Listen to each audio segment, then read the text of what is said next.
righteous are the ones who's giving in. Oh, there's dropping angels everywhere,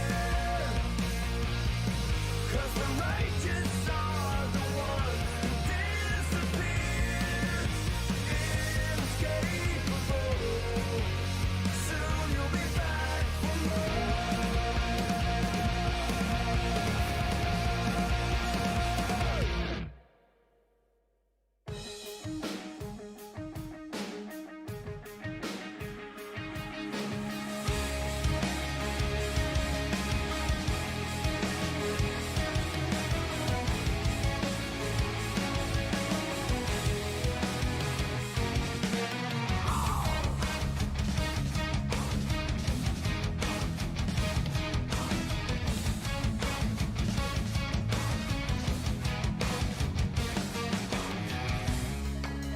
Prison in itself, I know, just stuck between the bars.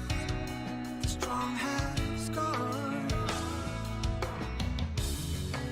but you can never go back. Struggle to survive, and you're still alive. Carry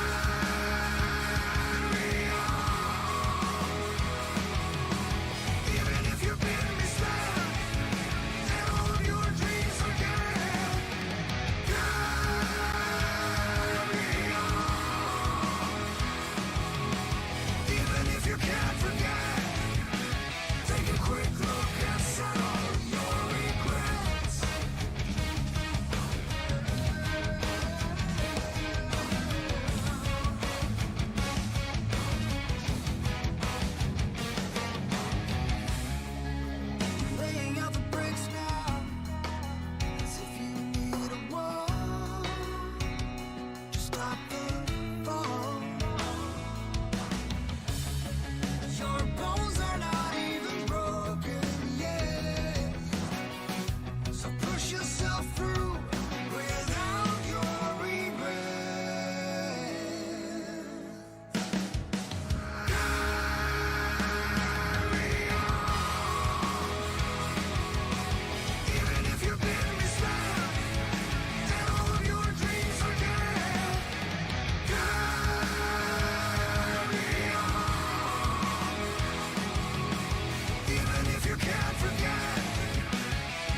missing my shot.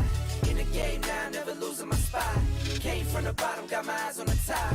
MVP All-Star, that's me. Sit back, watch me ball out. When I step in, bring the stars out. In my own pace, won't stall out.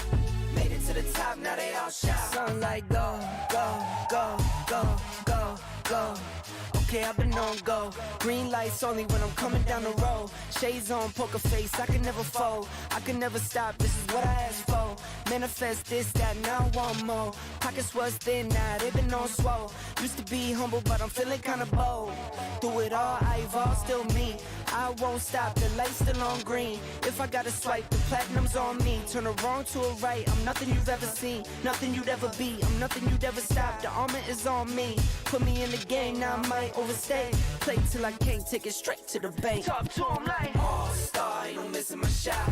In the game now, never losing my spot. Came from the bottom, got my eyes on the top. MVP All-Star, that's me. Sit back, watch me ball out. When I step in, bring the stars out. In my own pace, won't stall out. Made it to the top, now they all shout. Okay, time to get paid. Waited this long, I'm taking it to the bank. Full court press, I'm taking it to the paint. Curry with the range when I get out fast break. IQ vision, the game on display. Run it all back like it was a replay. The game is slowed down, I'm watching the freeze frames. In the clutch, you could try to imitate. See, I'm stuck, me and you don't relate. It's a bunch of to-dos on my plate. Lace up my shoes, check them off day to day. How can I power when these blessings on me? Never had doubt, I just worked and I wait. All of this here, you can't take it from me. Brick by brick, put it all in the safe. All-Star, ain't no missing my shot. In the game now, never losing my spot. Came from the bottom, got my eyes on the top. MVP All-Star, that's me. Sit back, watch me ball out. When I step in, bring the stars out. In my own pace, won't stall out. Made it to the top, now they all shout. MVP, that's me. P, that's me. All-Star, All-Star. Watch it see. It's on like MVP, that's me. P, that's me. All-Star, All-Star. Watch it see. All-Star, ain't no missing my shot. In the game now, never losing my spot. Came from the bottom, got my eyes on the top. MVP All-Star, that's me. Sit back, watch me ball out. When I step in, bring the stars out. In my own pace, won't stall out. Made it to the top, now they all shout.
Everyone, and welcome back to another day, another watch party here. It's PMSL. I was to say Mina. I mixed up all the regions. It's CSA. It's fall 2025, the last day of the group stage, and after today, we're sending 4 teams back home. It's Maxman with Blank. What's up? How you doing? Hello, everyone. Welcome back to another amazing PMSL CSA stream where we have the best memes, the best clips, and all the rest of the things, and good burps apparently too. You guys missed something amazing. I was about to unmute, but it's fine. You missed it. Yeah. Blasted Max's ears. That was a jump scare. I was like, oh my god, what's going on? Hello, Pepperport. What's up, Flair? Salman, welcome. Ihe, Yukan, what's up? Shirozi? Sheila. Rosie? My Sheila. My My Sheila. Sheila. What's up, everyone? Blank casts. Oh my god, is that the blank casts? I'm a big fan of blank casts. What do you think about blank casts? No, don't give me honest answers. We've got the group stage overalls on our screens. That ain't that. Oh, phew, I was like, that's not 3-1-3 is not at the top, but it's a different team. It's in a circle, first place. I think at the bottom, the 3-on-3. Yeah, It's not. yeah. They're letting the side down. They're letting the side down right now. What's up, guys? Hi, Becca. Hi, Two Eyes. But yeah, I think Inner Circle doing very well. They had a little bit of circle look at the end of yesterday and absolutely flubbed it. The two last games, the Miramar with brute force, you didn't pick them, so they didn't really betray you in that game. But regardless, No, they couldn't because they didn't pick them. I'm actually thinking of making a video being like, guys, don't do like these pro teams. You need wait for the circle, and after the circle move, then you make a decision. That's the best way to do it. It's crazy. It is crazy the amount of times it's gone wrong, during CSA. I mean, I'm going to go back on the leaderboards, but despite brute force betraying you multiple times, they're still in second place. So it's the betraying has been functional so far in PMSL CSA, followed up by IA and then Alpha Gaming. Again, guys, today main focal point not really at the top because we don't have head start points for this season. We have to focus on the bottom of the leaderboards, right? But of course, if you're on the first page, we said it yesterday, Blank. You're safe. You're going to the finals. You're done. You're done. Yeah. I mean, to be honest with you, for hopes for today, Osama, I think probably I'd like to see I8 get in. I'd like to see Inner Circle stay up there. It would be cool to see APG get into the top 3, though. But this is the page that matters, Max, isn't it? Yeah, I mean, currently 313, 721, NEPX. I actually seen NEPX down there after PMGO. It's like, come on, like, Rex could have been MVP if they changed the formula for PMGO. Like, they should be in top 16. It shouldn't be that hard. They're not making it work out. HALAL AXETRON, the only team from Bangladesh, also potentially making it out. But MongolZ, that's the big shocker to me. Like, them being on the limit, on the cusp. If they have one more bad game, they could be down in the bottom 4. That's the biggest surprise. And actually, this is going to be the big convo for today. Chat, big first question of the day. Who's going to be the bottom 4? What are we predicting? What are we expecting? That is a good point to make, because really, it's hard to say, isn't it, really? 313 don't really think that they're getting up there. T721 really aren't doing anything. NEPX can maybe have a turnaround. HALAL AXETRON actually were playing fairly good yesterday. Honestly, I don't think MongolZ need to be worried. And although Konina Power had some good third parties, they could still drop down. God damn, Minu. I'm from the UK, but let's not spam the chat. I'm from France. Okay. Max is from France. Damn. But yeah, I8 doctor. I want to know what's the diagnosis for I8 right now. What do they need? Do they need the full defibrillator treatment? Do they need a shock to the heart to get back on top? Because yesterday wasn't a good day. Although they're up there on the top of the lobby, I think they only got like 20 points yesterday. Yeah, it wasn't much, unfortunately. We're looking at the head-to-head here. This is an interesting one. This is currently the team in the 16th and 17th place, so this is currently the cutoff. I mean, the survival time, I don't like using this word very often. That's abysmal. It's bad. It is bad. You're below 15 minutes. You're possibly going to go home very early on, so this is not great. Again, MongolZ expecting to make it out. But yeah, what is chat thinking about this? Analysis of I8 and Rediside performance, fall versus spring. I mean, I8, different team. They feel like a different team against the change of IGL to Huzaifa is amazing, and I feel like Crypto can finally play his game, which is weird to say in 2025. But we didn't expect it since spring. It really is. It really is. Hopefully they can bring it back. I think the first day came as like such a shock to them, and they're trying to recreate that same kind of tempo. But then again, a lot of teams like have that second day adaptation that comes through. And maybe I8 wasn't really expecting it to be so phenomenal. Do you think PMGO lobby is easier than PMSL CSA? No, I don't. I think PMGO was a much flatter variance. I think the highs from CSA might be better. Yeah. But I think the overall variance of like team skill level was a lot tighter. I would say the PMGO group stage was easier than CSA. Yes, But absolutely. the finals tougher than TSA. Yes, because of course it's like PMG is global open, so it's the entry point for a lot of new players and teams that we've never seen before, like ARCRED, for example. So it puts them on the map. Yeah, it's kind of cool. Yeah, let's see who's predicting in chat. I think one team can move out of bottom 4. Really, one team? I mean, we can look at the leaderboards again if we want, because we can do that. We have the power here on the watch party. we have the technology. Yes, which is YouTube Rewind. Great technology, my favorite. Here you go. We're going to go on the second page in a few seconds. There you have it. I think you said 3-1-3-7-2-1. You're not going to see too much movement, Blank. I would agree. I think 2 teams can move, really. That's it. Yeah, I think it's a tough one because it really depends how well VP does today, how well Konina Power does today. I think they've been hanging on by a thread, right? But can NEPX, can HALAL AXETRON, can MongolZ get ahead of them with the way they're playing? I just don't think so right now. I think Konina Power and VP are just playing a little bit better, and the oomph isn't there. I was bringing out the oomph. Yeah. But yeah. HALAL AXETRON, also the fact that they're in bottom 4, but they got a win is crazy. That was that one George Pole crates finish area, a little bit northeast of crates, and they were gifted a great circle. Sure, they had good fights in there, but if your entire qualification relies on one big game, then sorry, I think that we're not going to see it from HALAL AXETRON. I think NEPX could jump out of it, but then who would be the team to fall? Then you got MongolZ, Konina Power, VIRTUS.PRO, Skyforce above them, Qadsiah. Yeah. Actually, you know what? I think this is our bottom 4. I think it's not moving. I think it's done. You think so? You think it's going to stay like that? I think maybe MongolZ could drop potentially. But yeah, I think you're right. It is troubling that HALAL AXETRON, like most of their points come from one win. My cast names are Sydney, Kubo, and Dio. I have 3 of them. They're all black cats. One is large, one is really small and dumb, and then the other one's just screams. Which one is your favorite? The really small and dumb one. Yeah, I knew it. Yeah. That's an endearing comment, the way you said. He's so funny. He's so funny. Yeah. He looks like, you know the Cart Titan? Yeah. Oh, no. He looks like that. If I like send you... Wait, let me see Wait, if I can find Blank, the photo. have you seen the Attack on Titan collab? There's a Cart Titan skin, and it's... Yeah, I know. I saw it. Yeah, it you was saw that. questionable. It was questionable as hell. I was like, I want it, but would I want to look at that rear view the entire time as I'm driving? Probably not. No. That is when I don't want Definitely third-person not. perspective. It's not good to have it there. Turn it off. No, please stop cussing in a circle. Esport Maniac, make me. We're gonna no. I need to find the Cart Titan photo. Yeah. What's the difference It's gonna between? take me a while. So I'm just catching up on the chat real quick. Yesterday was crazy. Today, page 1 teams are guaranteed qualified.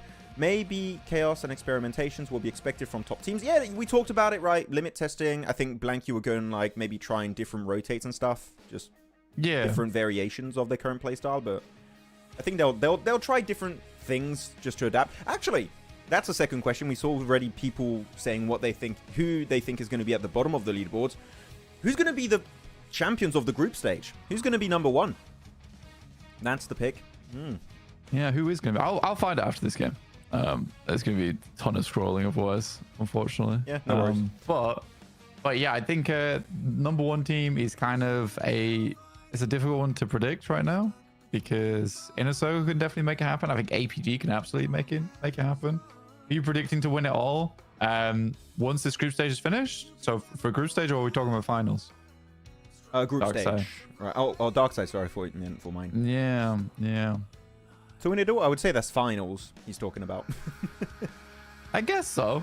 Yeah. Tough one.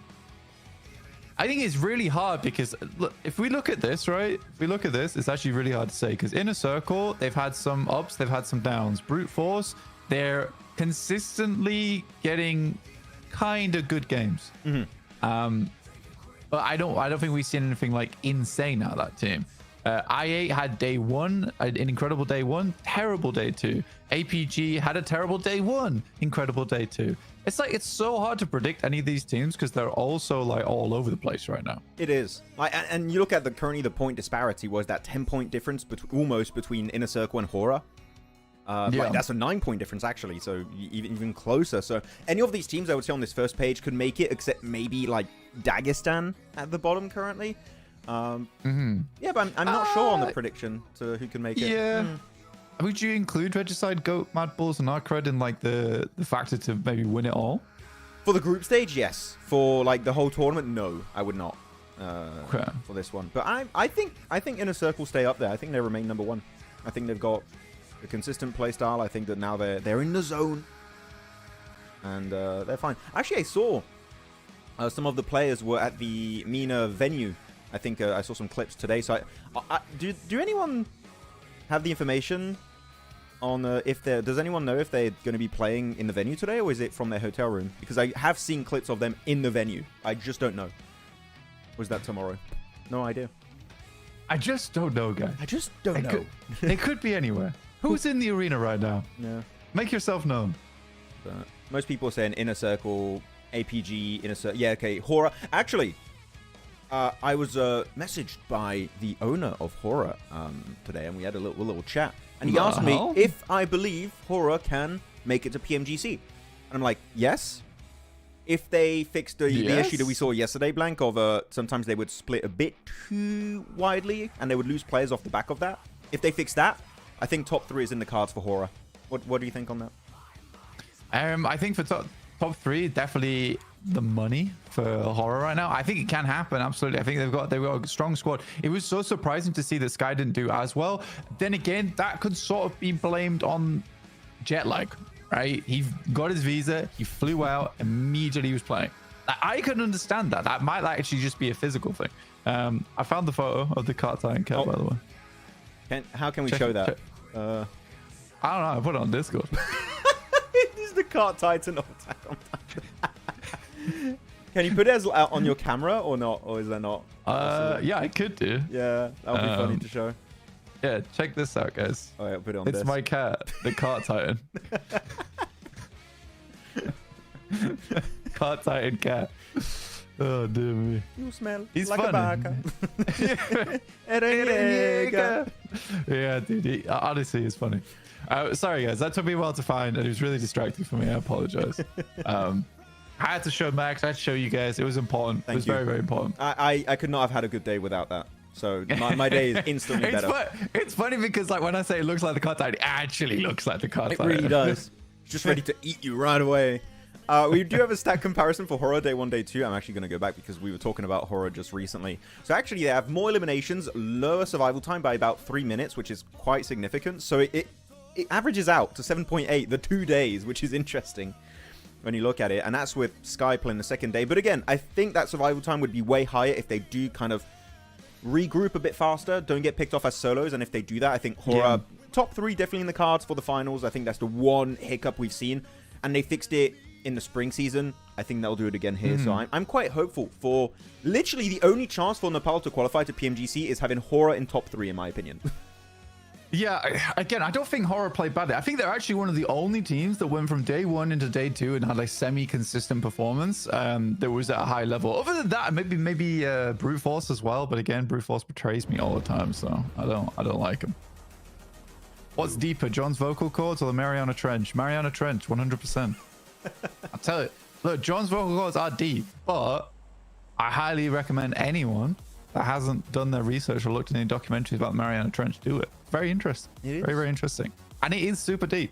We can't even go down there. There's actually no machinery that can make it to the bottom of the Mariana Trench currently. The technology literally does not exist. There's only one thing that can make it to the bottom of the Mariana Trench, and it's actually Doc on a rotation. It's like, how did he get there? He's away from his team. He's in the bottom of the Mariana Trench.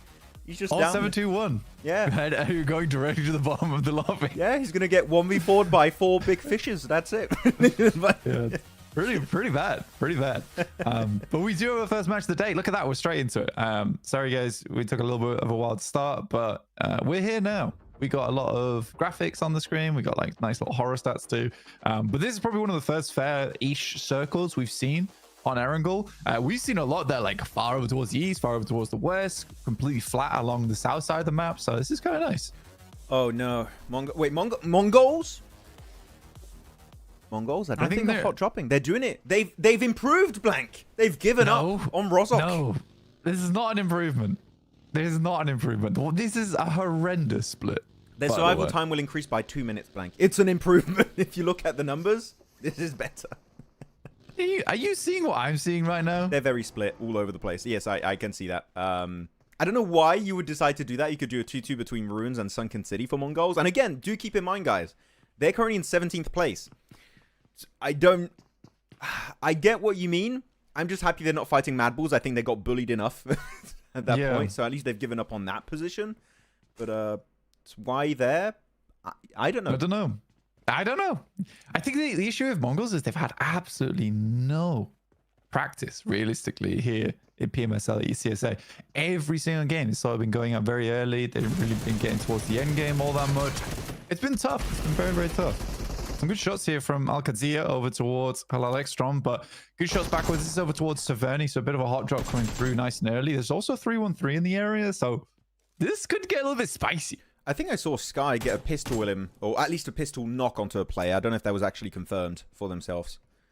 But, yeah, actually, there's a big fight with HORAA. I can see on the minimap currently, and versus ARCRED. Oh, wait. Are HORAA gone? Are they squad? Well, my feed is a little ahead. Sorry, spoiler. Max.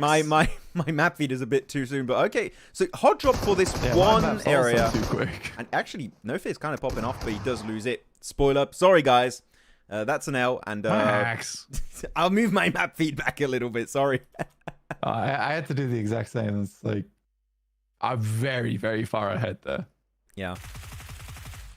I've had that a lot in my own games too, when you try and just drop onto one of those garages to get a car and leave.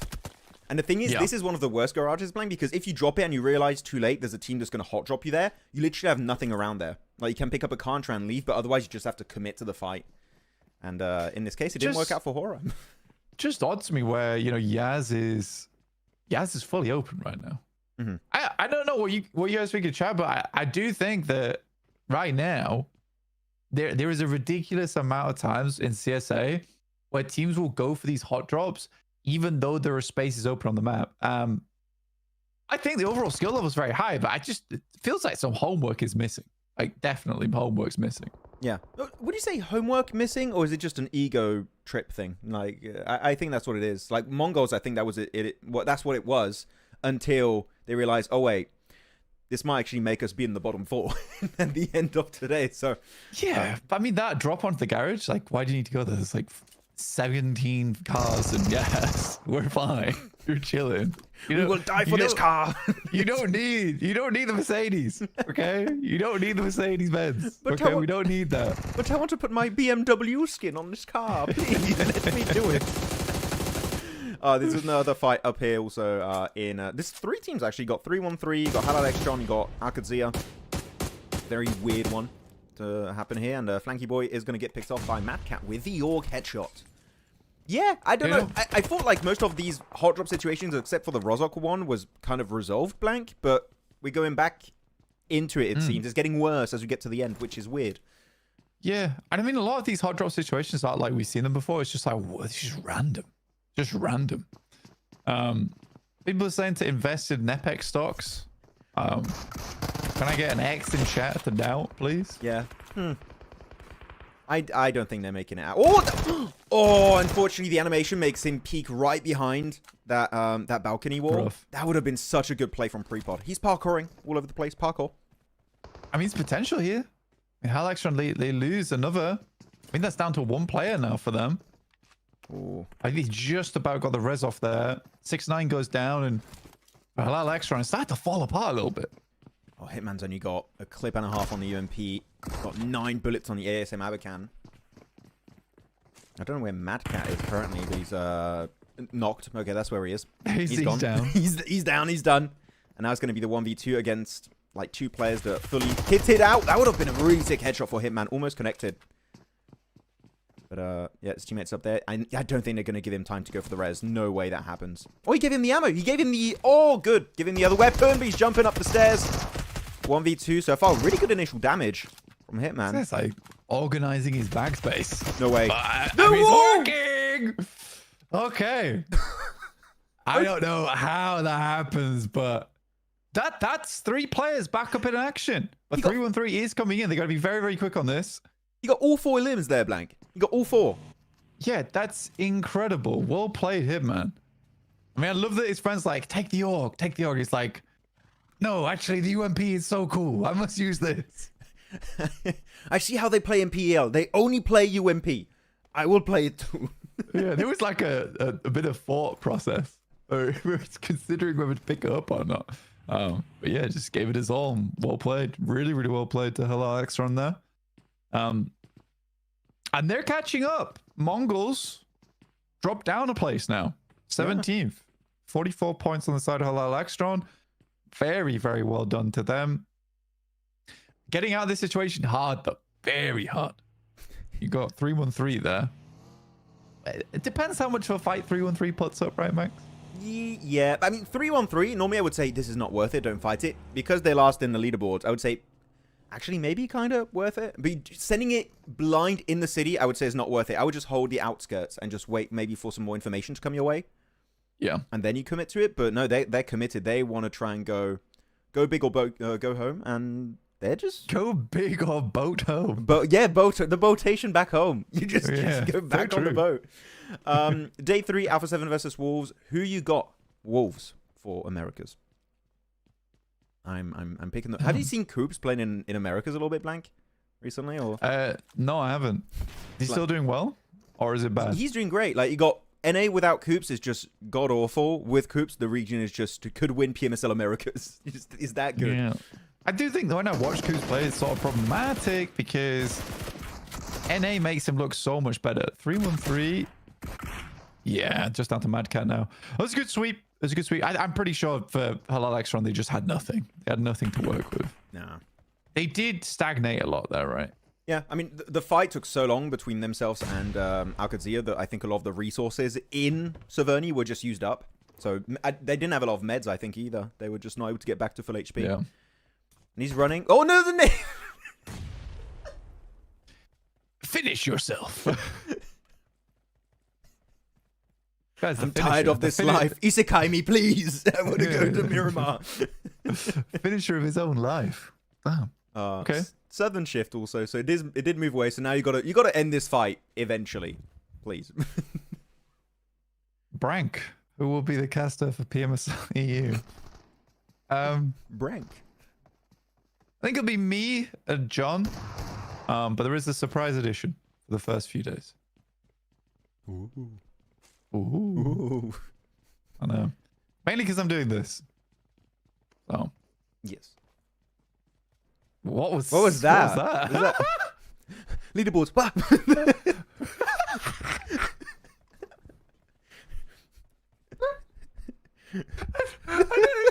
reminded me of that like flashback meme.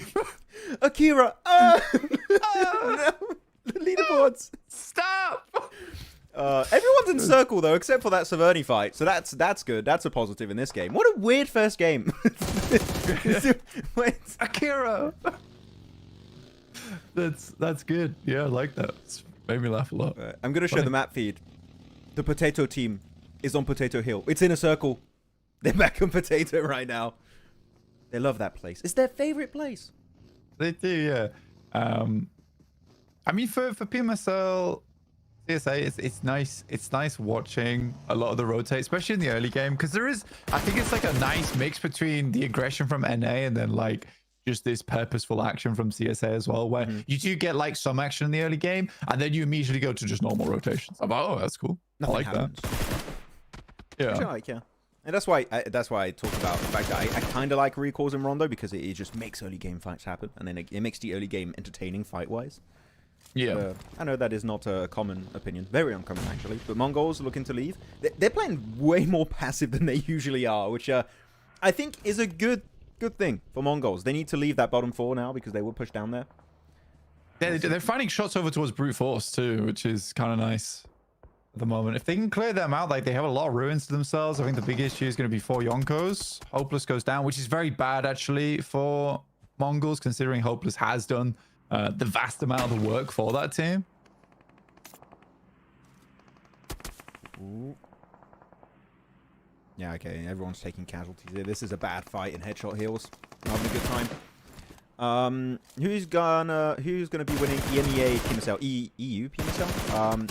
would go Regnum with Z-Wolf. How do you feel about Z-Wolf actually joining that team? Yeah, I think we talked about it before. It's just We like, did actually. Yeah, you're right. Yeah, I think Z-Wolf's it's a good pickup. It's another ego pick though. I do wonder. I wonder if like it's going to be a problem for them where ego gets the better of him, because he's now fitting into like a roster of kings, right? That's true. You know, and I think he was almost the emperor of his next career, right? So now he's like been demoted back down to prince. Got to work his way back up again. So I think it's a little bit difficult. I think he needs to take the lead from the team. But if he can do that, I genuinely think he'll do very, very well. I think so. I do feel, again, I feel bad for Tospic, but I think this is the strongest team you could have for Regnum Kara. Circle, this is a straight up potato circle. Going over to Inner Circle, we got NEPX up there. Who said to invest in NEPX stocks? Yeah, actually, now's a good time to invest. Maybe I should have pressed X down on that. Who was saying that? Too late. Now it's going to 10x, and when you start investing, it's going to go down 20%. I know. Raise your hand, NEPX stock investor. Who invested early? It actually could be pretty decent. Yeah, APG's got a good position east of Pachinki Fields, so that's a pretty good entry point there. You can chill. I don't expect anyone to breach them currently. Apartments is open, school is open, so like this is not game over for 313, MadBulls, MongolZ. They can still find an entry point. But next circle, you're gonna have a lot of these compounds just taken out blank, so everyone's gonna be pushing on each other. Next circle is gonna be hectic, I think. It's such a nice spot from APG there. It's like there's a compound. It looks like a lot of field. There's a little compound there right on the eastern side of that field. Super great for like carving out a massive amount of space on the western side for yourself before you move in. And the big thing about that is you can clear a lot of that 180 on your west side. So you're super free and chilling for a long time in the game. Yeah. Especially if the circle comes over towards you, you're even happier. So I think for APG, it's a very good pickup. For Inner Circle, I'm not always the biggest fan of this position. A lot of times it can be easily like rocked up over towards, and it kind of reminds me of yesterday when I remember I predicted Inner Circle and Erangel when they were playing that plateau, and you were saying, yes, I worry about what's going to happen when they all send over, and I was totally wrong. So yeah, this kind of worries me. Maybe the same kind of situation where they're playing in a very aggressive spot, but can they hold that spot? I mean, this is actually better for them because sure, the same situation can happen as what happened yesterday on that game you're talking about. But here they have NEPX, and the only way you defend Potato Hill when your center circle work together. NEPX, Inner Circle, if they fight each other, they're just opening the floodgates for other teams to third party and take that position away. Inner Circle and NEPX need to work together. I kind of like this. What is this? Have I seen the map from this far? This is cool. Yeah, that's definitely new. I've never seen that before. That's the first time for me. That is pretty sweet. I like it being able to see the circle as well. Yo, on top of everything. Who's doing that? Who's doing this? Whose idea was this? Give him a promotion right now. Give him more money. I like this. Unban that guy. Bring him back. Unban him. Guys, did you guys like that actually? I want that for PMGC. Genuinely, I think that's cool. Sick. You show like the team logos and you're done. I think if you were able to fully highlight hotspots of where like high ground is and stuff, that'd be cool. Max. It is not me. It is not. The stream is still running. Who did that? Who did that? Who made us? It was the same guy who showed the map from up on high. It took too much power on the computer. We can't show the entire thing. We lost the frames. They called in a satellite to show us that image. It was very expensive. We lost frames. The servers are melting. Please help. Temo gets that nice elimination on Potato. So now Brute Force are going to be sandwiched in between Inner Circle and NEPX. I'm going to message about this, guys. Give me a second. I will continue to have some commentary about this in the meantime. NEPX, the market's closed. I'm so sorry. I'm so sorry. I should have invested earlier. They have lost a player though. Tema's up close, and I think he was able to find one of them. So a little bit of an oversight from them. Yeah, we're having stuttering right now. It's not you, it's us. I could blame it on you guys, but that would be so mean. Guys, get better internet. I mean, like gaslight chatting to think it's their internet. No, I just sent a message to production guys, so they're looking into it. Oh, the nade bounce dodges NEPX barely. Oh, I'm so glad I didn't invest in NEPX. The stock market will be fine. Stock market is plummeting. Yeah, sorry guys for the little stuttering. It should be back soon, hopefully. Again, production is looking into it. We're fine. Definitely cursed OG 6 points in. Oh, really? Sorry, Danny. My bad. I apologize. You know what? How about the map feed's functional? Just guys, look at the map feed. Isn't this a cool map feed? Have a look at this. This is a perfect potato hill finish here, Blank. This is as center as you could ask for it to be. It is, but NEPX is massively struggling to hold on to that high ground position. And to be fair, Inner Circle isn't really helping at all. So, yeah, they've just left them out in the cold. APG, good spot on the western side. I mean, you got these 3 central teams in a circle, Brute Force, NEPX, King of the Castle, King of the Castle. In the center, not moving too much. All the edge teams looking to take it away. Not sure when that's going to be happening. Production team saying, fix your internet. Bruh. Hey, the stream. Hey, if you look at me and Blank, we perfectly smooth, okay? Like, move really fast, Blank. You'll see. Whoa, whoa, whoa, whoa. See? Look, No stuttering. We're fine. See? It's not my fault. Please. I don't want to... okay, this is actually a good breach. They're using that ridge for regicide. We're getting DDoSed. Who's attacking our servers, guys? Stop this. It's NEPX. That's why. Insider trading from NEPX. It's sort of hard to see what's going on because of the loading screen of Doom. But right now, Skyforce is trying to hold out regicide. Well, your typical position, that's your number 1. Well, we'll keep it track today. I'm surprised they didn't just take the hovercraft and crash it in the building.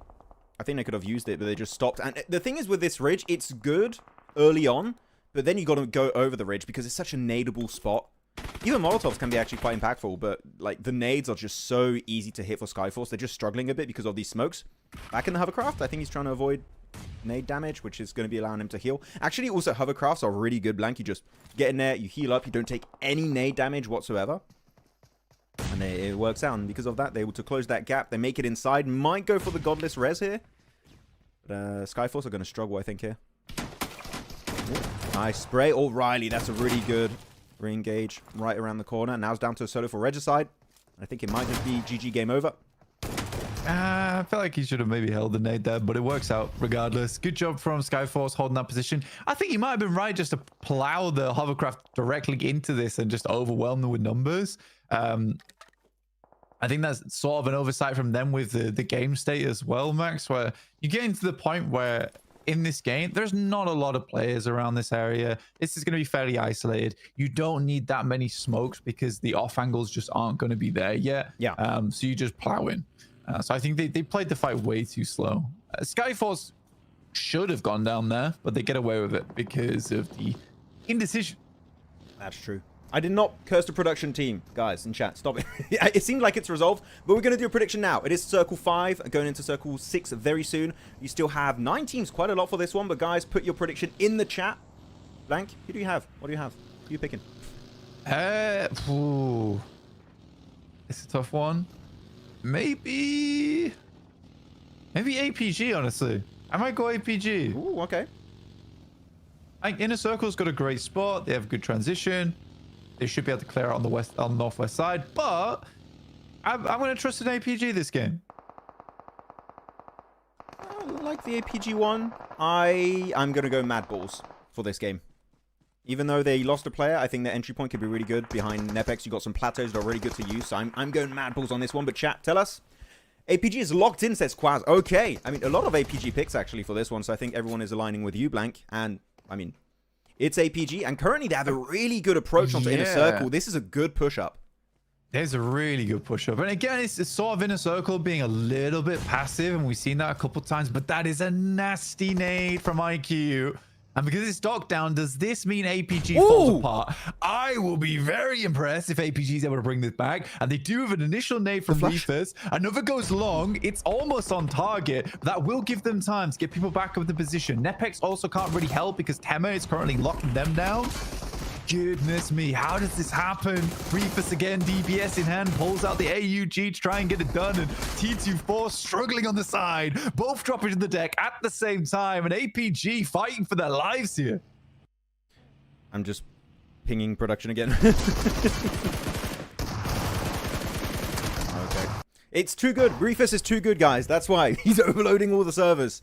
He was trying his best to work it out, but Inner Circle will get overwhelmed in the end. Will not be able to survive it. APG should be able to pull on a full reset. And Goat just snatching away this ridge out of the hands of Inner Circle as they go down themselves. So APG looking for the full reset. They should be able to get it without too big of an issue.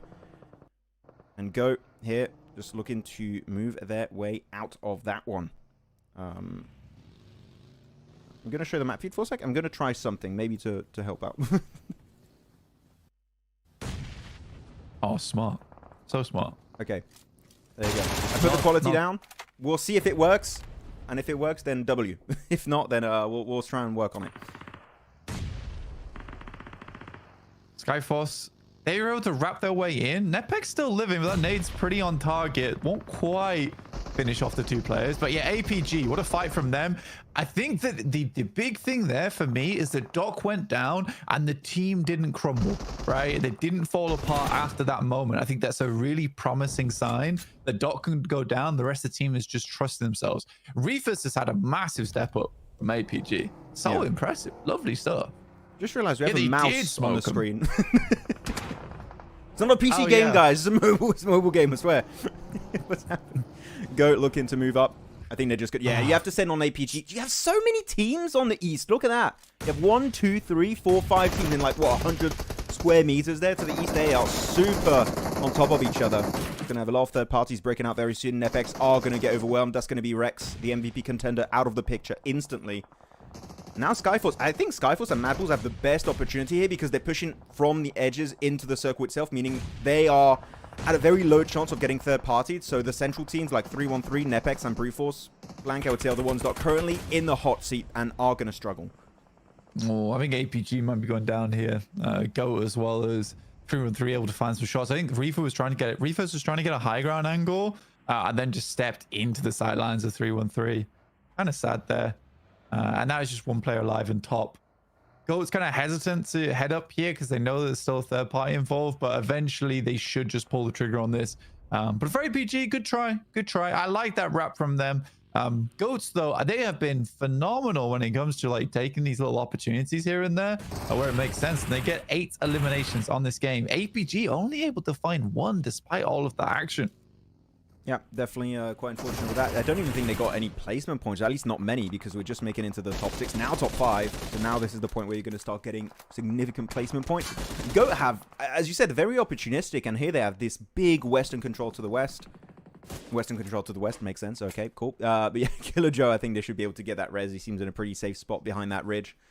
And now 5 teams. You've got Brute Force, Goat, MadBulls, Skyforce, 313. So quite CIS heavy, actually, when you look at it. 1 Mongolian team, 1 Pakistani team at the bottom. But 313, I think, just hoping to get a few placement points, which, when you have a lobby this stacked at the end, I think it's going to be quite hard for him to make it far in the game. Though he does get Circle 7, so he can still make it quite far. I mean, for Brute Force, honestly, this has been like a critical factor in them getting far up in the lobbies at the moment. It's just consistently staying alive, right? Which is nice. Skyforce helped APG. Yeah, a little bit.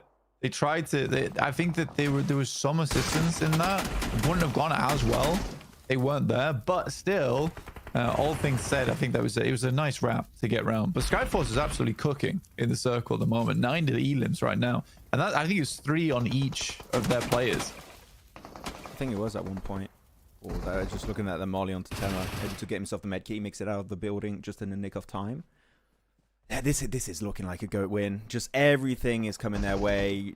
All the other teams are going to fight each other. Skyforce, maybe if they're able to keep every one of their remaining players alive, then maybe they could have a chance to win it and take a 3v4 fight versus Goat. But again, look, you got solos that could just take a play away in a snap of a finger. It could fall apart so quickly. And Meta still able to just survive in that shed. He's dodging all that utility blank. I don't know how he does it, but he's doing it. It's working out. I think that honestly right now is a slight misplay coming through from Skyforce, where I personally would wait a little bit longer for the circle to pull in and then just try and search for util as well as some boxes, because for Go, yeah, you want to hold the angles away from them, but these elims, these knocks aren't really going to have too much effect up until like the next 30 seconds or so. But yeah, I'm hopeful for Skyforce here. It's been a good game so far. I'm scared because of Vic's angle of GOAT. Did you see just on the roof of that shed? Yeah. That's going to be... It's still in circle 2, I believe, just barely, but can still use it and leverage that position to their advantage a little bit. Kani's got... Yeah, these jump scares keep... We're really getting in their faces. We're experimenting. Every time. Trying new things. We've got the 3D model. We've got the satellite that's destroying the servers. We've got jump scares. We've got the leaderboard flashbacks. It's all over. So what weird's going on? We're trying things out. I like it. Oh, going right towards Lemon. Yeah, cook that net. Did he hear the pin? I don't think Icy heard it. Right with the ASM can. Yeah, go for the shotgun. Nice, gets the knock. Play it slow. Flush if you can. Might get stolen away. Might get the double. Unfortunately, he's just going to get pushed over that ridge. Riley gets it. And I think the healing was stolen away by Killer Joe, actually. So that is not going to go in favor of MadBulls. Down to now 3 last teams. A solo of 3-1-3 that I think might not be spotted until the end. Everyone is just looking right over him.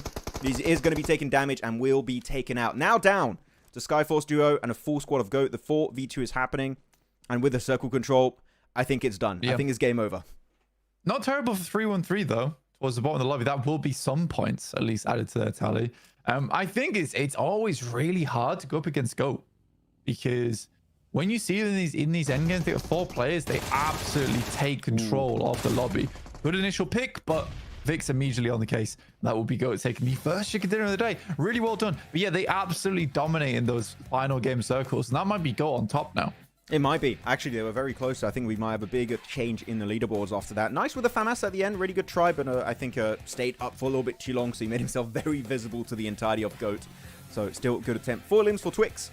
Rana getting 2, Vic getting 3, and then also 4 for the side of Killer Joe. That was our fake MVP of day 1, but with numbers like that, you could definitely keep it going. We'll see. How are you guys feeling for a delay stream? GOAT win. Is there a delay? Yeah, there might be a little bit because of the issues. I'll try again messaging and seeing if we can resolve it. But was the quality okay with everyone? Please tell us just so we can hopefully work on it and making it better. Fun first game. And as we kind of expected, even though Short in a circle could have worked with NEPX blank, you just got too many teams. What was it, like 10 teams pushing all around you, just tightening the knot around that entire position of Potato Hill. You're going to struggle eventually, and when that happens, teams are going to just fully commit and push on you. Yeah, I think that overall it was a tough game. Very, very tough game for NEPX, where they were trying to control a lot of space. Inner Circle wasn't really being too helpful. I think the biggest thing for Inner Circle that game was just that passive nature. We keep seeing, like, the rotations are really nice. Yeah. When they're controlling those endgame circles, if they're there, they really do very well. But I think they're so hesitant to go for anything a little bit aggressive, where in that moment they had to. I think they had to start taking space over towards the high ground, otherwise they get wrapped on by APG, which is exactly what happened. Even yesterday, they just didn't take the opportunity to start sweeping when they knew it was most likely a lot of solos and duos. And in the end, they get taken out because of it. By GOAT, no less, as well, yesterday on Miramar. So, oh yeah, it was, yeah. Yeah, so I think for IC, Inner Circle, generally very good gameplay, but just not confident enough in themselves. Yeah, I think maybe when you do find that knock onto Doc, you go for a big commit. But I say that, then Reefus got the knock and it just slowed down the entire push of Inner Circle because they did lose IQ in the process. So, yeah, it's just really strong teams fighting each other. And eventually, in those kind of situations, one team has to fall. And in that situation, it just happened to be Inner Circle. I think, again, this is a very competitive lobby. You are going to struggle. So I'm not too shocked by it. Though, we still have some Erangels. Please, stop the hot drops. Like, that's one thing that is just... I don't understand on a fundamental level why it keeps happening. So hopefully they can try and fix it up. And what's up, Dick Sullivan, Green, Emery, Sehan? What's up, Pepperport? Welcome everyone to the show. Kute, how are you guys doing? As the MVP of the game is Killer Joe. Well played. Of course it is. I mean, there's a lot of players on Go as well that I haven't heard from in a long, long time or at all. So the fact that they're playing this level is very, very impressive to me. I don't really know how you do this so instantaneously. It's very nice to see like rising stars on a team like this. It is. But Riley, the old Star Wars player, able to get himself 6 eliminations. It is the same Riley, guys. I'm not spewing misinformation, right? I'm pretty sure it's the same Riley, because he had another name at one point too. Like he changed names a lot, but I think it's the same. from Mongolia, so definitely makes it a little bit easier as the match rankings are here. 23 points for GOAT. Still kind of top heavy, but at least you don't have anyone getting 0 points, which is nice. But if you don't have any teams with the 0 points, that means the new 0 point is 1 point, and you have a lot of those. In HORAA, in particular. That sucks. That hot drop was very unfortunate. Yeah, it was rough. I mean, MongolZ get 5 elims. HALAL AXETRON get 5 as well. 313 got 11 off that match, which is really big for 313, considering they were at the bottom of the tables. Close to Klein, how you doing? What are we looking at here? IC was ready to take the fight with Go, but at the same time, APG stabbed them in the back, even before Skyforce. Yeah. A little bit. Yeah, and I think, but that's the key thing that you're saying is that Inner Circle was ready to take the fight. Whoa. That's how they feel a lot of times, is they're always ready to take fights, but they never actually take them. I want to see a little bit more of that from them. You see But Go? yeah, Go jumped 6 places Up to first place. Yeah, nuts. Absolutely nuts. So many red arrows here on this page, it seems. Okay, yeah, Regicide, HORAA, APG, I8, Inner Circle, all going down. Go, really good game. And again, not much moving. Like, sure, 313 overtakes 721, but is that really going to help them? No, they need like, what, a 10-point game now, which is doable, even without a win. But 313 need to keep that ascent going if they want to make it out of the bottom 4. Because again, guys, after today's 6 matches, we don't have 7 matches, we have 6. It's a little bit shorter than our first 2 days of group stage. Top 16 go to finals, bottom 4 go back home. Sent back from Abu Dhabi to wherever they come from. And Damn. yeah. In a boat. They're boating back home after this. Ship them off like Dio. We don't actually do that, guys. They get on flights. Yeah, good flights. And they're treated well. Yeah. They can watch a movie on the plane if they want and everything. It's nice. Godlike is in trouble. Yeah, I saw they were slipping out of the top 8. I did see that. And Maxman, you look like Hollywood hero of Jurassic Park. Yeah. Oh, Chris Pratt. Chris Pratt again. I look like Chris Pratt pre-hair transplant. It's what people tell me usually. Yeah, I can see it. You need to like buff up a little bit more and be good to go. You know? Yeah. Get those massive muscles. Gotta try. I want to go to the gym, but because I should be moving countries soon, I'm not signing up to the gym just yet. That's reasonable. I mean, I mostly do my stuff at home anyway. Yeah. I mean, Minimalist routine. I do have some dumbbells right here. Oh, Yeah. Don't break anything. I'm hearing like scuttering in the background there. How many matches per team? Total. I didn't count exactly, so it should be 1, 2. I think it's 14. I think it should be. Oh, I can't. I'm too lazy to count. They play the same amount. Don't worry about it. Same amount of the same maps. It's all fair. I'm right. I'm pretty sure it's 14, no? Should be. Chris I Pratt, need someone. He's copying you. Thank you, Dick Sullivan. Thank you. I need someone to confirm this for me. 14 matches per team? Yes. Question mark? This is a crazy collab. The Sonic collab. Oh, I can show it. Finals are in the arena, Wolf. Finals are in the arena, Wolf. Wolf. 16. Right. Finals are in the arena, Wolf. Wolf, the finals are in the arena. Wolf, the finals are in the arena, Wolf. Oh my god. Finals are going to be in the arena. They're in the arena. Yes, in the same as Mina. Okay. That's a rhyme. You're rapping. Let's try. I'm trying to put it back to the highest quality possible, guys. We'll see if it functions. 16 per... IG Godless and IG IC are bringing aggressive gameplay experience. I mean, Godless, definitely. And IC. What happened to Demo? You remember Demo from IHC? Blank? Yeah, I remember Demo. Yeah. I think a lot of people looked at the big names like you had your Zyols, your Godless and stuff, but I think Demo deserved more credit for what he did and brought to the table. Yeah, I just don't think he was particularly an exciting player to watch, that's all. Okay. I think he was more of a setup player, and I think without him, a lot of the fights maybe wouldn't work out. But in terms of numbers, maybe it wouldn't be there. Yeah. I mean, that's the troublesome thing about it, really, isn't it? Where it's hard to always pinpoint exactly how much a player's doing or how much a player's actually providing to the team. And when you're getting a lot of frags, like that's very obvious value. Yes. So yeah, players like Demo typically don't get the limelight too much. I'm gonna grab a quick drink, man. Sure. I'll be on solo desk. It's all good. And I'll be back in 2 seconds. Okay, you're off. Bye. 2 seconds. Yep. I like it. Wolf says, why shouting when Wolf spammed 5 times finals in arena and with like a ton of question marks? Wolf, just trying to inform you. You don't have to spam. We'll try and read it right away. And again, if you guys want me and Blank to see your questions more, feel free to tag us. Like, for example, Sir Clay Nawaz said, cool shirt, Maxman. Thank you. I appreciate it. It's kind of nice. It's a bit small, though. Max, forget.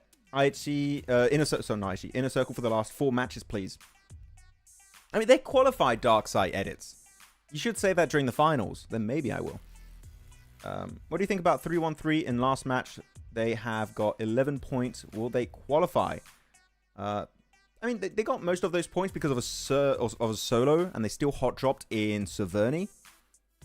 So I think they should try and fix that first. So I'm not hopeful until they stop hot dropping on Erangel. When they stop hot dropping on Erangel, then we'll be good. Cast a curse today. Who will be the target? Max and Blank? Maybe. Maybe it'll be us. The 2 of us. I think Go is from Uzbekistan. Maybe some of the players, but the team isn't marked as from Uzbekistan.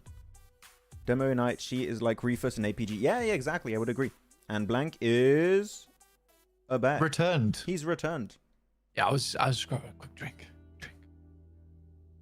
Nice. And look at that. Match starts in 27 seconds. That was perfect timing from me, obviously. Amazing. Let me put it in game. Caster's curse. I'm trying not to curse any of the bottom 4 teams. I mean, that's my main goal.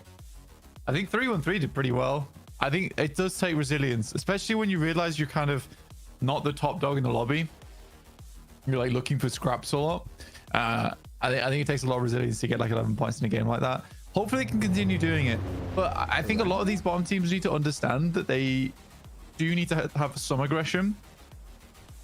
Because otherwise you're going to fall into a situation like NEPX where they really didn't do all that much to hold on to their spot.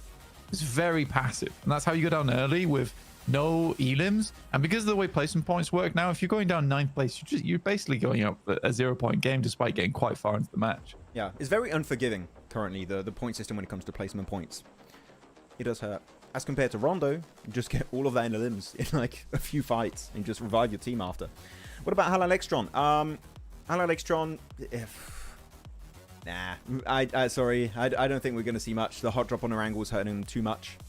So I would be surprised if they're able to make it out unless they're able to fix that and make it to the late game as a full team, which we saw once on that Erangel win from them yesterday. And outside of that, there's nothing of note that I can really say about this team. I haven't been wowed by them just yet. You talked about HORAA before the show, and they immediately got eliminated in the first match. Yeah, I mean...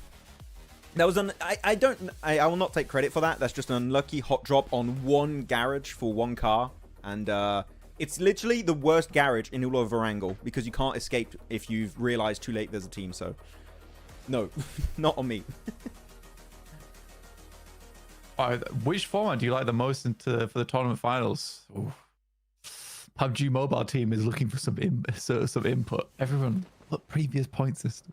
No. I'm joking. Just do whatever you want. Do whatever you want. Don't take Smash away from me, please. I love the Smash rule. I've selected my choice.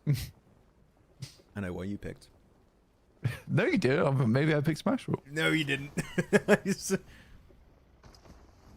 Maxman, please predict APG, Go, and prove. Guys, it's not how it works. I need to do a genuine prediction, otherwise it doesn't work. Yeah, he needs candles and, you know, a lot of other ritual equipment to do a full curse. So wait for that. That's true. It's coming. It's happening. I'm going to provide them. I'm actually the warlock on the desk. Ooh, are you having any flashbacks right now, Blank, with this circle? Some. East Island? Maybe? I love CSA. It's such a tough region. It's hard to pick top 3 for me because there's always a team or 2 further down I really want to see more from. Yeah. I think the thing we were talking about this earlier today, Green, as well, where it's really hard to think about which teams are going to be the top three, at least for group stage, because it's all been, wow, this team did really well on this day, but then didn't do so great on this day. It's like, are they going to be consistent or not? We just don't know. But right now, Goat's been doing well. Brute Force has been doing well. It has been a lot of the CIS teams which have been fairly impressive so far, which I find surprising. I disconnected. Sorry, I didn't know what you're talking about. Sorry, I was looking at something else. So I'm sorry. Wait. Do you mean you disconnected or you disassociated? In gamer terms, yes, I disassociated. Yeah. I so you in did my brain. actually disconnect. You just referring to yourself as disconnecting. Yes, my server melted in my head. Yes. Okay. Interesting. Yeah, sorry. Okay. My brain just turned off for a minute. Yeah, fair enough. I don't want to talk about anything. No. I just want to talk about anything. Yeah, it's fine. You do what you want. Look at your memes. Go look at your memes. I wasn't even looking at anything. I was looking at the wall. I was just. What? What's happening? Oh my god. Okay, fair enough. Apologies. They need to check different combinations now, given they are qualified and now and no bonus points in finals from group stage. Actually, we have I need to recheck because I know we have smash rules, but is it plus 20 or is it plus 10? I didn't see an announcement about this because we have game 1 on Rondo. Rondo's coming back for the finals. If it's plus 10, you do that on like even a bad game on Rondo. If you hot drop early and you get a squad wipe, you're like already halfway there. I think it's usually plus 10. It is. For most tournaments, it's plus 10. SEA plus 20. SEA plus 20? Yes. Like some regions have different formats, I feel like. If I'm not mistaken, it was plus 20, guys, in SEA. I was watching it. I was doing a watch party of the finals, actually. So yeah, I know what I'm talking about. It's plus 20. It was plus 20. Kind of feels useless. May as well not have it. The plus 20? What do you mean? Yeah, because by the time, like, unless you're a really good team, like, Smash Rule's never going to happen at that point. You know? Yeah. But first game is Rondo. So, like, you can get way more points on Rondo. Like, the average point is way high on that map. Why are you going to play super hyper aggressive if you're, like, towards Smash Rule? I don't think so. I mean, you would hot drop. Your team gets eliminated. Oh, well, you still maybe got a few points. And then you recall, get your full team back up. Yeah, what if someone else gets over the plus 20? Well, I don't know. We're going into very deep hypotheticals here, Blank. I'm just... Yeah, I mean, I think it's dangerous. I mean, you get the plus 10, and then you get the plus 10 in the next match. Yeah, you could do that too.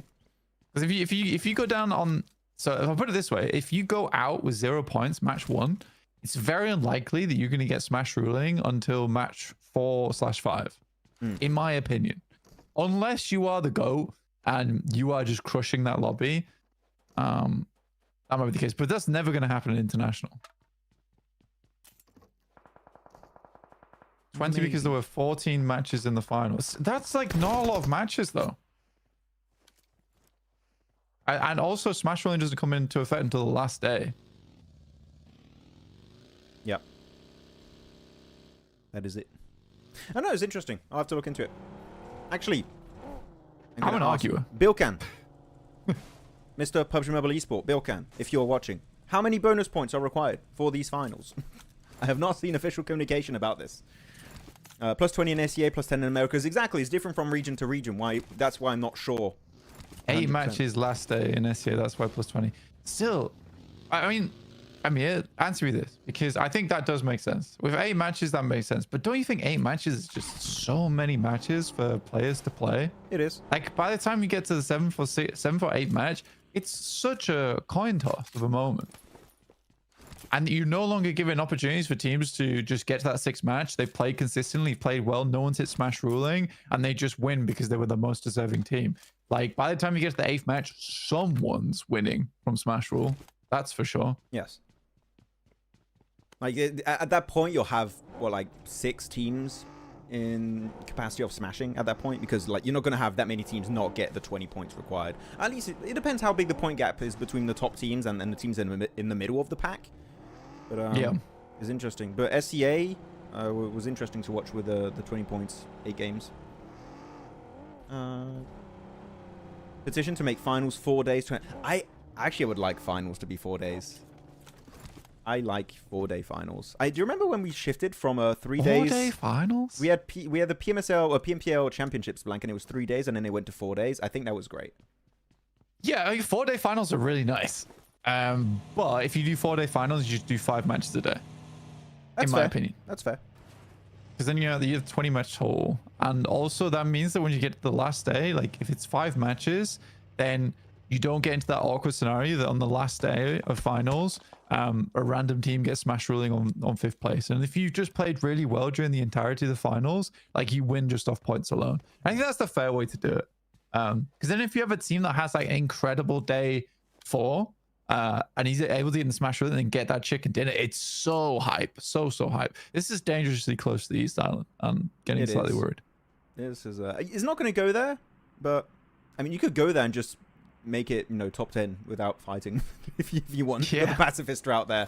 But no island finish, unfortunately. It could have happened if it went even more east of Impala. Though, looking at positions, ARCRED are in a really good spot. They're on the mountain east of Impala, which they're going to have full oversight on whatever the hell's happening in this circle. They're going to have a ton of information. It's similar to when you play in the hill north of Minas Generalis. You're kind of away from all the fight, and you can take shots, but again, you can't loot from there. So ARCRED got to be careful. They are in a hot seat here. In 9th place, actually, they could jump up quite a bit. But does it matter? Because they're qualified anyways. Yeah. Favorite team in India? I think OG right now. Hey. Pretty easy. It's pretty easy when we say it. It's like supporting Manchester United, but it has a lot of the OGs I recognize from when I used to cast it back in the day. Do you have I've a favorite not followed player it enough recently. Or not yet? You haven't watched enough. Not yet. No, it would be disingenuous of me to say I had a favorite player in India right now. But I'm excited to see more of them. I mean, I'm definitely going to watch BMIC. It's going to be fun. Actually, I had an opinion that I feel like quite a few people resonated with a few months ago, and I want to ask your opinion on this before we get into like the big action portion of this match. I was talking about the fact that the reason why I want India back in globals, and I'm hyped that they're back now for 2025 and hopefully for the future of PUBG Mobile Esport, is not because, oh, I really want India back. It was like, oh, I love them. Like, India's cool. But the main reason is now, when you have a global championship, you have a PMWC, you have a PMGC. Every region is there, or at least every region has a chance to qualify, meaning that whoever you crown the champion really is the best out of all the regions in the world. That's why I like it. There's more weight to being the world champion then. Yeah, I mean, we're always missing out on having India in PMWC and PMGC because, like you say, it does suck not having all the regions there. Like, it's just nice to have. It's fine. Reduce quality. I'm showing the map feed. Nobody knows. sorry. Yeah, it's nice having everyone there because then there's no like ifs and buts. Plus, India has just a nice community for PUBG Mobile in general. Yeah. But yeah, it's good to have them back. Definitely good to have them back. It's gonna be fun. It's gonna be a good time. Would they make it to finals though? We'll have to see. It's not gonna like group stage is gonna be brutal, for sure. Stream lagging. No, it's fine, guys. Nothing happened. I put it to map feed. I was doing stuff in the background. Don't worry. We're fine. I'm gonna keep in this quality because maybe it is on my end in the end. Sorry, production. maybe my internet's overloaded. There's too much happening at once. Am I a football fan? What's your favorite club in Premier League? No, I'm not a football fan. No. So sorry to say it. I watch. The problem is I watch a lot of esports. And I don't really have enough time for normal sports. Like, I'm watching 3 or 4 streams a week. So yeah, it's tough. I watch a bit of rugby, but that's it. That's all I do. Okay, but Circle going over to Impala. Southern side Impala. ARCRED again in a great spot. Going in the city, I would say some teams are going to be forced to making that decision blank. But leaving the city, if the Circle moves away, that's just going to be a bloodbath, which I wouldn't recommend anyone, but some teams are just not going to have that choice. They're just going to have to commit to it and hope for the best. I think ARCRED's got a nice spot. I always like this position up on high ground, you know, overlooking church towards Impala. I think it's just such a safe position to be in as well for ARCRED. But let's take a look at some of our more worrying teams, like the MongolZ, who are currently out in no man's land on the western side. I do not like that crossing in. I don't know how you feel about it, Maxman, but that is a rough position to be in for the MongolZ. Can't even see them. He Where? also- Oh, they're in the field position right now. Yeah. Yeah, they're in the fields right now with ASI in front of them. I think it's fine. They're going to have to crash eventually. Not this circle, but I think the next phase, they're just going to have to full send and commit to an engage on a team. So they better make a good decision based on that. Based on where the circle goes. Just don't do what we saw on the last 2 games of yesterday, which is push before the circle. Just wait to see where it goes and see if you can take a fight of value. And I think MongolZ will be fine. Oh, we see an inner circle getting picked off by ARCRED from the high ground. It seems, but inner circle getting absolutely destroyed. How many? They're done. They're done. They're done completely. I didn't realize they completely got squad wiped and they couldn't hold the center of the circle. They went from northwest, Minas Generales, dead center, south of Impala, and ARCRED again from the mountaintop. Look down on them, insta squad wipe, and that is not a position you can play if a team is there just like ARCRED. No, it's really not. APG, they're rocking up over towards 4 Yonkos, get inside the buildings. Yol finds the first tag as well. It's very nice. Just commit to it too, but already 2 players down from APG, leaving just Top left remaining. VIRTUS is already out. And now Top has to finish things up, and it is looking bad right now. That was a horrible push from APG because this is a compound that so many teams can look into. If you want to breach this, I would say you've got other better options. You can fight Dagestan to the west, or maybe even MongolZ's compound, or in... this is not the way, and 4 Yonko get the easiest squad wipe because most of the damage done on APG was by another team, not even 4 Yonko themselves. So now we have a lot of the heavy hitters, Brute Force out, Inner Circle out, APG out, I8 still in this game, and actually I would even go to say they have the best compound to the western side. So far, no one is looking to even breach in the first place because it's such a strong position. It's hard to dismantle those from that position as well. So if you go west, like, I think ASI could have a very nice game. And, you know, it does keep them in there. MongolZ now kind of struggling. They're trying to clear area, though. I like this play for the MongolZ. I appreciate they moved down towards the south side. They took the opportunity to go for it. Good smokes, good nades, just leaving now Magnum from Dagestan left alive. Probably... Ooh, Vitality of Falcons. Tough with the things going on at the moment. I think I probably put my money on Falcons, on Vitality though. You watch all streams. I mean, you got work. We don't have work. This is our work. This is our work. Oh, yeah. We do have. It's a luxury that I have. That I get to spend a lot of time watching esports. It is fun. I did have a job for a time. I was doing social media for ESL on Pokemon events. So if you saw memes like 2 years ago, that was me. I made those. That was my memes. I did this. Yes. But now I do it on my own channel. We'll see. I'm still hoping. You know what, Blank? That's one thing I'm just dreaming of on Miramar is that someone uses one of these ramps one day and gets the sickest Ilim, just swaps seats mid-air as he jumps off the ramp, knocks a player. That would be literally best moment in the world on Miramar, but it's not. No one ever does it. They just use as cover, and it makes me genuinely sad. Yeah. It would be so cool. Plus 20, Bill says. Bill says plus 20. Ah. CSA. It is going to be. Seems like a short. That's a short final. Plus 20. We'll see how that works. I don't. So I think for people who don't really like the smash ruling, plus 20 is kind of good because it does require you to do insanely well. It's less likely for you to get a smash in the tournament format for sure. I think it's good. 10 was too easy. Like you could smash from game 2, which actually happened in SCA, I think earlier this year, with what was it, E-Arena, if I'm not mistaken, guys. But I think 20 is the right soft spot this time around. I'm going to show the map. We didn't see it too much here. Not much is happening on screen. And I think we can actually do a prediction here. I think this is a good time because it is going to get hectic at the very end here. We're going to have potentially Impala finish or even a mountain finish for ARCRED. That's going to be wild. And I'm going to go pick first here, Blank. I'm actually going to go Skyforce on this position. I think they're able to hug that cliff onto the eastern side. You just gatekeep all the southern teams and then you move in. I think Skyforce could have a really good opportunity here. I'm not picking any of the city teams. I think it's a tough one where if you are inside the city, I think a lot of teams actually realize they probably don't want to go too deep into the city here either. You can Power playing out on the warehouse on the north side. Skyforce could have a decent game, wrapping in on that eastern side. I think also MadBulls, not a terrible position, but they're going to get held out by HORAA quite a bit. It's a tough circle, man. It's a very, very tough circle because so much is just dead space towards the center there, where ARCRED's currently playing, that you are just wrapping on the outside edge. Yeah, as you said, teams are just avoiding the city. Look at that. 7-2-1 could send it. I-8-2 that we know it's going to be bad to go there, but I don't think they're going to have a choice for too long. I'm going to hide our camera so you guys can see as the circle shifts inwards. As you go in, if it goes on the high ground of ARCRED, that is going to be... There's also going to be a rough one. And it goes west. City still in play. And actually, Skyforce not going to have a good time now. Now they're going to be forced in the southern side into HORAA, into MadBulls, maybe HALAL, AXETRON, or Dagestan. Do you think ARCRED drops now? No, I would say you stay on the high ground and you leave teams move up first, because otherwise if you start leaving at the same time you might get caught mid-rotation. Just let them eliminate each other, and when you have a lower number of teams and players, I think that's when you transition. You'll have an easier time to do it. And the circle could still go to them. Like, it's not sure it's going to stay west. So, what would you do? Would you just stay up there? I think personally I would probably start dropping. Oh, okay.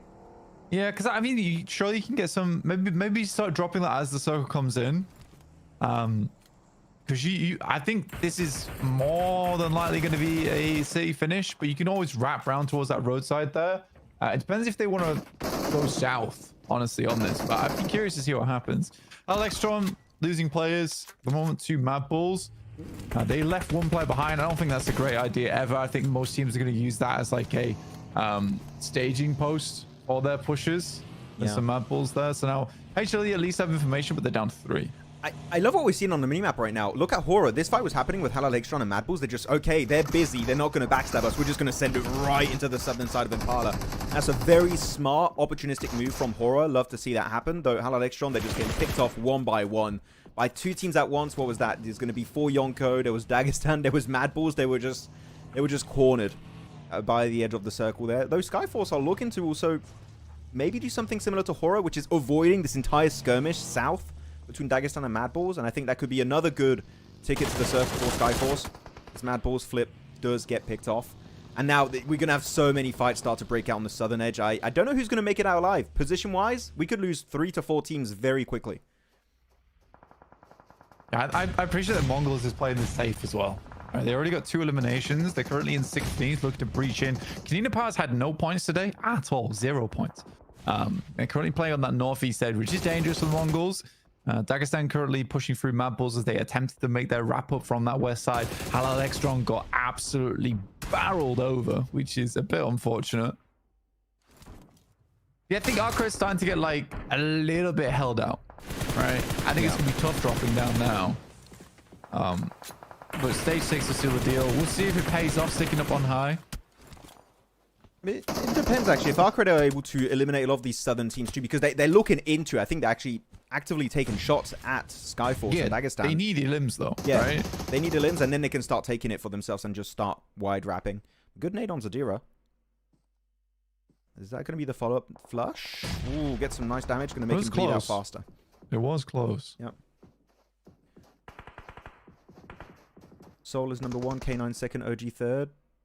Well, I mean, they're still in top 3. No, it's fine. Believe in OG. That's a good smoke road, actually, from Skyforce. Keeps them safe from getting third-partied by 4 Yonko and also ARCRED on the mountaintop. Now you just got to go for it because they're going to dissipate. They're going. They're disappearing. And I think it may have lost their chance to go for the fully committed push here. Yeah, I mean, why throw those if you're not going to do anything with it? Nice shots from Magnum as well. Yeah, that's frustrating. I think that's frustrating from Skyforce. It's something similar we keep seeing all the time, is that in practice, these plays seem good. Like the smoke row was insane. It's just plenty of nades sent over the top, but now suddenly Dagestan's in a way better position than they were before. But yeah, Skyforce set up such a nice smoke road and then just did nothing with it. Like, why lay the foundations down if you're not going to build on top of that? That's so unfortunate that they didn't fully commit to the play. Really good nades actually coming out from Zadira and Magnum, but they're just able to reverse the engagement fully. Magnum finds the flush onto Riley there, I think, very soon. There you go. That's going to be connecting.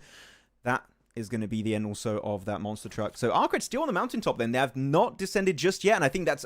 I like even more now because all the Western teams they were looking at, Blank, you're looking at your 721s, your I8s, Mongols, 4 Yonkos, Dagestan. I think most of those teams are going to get squad wiped very soon, meaning that it's going to be even easier for ARCRED to make their descent. And they could actually go in the church area and just start entering from the eastern side. I think that's an easy way to make into the late game and also find an easy entry point in the city itself.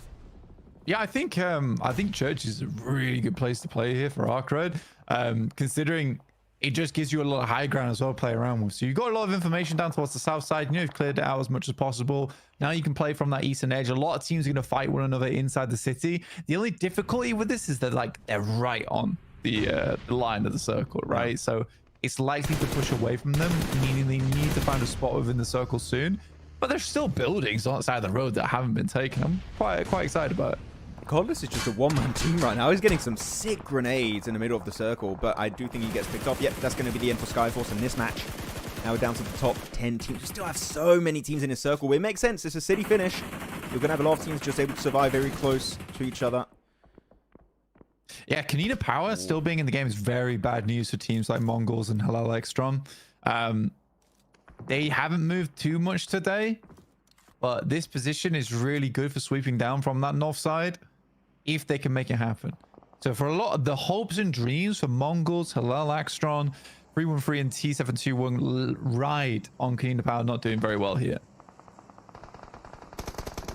I feel bad for doing a prediction game in chat because this is impossible to know who's going to win this game. It's all over the place. 7 elims. I think you could be. I mean, you could happily predict HORAA and still get a pretty decent result. Like, I think HORAA's probably a top 3 team here. Yeah. But this is good from HORAA. We talked about on the pre-show a little bit how like their splits were hurting them a lot on their, especially on their second day, losing players for no reason, missing out on opportunities to get actual wins. Here, they were super opportunistic. They avoid that southern fight happening when you had, I think it was MadBulls fighting another squad, and they instantly get a really good engage and send in the center. But that nade on Eugene is massive. Are they going to get the follow-up? I think they do. That's it for Eugene. Perfect. Right on the money. Wow, I felt like a botch nade as well. Gonna go for another. Goes a little bit far. The thing is, this is a very important fight because it's 3-1-3 coming off the back of an 11-point game. Now going up against their direct competition here. Konina Power. Very excited to see what happens here for 3-1-3. Finisher. Actually, to his namesake this time, finishing off other players in the lobby. Yeah, super pleased to see that. Well played, 3-1-3. I mean, it's taken to the last day, but we're finally here. They scared off Konina Power. They didn't want to be in that position anymore, which is good. Like, those walls are super nadeable. Just get the hell away from them. Circle did shift, by the way. We're in phase 7. Teams got currently in the circle. 721 currently is the only team in circle that's not in the city itself. You got 313, Qadsiah, Konina Power slowly pushing in onto 313, HORAA, and now ARCRED are also going to try and claim a bit of their position in the circle southeast. But they do have a split ARCRED. They have some players, I think, still on the mountaintop blank, and 2 players in the city, one of those being in the church onto the east, I think is Ramses. So they still have a lot of information on where players are, as HORAA gets a great knock onto I8 that I think I8 currently are going to have the hardest time rotating. If they live this circle I8, I'd be genuinely impressed. I mean, they have to play silos. I mean, that's really your only option here. And then try and wrap around the high ground on the south side. But MadBulls is already playing there. I mean, Lemon's been ratting out for a while. But yeah, they're taking shots. Silos aren't even in circle, though. Like, as a temporary location, sure. But to actually get in the circle, you got to go even deeper. And that's why I'm thinking is they're going to have a bad time. They again picked off by 721 now. Yeah, I was going to say, you need to. They'd have to go down to silos and then wrap around across the road. But yeah, I mean, they try for it. But Dagestan's already in position. Good job to them. I mean, Dagestan's been living, right? They have been living. They've been living so good. I mean, 7 elims. They've had a very, very strong match for sure. Now, ARCRED getting picked. Oh, big. How that? Like, the fact that HORAA are able to zone people away while in a steady finish is already very impressive. They're using this roadside really well. I think that was the game plan from the get-go. They're like, okay, this is an Impala city finish. We need to take buildings next to a road because in a city finish blank, I don't know if you would agree, but it's the easiest to defend because teams have to cross in the open to get to you. So you have a natural defense just built, kind of baked into those buildings. Yeah, I mean, the east to west push is disgustingly hard to play because you're pushing into high ground. Yeah. I mean, this is probably the nicest circle that could have come through for stage 8. For T721 for Dagestan because it allows them to play on this edge, but they still have to just absolutely battle one another here now. Good shots from Aggressor. Oh, the nades. A little bit too short there, Magnum, but I'm not going to say he's wasting them. You got to try and play with them. And if he hits, actually, there could be some good damage. Nice work onto Aggressor. And there's even going to be Prepod getting a little bit involved in this fight from a distance. Nice angle from that rooftop, actually. He's going to... Not even rooftop, that's what? Second floor? Able to get a really good angle with a Mini 14. And just making sure that all these Western teams are just an issue of the past. And then they can just focus on that mini battle royale in the city itself. And we still have actually a lot of squads that have a lot of players. You've got four-player squad, a lot of three-player squads. But HORAA and T71 are still the ones to have the numbers. Cody, that was a sick headshot. Unfortunately, not able to find the knock, and now they're just getting completely demolished. I think this is going to be the end of the line for 3-2-1. 3-1-3. Why am I saying 3-2-1? 3-2-1, and they're out. They're out. Yeah, no, it's a tough one. I think Finish is not going to make it too much further here. Try to take shots over towards Hoji, but not meant to be. I do think of 3-1-3, that sucks, because I think they did well to get that far into the game, but they really, I think they get 2 points off the back of that one. It's just not a lot. HORAA taking nades from ARCRED. He did make their way in from Church. They're getting nice and close now, but Util's a little tight on this team, considering they weren't doing too much, but what an opening from Hardboy. Going to be looking for it. HORAA getting a little bit overwhelmed already in that building. Really good shot through the window with the shotgun, and No Fear was just waiting, but yeah, so many good shotgun hits. Sky is going to be the sole survivor of HORAA, and I think this is going to be the end of the line for the Nepali team. And yeah, the backstab is just instantaneous. ARCRED going to be losing everyone, but Konina Power will be able to take the building for themselves. That's a really good third party, actually, from KP. And now it's down to the top 4 teams. MadBulls, Qadsiah, Konina Power, and 721. A lot of CI's teams once again alive for this win. Yeah, I mean, last circle as well, we're going to start to bunch up a little bit here. Qadsiah doing very well for themselves, but I think Konina Power definitely one of the more impressive teams in this one, being able to make their way through. They haven't done too much, but that push coming through from ARCRED, phenomenal. I don't know how they made that work. No Fear just fell over. Real paper thin team there. It just fell apart instantly. The shotgun engage initially was just very clean from ARCRED, and they just squad wiped very, very quickly. I'm not sure what No Fear's plan was. I don't know. They won't see me, maybe, in that position. T71, you need smokes. Do you not have smokes? I don't think they have any smokes. We're using a nade. Spray them. Well. They're playing it well. Prepot, why are we not spraying this? They actually made it to the building, 721. How do you survive? You don't lose a single play on that rotate, and they even get Prepot getting third-partied by Konina Power. No way 721 win this game. They went through 4 players made it across the road without a smoke. How does that happen? I mean, to be fair, they were accurate on those windows. They were very accurate on those windows. There was no off angle available for Qadsiah because it was dealing with Konina Power coming from the backside. Koji is going crazy as well over towards Konina Power. Get some shots on. Again, just into the open. That's where they like to play, Max. Yeah, so far they're taking control. They got the wide angles secured onto the west, and now Konina Power down to their last 2 players here. The 3v2, the 2v2 right now. Aggressor hoping he has enough time to go for the heal. The M249 pre-fires are going down, but not connecting on anyone, and that's going to be the end of the line. 7-2-1, the only non-city team here in this game winning a city finish, Blank. Impossible to call. Impossible to call. Well, that one, I don't know how you did. This is incredible. I don't know how the hell they got across there. They absolutely should have smoked the road. They get very lucky. Qadsiah has no off angle, and it's only those 2 windows they're working with. And the shots were very clean. Every time he tried to peek out the window, he's getting blasted. He was calling for backup. He was calling for assistance. By the time it got there, it was way, way too late. But yeah, that's going to go down in the history books. It's one of the craziest road crossings I've ever seen. That's the craziest Impala finish I've seen, like, ever. And I've been here since 2019 with Miramar. So I'm telling you, this has been a crazy wrap-up here from them. Yeah. Did you well played from the squad, 7-2-1. Actually, I think you mentioned at the end of that game, the fact that they were all running across, and yet they had some players just peek in the windows, just allowed other players to keep going forward. So that trust, that synergy between all the players to make that cross work out. Again, smokeless cross over the road into one of the toughest road entry points in Impala in any kind of city was super impressive. Was that fumble by Prepod on the squad? Maybe. Maybe Qadsiah could have done better, but 7-2-1 were given just an inch and they took a mile at the end of that match. Yeah, I mean, it's one of those things where we talk about a lot, where you never want to give a 1v1 to players. And so that would have been very different if one player peeked up, he tried to make the crossing. But yeah, that's definitely a situation where 721 is like, we are a team. We play together, we die together. We're going to cross this damn road together. So yeah, very well played. Super, super impressive stuff. And you're right, they were juggling the focus on the window super well. It's like, okay, now you peek. Now I'm going to run, now you peek. Like, wow. I think that type of synergy only comes around now and again.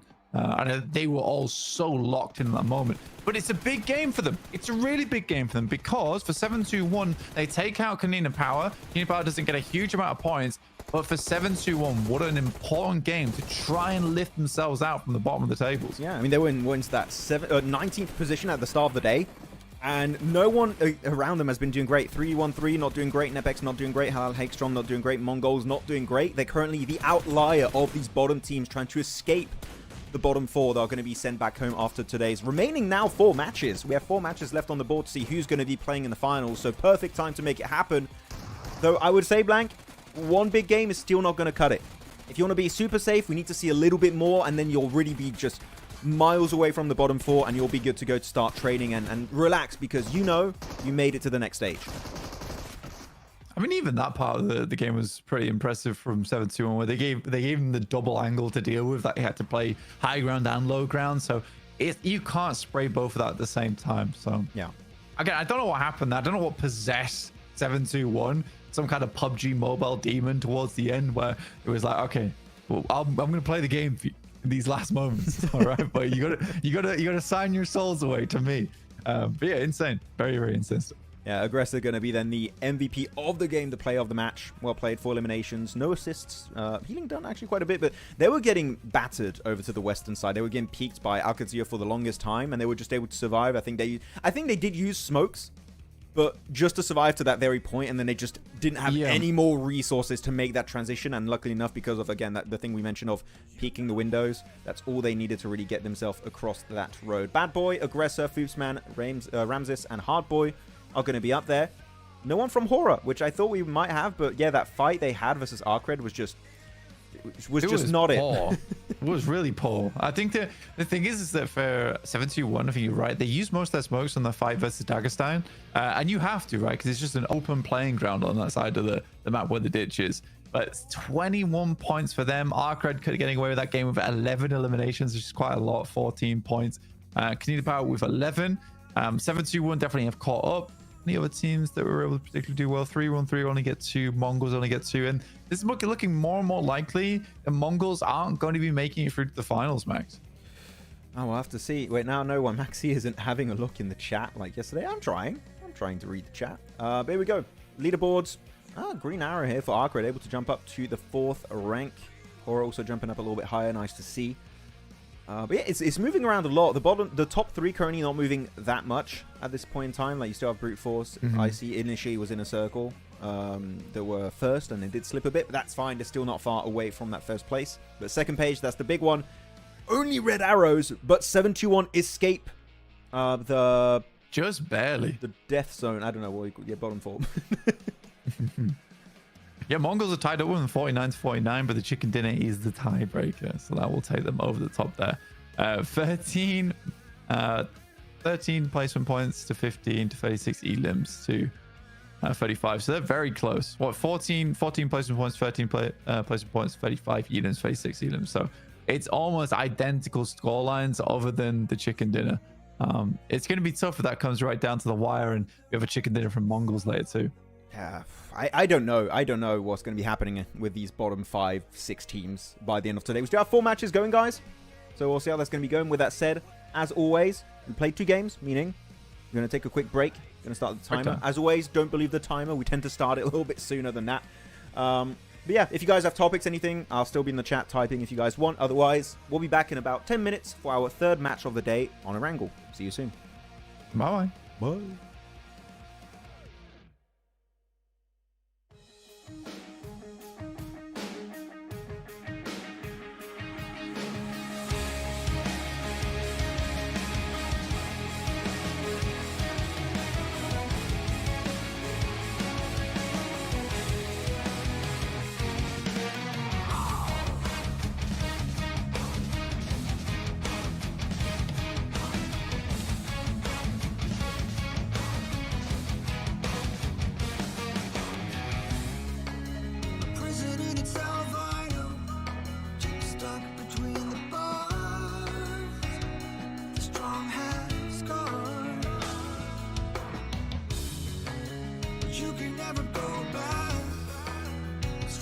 that you survive, and you're still alive.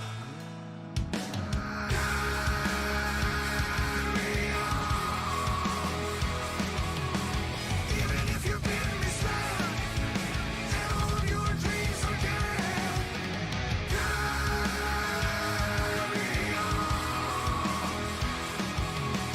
Even if you can't forget, take a quick look and settle your regrets.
And again, the timer is a lie. And so is the cake. Maxman, Blank, we're back. Once again, it's Erangel, the grassy pastures, as Kalaris would call it.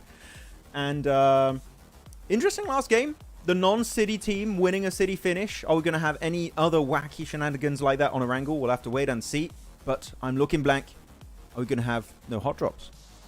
It's a purple mouse is on the screen now. Where? Next to the plane. Next to the plane wing. Check him out. He's like pink. You see him? No. What the hell? Am I blind? Oh, Yeah. I do see it now. Yeah, it's moving all over. Whose mouse is that? It's gone. I saw it for like a split second. But yeah, we're jumping straight into things right now over towards the south side of the map. I think overall should be a pretty fun game. I think 7-2 winning the last one was kind of impressive overall. I did not expect it. There's a hard southeast circle as well, so we're looking over towards Mini Milta, Milta Power, also Shelter region. Should be a fun one. But yeah, definitely a big game for 7-2-1. Got them out of the bottom four, which is great news. Konina Power wasn't able to get as many points as they would have liked to hold on to things, but they're not really in danger. I think we're starting to see more and more teams like securing down towards that bottom four now. I think teams only have 2 more matches to play, if I'm not mistaken. Is it? I'll have to check. But they play 14 total, right? So we'll have to. We'll see that on the leaderboards at one point, I think. No, five more matches. 5 more. 5, but we only have 4 matches left. To play today. So I think on average it's 3. I mean overall each day. So yeah, so it's okay, got you. But I think with the 7, it's like messing me up a little bit because we had 7 first day, 7 next day, 6 today. So is it just 4 more matches for each team? I don't know. We'll find out. 3, depending on which group you're in. It's 3 or 4, for sure. Here we go. By the way, we got an update during the break. I just realized, checking our group, that it is 10 bonus points for Smash in this. It is not 20. I don't know if we corrected that earlier, Blank. But we were told 20, and then it was been fixed, so it's 10 for CSA. Yeah. I don't know.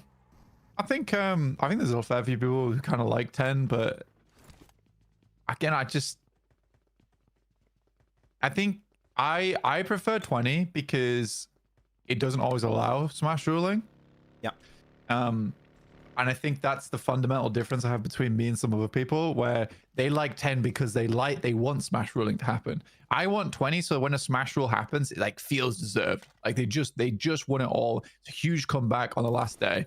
But with 10, it's like you're kind of expecting the top team to smash to win the game, as opposed to get to the 6th match and win by points alone. So I don't know. I fully agree. If we're gonna get a smash, I would prefer smash to happen middle of the day. End of day is even better. But I think having a smash on game 2 when you have 10 points, and especially again, Rondo should be your first map, meaning that you might have multiple teams make it in the smash zone on the first game alone, because again, the points are like increased significantly. Exactly, that was the word. Inflated significantly because of the whole recall system and everything. And we've seen in SEA, I don't know how much you've seen of SEA, Blank, but the meta is you send 1 player to camp the recall towers, you send 3 teams in a big hot drop. Sometimes you'd have like 3-4 teams in one compound fighting, and then just insta-res when they get knocked. Yeah, and I mean, I think Rondo is really good for it as well, honestly. For going for those sorts of plays anyway. I mean, if you look at the map in general, you have places like Test Track, which I think you can fit like 4 to 6 teams, because that's across Test Track and Neox Factory as well. Yeah. So you have both those areas with like 6 teams in it. Like you say, you send 1 player out to camp the tower, you can just have a massive brawl over towards Test Track and Neox, get a ton of points off the back of it potentially, and then move away from it. Some teams might even come away with their 10 elims in the early game. So I do think it's one of those things where maybe for the guys of the PUBG mobile team, they didn't really expect how much of an impact Rondo would have. So I think 10 points maybe made sense before. I think it makes less sense now because Rondo's in the map pool. Yes, I fully agree. I think that's where you should push it to 20, and I think that was perfect in SEA. But it is like the recall tower strat is being used and abused by the teams, which is normal. It's no matter. They're going to be using it to get as many points as possible, and that is going to be the way forward moving into the future of PUBG Mobile Esport. PUBG Mobile production team is doing serious polls for us. We got a lot of serious polls happening, Pepperport, in the chat for real. And Maxman solos Max Verstappen. Max Verstappen. Yeah, it's funny because I feel like a lot of these are like folks, they're targeting us as well, Max. Like, do you really care about Blank and Max talking about players right now? Yeah, actually, if the person who's doing the polls right now is listening, what should be the next poll? What should we make? What do you guys want to know? If they'll do it, I don't know if they'll do it. Let's just entertain the thought they will. Yeah, I think the next poll should be: should Maxman and Blank keep talking about the Smash ruling? Yes, no. Should we keep talking about India when people ask us questions about it in the chat? And we're covering an entirely different region. What do you guys want? What do you... Oh dear me. Max, what is your best squad wipe in PUBG Mobile history? Ooh, squad wipe. Actually, well, we might have one right now. We got Qadsiah versus IA. Going to be happening. Good nade, actually. That did a lot of damage outside the window. A lot of good nades coming out from Qadsiah from these window positions. That's another good bounce. Oh, right onto Crypto. Not even allowed to play the game, it seems. And dodges that too. Crazy. The freezer nades his mate. So I take it back. It was not good. He saw big. Oh my god, Casanova. What a shot through the window. That's some primetime flight gaming. He got the solo of Qadsiah just getting... no, I'm out. Oh, that duo actually. It's duo, Neos and Prepod. But what a sick jump shot there from Casanova. That was beautiful. Yeah, I mean, I'd also be leaving that point. Like, he's cracked. He's absolutely cracked. Let's leave. Leave. But yeah, so... What was the question I asked earlier? I forgot. What was it? Squad wipe. Squad wipe, yeah. Best squad wipe. There was one, I think it was last year. No, not even I think. I'm sure it was last year. PMSL CSA watch party with Jason. And we had in bootcamp, Sanok. I think it was Top. Did a 1v4 with a DBS against IHC. And that was a sick one. That was like literally a 5-second clutch. 1v4. Amazing. 5 seconds? Yeah. Bang, bang, bang, bang. Yeah, he didn't miss. I think he missed one shot. Otherwise, it's just like 4 pretty much in a row, instantaneous eliminations. Damn. Yep. That's what you do. I mean, I can't really remember my favorite squad wipe, honestly. I remember like specific games that were great. Yeah, I don't remember squad wipes all that often.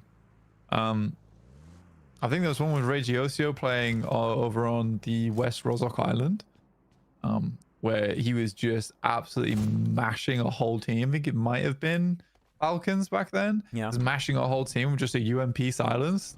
It just went insane. This circle, though. Nasty shift. Yeah, nasty. We can't really see it right now on the screen. Actually, I think I remember what would be your favorite clutch, which it's weird I would remember that. But I think it's a game you were casting with John, and it was PMGC. Was it... I think it was PMGC where the finals were in Jakarta, but it was during the league stage. And Ray-Z from S2G clutched up a fight versus LGD that helped them qualify for the finals. And it was in Sunken City. I don't know if you remember that one. With a pump, I think it was. No, I don't. I need to go watch that back now. Yeah, I think so. I don't remember exactly what game it was. I couldn't tell you the exact game number or day it happened on. But I remember that crazy. Ray-Z clutch against LGD was wild. That was a really sick one. It was a 1v7 max. Oh, true, he did get more eliminations after because there was another team in boot camp. So actually Top got more. But like that specific 1v4, Slimani is the one I'm referring to. Like that clutch was great. Mine is RQ, Vikendi, G9, wipe the squad.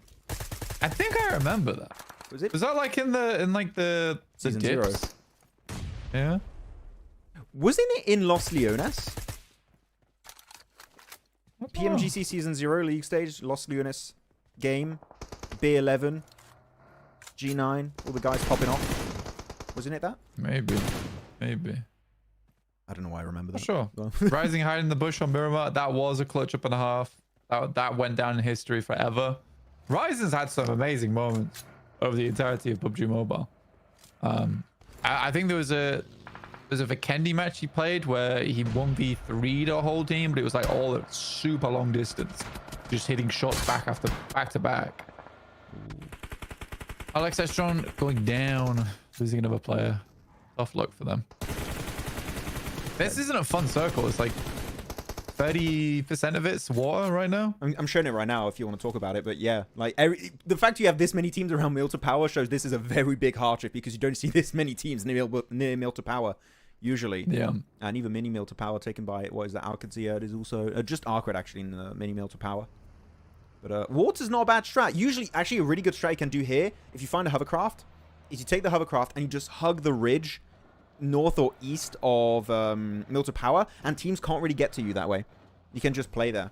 So if you have no other way to play this game, that's actually an option. Are you going to win from there? No, hell no, but you would survive. I think we've seen a couple of teams doing that. I mean, Falcons love doing that kind of play, right? They just play out in the water for half the game and then come on in later. Drenched, but still kicking. I actually really like where ASI8 are playing. I think it's a great position to be grabbing early on, especially on that 2-2 split. It's absolutely perfect to play. And from this circle as well, it's wonderful. Actually wonderful. Registrar can also do well from their position, but I think this position from ASI8, if it continues to push down from the north side, you have so much control. So much control. An actual Mill to Power finish here. I haven't had that in a while. This has been so long since I've seen an actual Mill to Power finish. I hope it does go there. Good chip back to the west. Crypto getting a nice knock onto Desert. And he's going to be trying to flush that one out. So already 3 eliminations after eliminated some players of Qadsiah. So I8 trying to reclaim the throne, trying to reclaim first place. And so far, they're definitely able to do that. By the way, guys, looking at the groups, people that are not playing, we don't have 313, we don't have HORAA, we don't have Inner Circle, and we also do not have Alpha Gaming playing this game. Apaga. Yeah, Apaga. Yeah, I think right now, this is a good opportunity for ASA to try and reclaim the throne.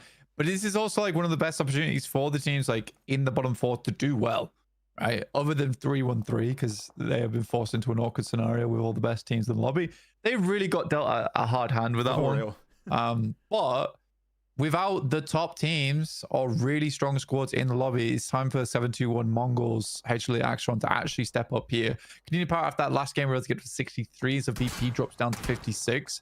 It's not a massive jump up. It's really not a massive jump up.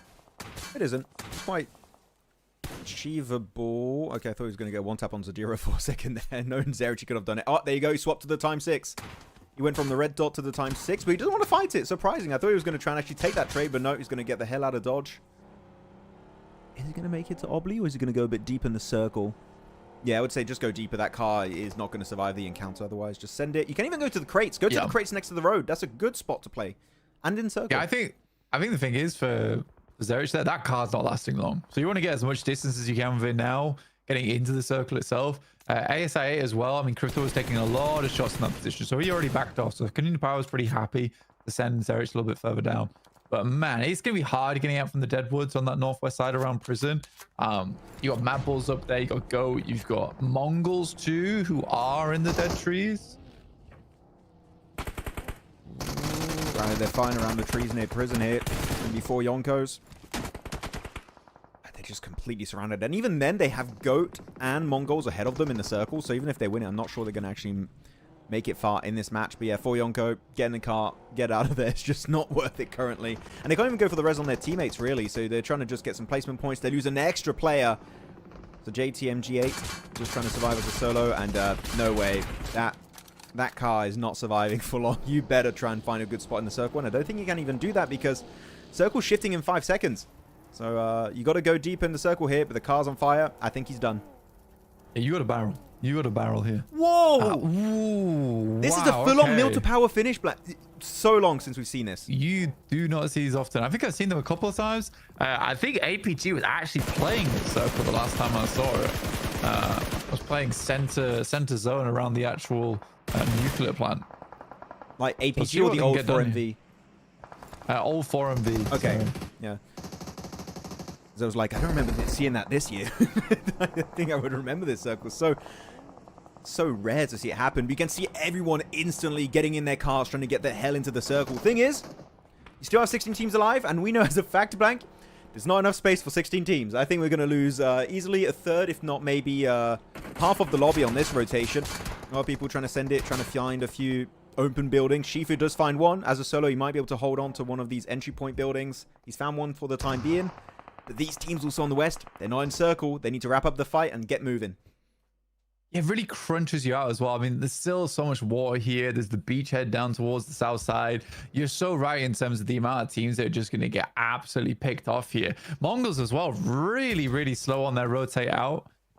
Waited a huge amount of time. Now they've got to deal with AXETRON, for Yonkos, ARCRED they move through. Qadsiah even have a good spot going forward here to just hold out teams, but they need to get further in.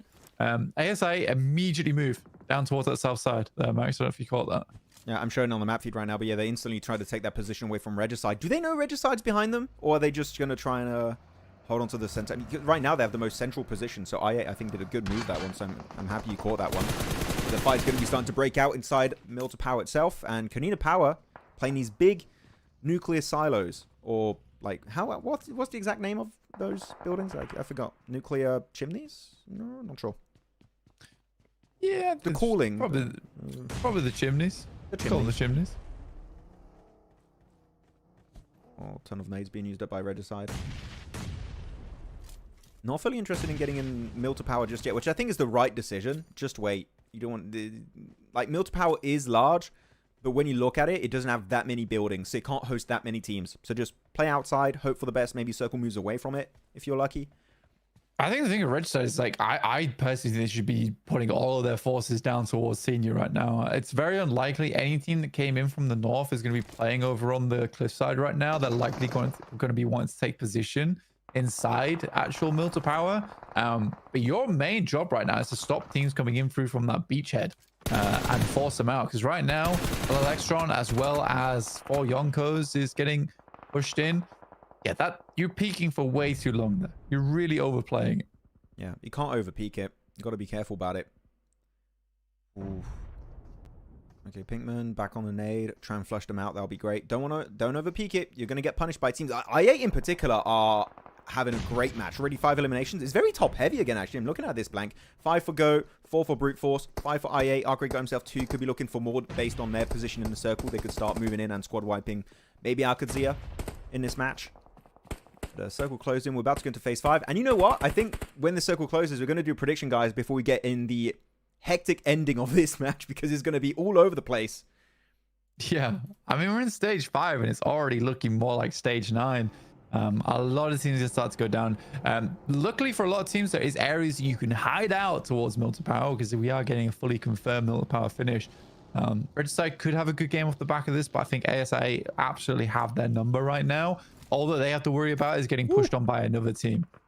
That was a send on half onto Obli, but he's able to defend it with the DDS. Got himself the M4, instantly going for the first aid. Oh, he has time for it. Yeah, he has time. The Molotov, though, is going to... Oh, that Molotov, yeah. I think he's stuck. He's not burning. He's safe. He's safe. Oh, not for too long. That was unfortunate. Yeah, he had to hold the DVS there, I think. But good job. I can't believe he was safe from the Molotov, though. That's nuts. Okay, showing the map feed, guys. Make your prediction. Who do you think is going to be winning this game? You still have 10 teams alive in this one. Oh, solo for Dagestan. Maybe don't pick him. Otherwise, the rest is definitely fair game. We have a few more seconds before we go back to the game, because a fight's going to happen between 721 and VP. And we're going back now. And as I show that, that's a squad wipe. They're done. Aragon from the behind there. Spidey will take down one. Aggressor will hit the deck, though. That's from Slonic from Brute Force. Yeah, they're going to struggle to get him up. I actually don't even think they can really get him up here. And they have a player on the outside that might be able to rock up towards him, but getting into the warehouse now is difficult. They're right on the cusp of the circle itself. Vehicles are shot to bits. And look at it. The util's terrible. Everything's broken on the side of 721. Regardless, I think they're still quite happy. 4 elims and then potentially a high placing here. Would be super beneficial for them, as well as VP having only 1 player left in Aragon. It's 7-2-1. They're going to have to start leapfrogging from building to building here. They even get spotted out by MadBulls. Oh, he's got the burst. He's got the 2-bullet burst, which is so broken on the ASM Abacam. You got so little recoil blank between the 2 bullets when you put in burst mode. You can get double headshots and one-tap people. Instant off. So, didn't do it there, but still, he was using it at, I would say, the perfect range, and you saw that if he hit that, that would have been an instant knock into a flush, I think. Yeah, some nasty damage. Good job from ARCRED. They just wrap up over towards that north side. They put a lot of pressure over towards T721. Now they're scared of them. And instantly after that, they wrap back down towards the south and try and put pressure here as well. So they're controlling the map, at least on the southwest from Mini Milta. Yeah. Looking at the chat real quick, seems like we do have quite a few predictions on Regicide and ARCRED too, which is fair. But I think Regicide is definitely going to be the one with their position where they're not directly involved in these skirmishes inside of Milta Power, so they should have a really good advantage. But next circle, that means you're going to have some teams starting to leave their buildings, pushing to one another. It's down to, do you still have smokes to make the transitions? Because Milta Power, every building is very spaced out from one another, so you need some utility to make the transition. If you have grenades and smokes too, to start also dealing damage and zoning the buildings your enemies are playing in, that will be even better. But utility is going to be key for this city finish in particular. Smokes are like one of the biggest commodities you can have here, especially when rotating around like a lot of these damaged buildings. Do not pick brute force. Batman, do not do it. They will betray you. Oh, the circle moves away. This is great for Regicide. Yeah, I think Regicide have like so much space to work with. Goat could wrap. Actually, this is a bad time for VIRTUS to be moving away from that position. Goat could wrap on that. I think he could have played further towards that north side for a little bit longer as like an early warning system. ARCRED rocking up over towards HALAL AXETRON, and they just get wiped off the face of the earth. 8 limbs for ARCRED now. Yeah, not the easiest entry point either. Like, they had to start clearing. I think it was Qadsiah earlier. They had a few teams. I think it was maybe NEPX also. They had to clear from Mini Milta Power itself. So ARCRED, the fact that not only they got 8 eliminations here, they still have the entire squad alive, and clearly now they're looting up resources. They're going to be fully stacked in terms of utility. I think they also got some decently healthy vests and helmets. Ammo should be looking good too, so they're looking nice. Unfortunately for 71, though, not looking too nice in this game as they're sent back to the lobby. End of the game. That nade is pinpoint accurate. And I8, again, surrounded by a lot of teams here, but currently it's working out, and they have 6 elims and maybe looking for double-digit elim game. Cypher takes a big amount of damage off the back of that. 6 elims there, but yeah, ARCRED could continue to sweep, actually. I don't know how MongolZ grab this position, by the way, Max. I really don't. They have a player knocked. They're currently getting back up again, but brute force is sending it. Yeah, just blinked and they were there. They did it while everyone is busy, I think. Oh, nice. Really well played to Hopeless there. I think he has really been keeping the team together. There is a player down, so it's full 1v1 between him and brute force. Let's see who comes out on top. Oh, he runs straight into it. No survivors. They're all gone. That's the nade of Iron, the nail in the coffin for brute force. No one survives on those silos. And now I8 again looking to just squad wipe over to the east versus Goat. Looking for what I think is the final player now. They do get Killer Joe with that confirm. And now we are down to the last 6 teams. We have Goat, ARCRED, I8, Regicide, Dagestan, and VP, guys. If you want to put a new prediction in chat telling us who you think is going to get the win, please do so now before we get into the last circle.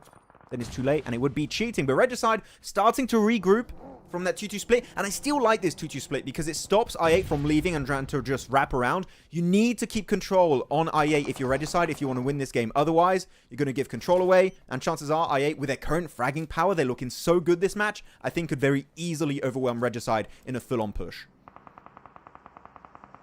Absolutely. I think with the fact that they're trying to hold our ARCRED down towards the south side as well, but that is actually an Elim pickup that they found there over towards Casanova. Good one, Taps. That's very, very rough for ASI8. So down to 3 players now.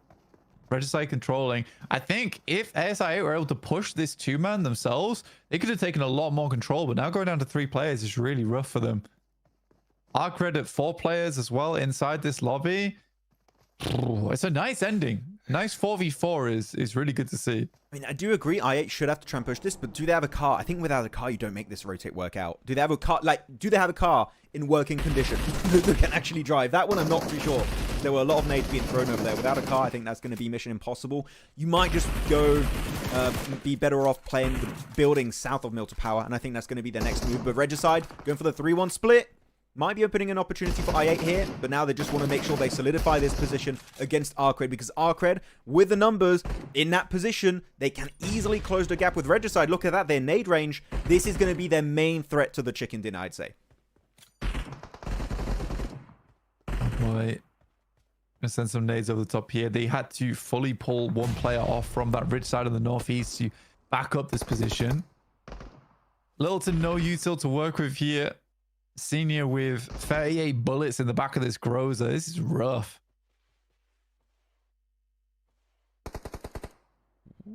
Yeah, Grozer's almost out of ammo.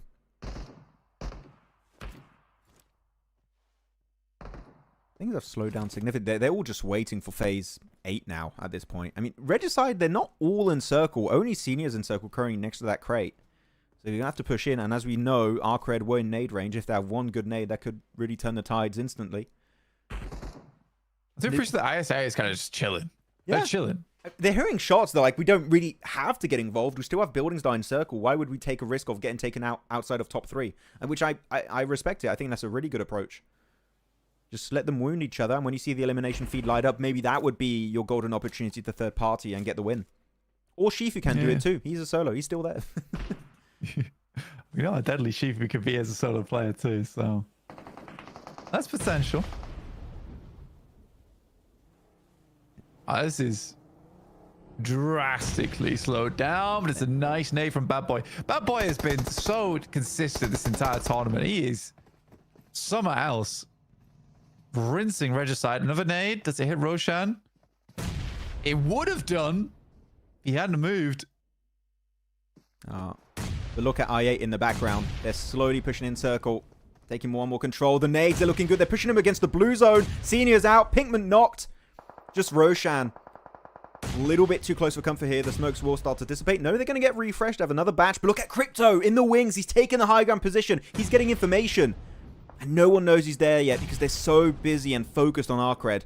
And Crypto, seeing this position's free. Huzaifa's going to join up with a buggy. This is looking like a potential I8 win at the end. As the nade is right on the money. And Regicide down to just Roshan with a DBS. Yeah, Crypto just needs to pick up an immediate knock over on this side. Roshan's doing well with the DBS. Does find Bad Boy in the process. Shifu's still in the game. Start to heal back up again as quickly as possible as ASI8 starts to come in. But the nades are flying over the top. They both get the first aids off. Ooh, there you go. Just held onto their utility until the very bitter end here for I8. Exactly as you need to do it. Good smokes here, trying to buy some time. The thing is, you're putting a smoke like that. I8 just want to nade those smokes. They put a fake smoke around that crate, which is nice, but they still get some good damage onto Glory. I'm just scared someone's going to slip down this cliff eventually. Blank, hopefully that's not going to happen. We saw that happen at one point, I think, a few days ago. But trying to bully Alien back with the Scar. And actually, they got a lot of extra ammo out of the crates of Regicide, so that's going to help them take this fight a bit more. But they did lose Ramses, so it's going to be a 4v3 situation. Still heavily in favor of I8 currently. But Shifu's still there. Don't forget about him. Yeah, he's chilling. Not doing too much. We need to have 13 Elians for ARCRED, though. What a nice game. Very, very good for them. The fact that ASI8 weren't able to get over the top there and find at least one knock over towards ARCRED just means that the fight had to be slowed down so much. This is a nasty off angle for Bad Boy, as well as Shifu. Likely finding Huzaifa here. Oh, no, he's going to be spotted. Way. He waited too long. That would have been massive. He does find him just in time. And now it's going to be the trades happening between the last two teams for the win. It's going to be I8 down to Huzaifa and Crypto. Iron Res could happen if he got smokes, but I don't think ARCRED are going to allow it to happen here, Blank. They're immediately over the top. This is now Crypto's time to shine. Huzaifa on that play there was so nice. The immediate swivel into the accurate shots. Crazy stuff. ASM Abakan. Gets a nice knock. ARCRED down to Glory. Hardboy, they get everything they want. All the angles are secured, and ARCRED will be able to snatch it away from the hands of Regicide and I8, even though they did have the advantage. And they will be their first chicken dinner of the day. Very well done. I'm looking at the player stats. Everyone is putting in the work here. Really even across the board. 3 elims, the 6 elims, 5 and 2. Damn, ARCRED, one of the only few teams, just like 7-2 on last game, actually, Blank, not in mill to power, and actually winning a quote-unquote city finish. Yeah, I think they had some great rotates overall to get over to where they wanted to go. Versus Regicide, when else quite hold them out. I think Regicide had invested way too much ammo, way too much utility at that point of the game versus 4 Yonkos, as well as HALAL AXETRON. I don't think they had to do that as much. I think those two teams would have fizzled out on their own. But yeah, by the time the ARCRED came round and knocking, it was just nothing left. But yeah, I do think ASI had to be a little bit quicker over towards that engagement. Like they were zigzagging over towards it as if they were going to be looking at them. But that fight's taking place. I think you just have to commit to finding 1 or 2 knocks there and then overwhelming. The fact that Qadsiah is able to pick up Shifu was quite an impressive moment. And Shifu just waits too long. He just had to go for it. Yeah, I'm actually surprised we didn't see I8. Like you said, they didn't, like they maybe just got a bit more passive at the end. I think if they take away ARCRED's little dips on the rocky cliffs up there and they claim the high ground, I think they win the entire game. I feel like they got a bit scared because of the lack of information. They're like, we're just going to give that position away. That was the game-winning spot. And you saw the last 2 players of ARCRED, they just start bleeding over the ridges, getting the angles, and they just overwhelm. I think that was the moment that I8 lost that game. But still, even though I8 sure don't get the win, I would say this is one of the most impressive games from I8 ever since their back-to-back win in day 1. They've shown signs of life again, which is nice. Yeah, they have shown a little bit of extra bit of life. I think for ASI as well, like that game was decent. I mean, to come off the back of like pretty bad games, let's be honest, for a game like that and the previous game over on Miramar, yeah, I'm pretty pleased with how it all panned out. But for ARCRED, wow, what a day from them so far. 16 elims on this one too. Really good stuff. I want to see that elim. So I'm going to go back real quick. I want to see the POV of Qadsiah against Shifu. He's just like, wait, is that a player? Yeah, it's like, wait a minute, that's weird. That shouldn't be there. Instantly fix it. Super good swivel from him, honestly. And then he just got the cleanups, ASM Abakan, M4s, Scar also, and able to get himself the win on this game. Very good. Very strong game from Pakistan as a region here, even though, again, Inner Circle we're not playing. And Glory will be your match MVP. Over 1,000 damage. I'm sure Kalaris would have a noise to make after seeing that. That he would. He would. God damn. Yeah, very well played to Glory from ARCRED. I think overall, ARCRED just played that game like by the books. Let's be honest. It was by the books. I don't think they really could have done much better from that one. I think their pushover to Regicide was slightly sloppy. But they still finished out, and ASI were just still not there in time. But I think I like the fact that they realized that we have to clean this fight up now. Yes. Like, we can't afford to be messing around. We just have to push over the top. And if ASI takes us down, fine, so be it. Yeah, it's nice to see when a team is just like, we literally have no other option. We have to fully commit to the fight, and then they do so in flashy fashion. In a good flashy fashion. Flashy fashion. Correct. There you go. Actually, really good headshot ratio for Glory. Look at that. 33% of your shots are headshots there. That is quite big. Check him phone. Check him phone. Check it right now. There you go. Glory, of course, going to be top player of this game, followed by Slonic from Brute Force. Then you got Bad Boy, also another play from ARCRED. Then Vic and Crypto up there. Again, Crypto is having a comeback. He's really stepping up in this season. Yeah, he's been doing it. I don't think we've seen one of these top players without seeing Bad Boy on the list, just so you know. That's true. He's always there. He's been on this top player list all day. It's nuts. Yeah, Regicide didn't have any ammunition. They burned their utilities. Absolutely they did. Yep. Just had nothing left. And here we go on the match rankings. ARCRED, 26 points on the board. And a few one-pointers. Oh, that was very quick. We didn't look at that one quickly for very long. But here we go. New first place team is going to be ARCRED. So, yes, CIS. Up there, man. ARCRED, you got GOAT, you got Brute Force, and then the 3 Pakistani teams in a row. I8, Inner Circle, Regicide.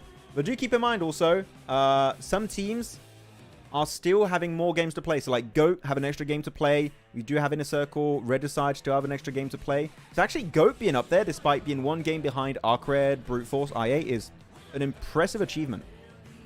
It is, yeah. I think that there's quite a few CIS teams that have been very impressive so far.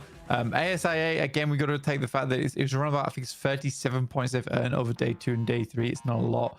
Their day 1 was just crazy. But down towards our second page, the important one, T721 still maintain that gap, but only by 2 points now. And MongolZ behind them by just 2 on 51. But HALAL AXETRON, let's be honest, they've been doing fairly well here, Max. Yeah, they've had a good time, able to give themselves a few points, but unfortunately, they're still not out of this bottom 4.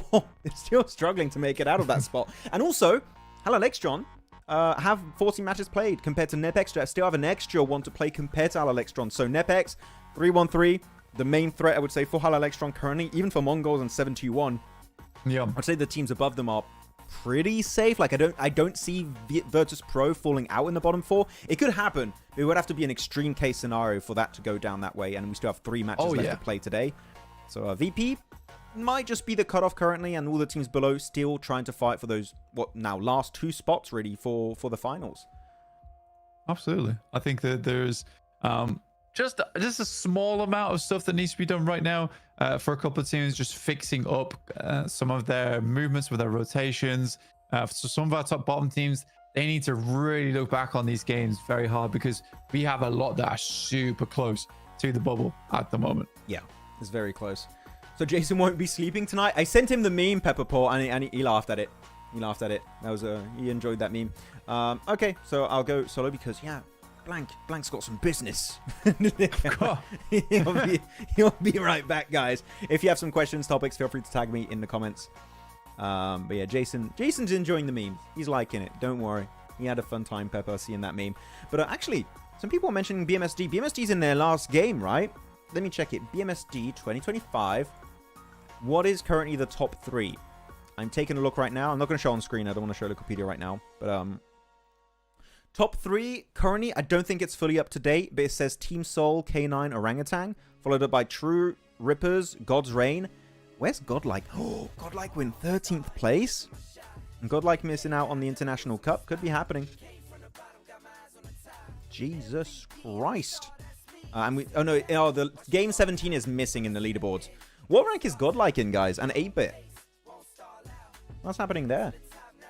OG 145, K9 142. So OG is first again? It's OG K9 Soul? No way. That's hilarious. My prediction is still correct. Is it going to remain the case at the end? We'll see. And it's on Miramar, right? It's on Miramar, match 18. You don't have Smash, is just regular. Oh, that's fun. That's fun. I'll have to rewatch it after Mina and CSA watch party. OG in first now. Nice. Your prediction is crazy. Thank you, VJ. Yeah, I don't know how it worked out. That's very rare for me. That's a very rare W for me. And then we can, once we know who wins that, we can refocus fully on CSA too. It's interesting to see who's going to make it to PMGC from India. Godlike is in 13th right now. So they haven't moved since match 16. Ooh. And what's the point difference? 84. Oh, they would need like a 15, 20 point game to make it. Guys, I think Godlike are done. Yep, still correct, Maxman. Yes, Miramar. Miramar? Okay, cool. Love you, Maxman. Hey, much love. Ong Kiao Tun. I hope I said that right. I have no idea if I said that correctly. But hello, much love, bro. How you doing? Can we get a list of top memes from CSA watch party till date? I remember trying double hard, drop clash, banter. I mean, top memes? There's a few memes this season. Teams not looking at the circle and throwing a game when the circle would have gone their way. That was a good meme.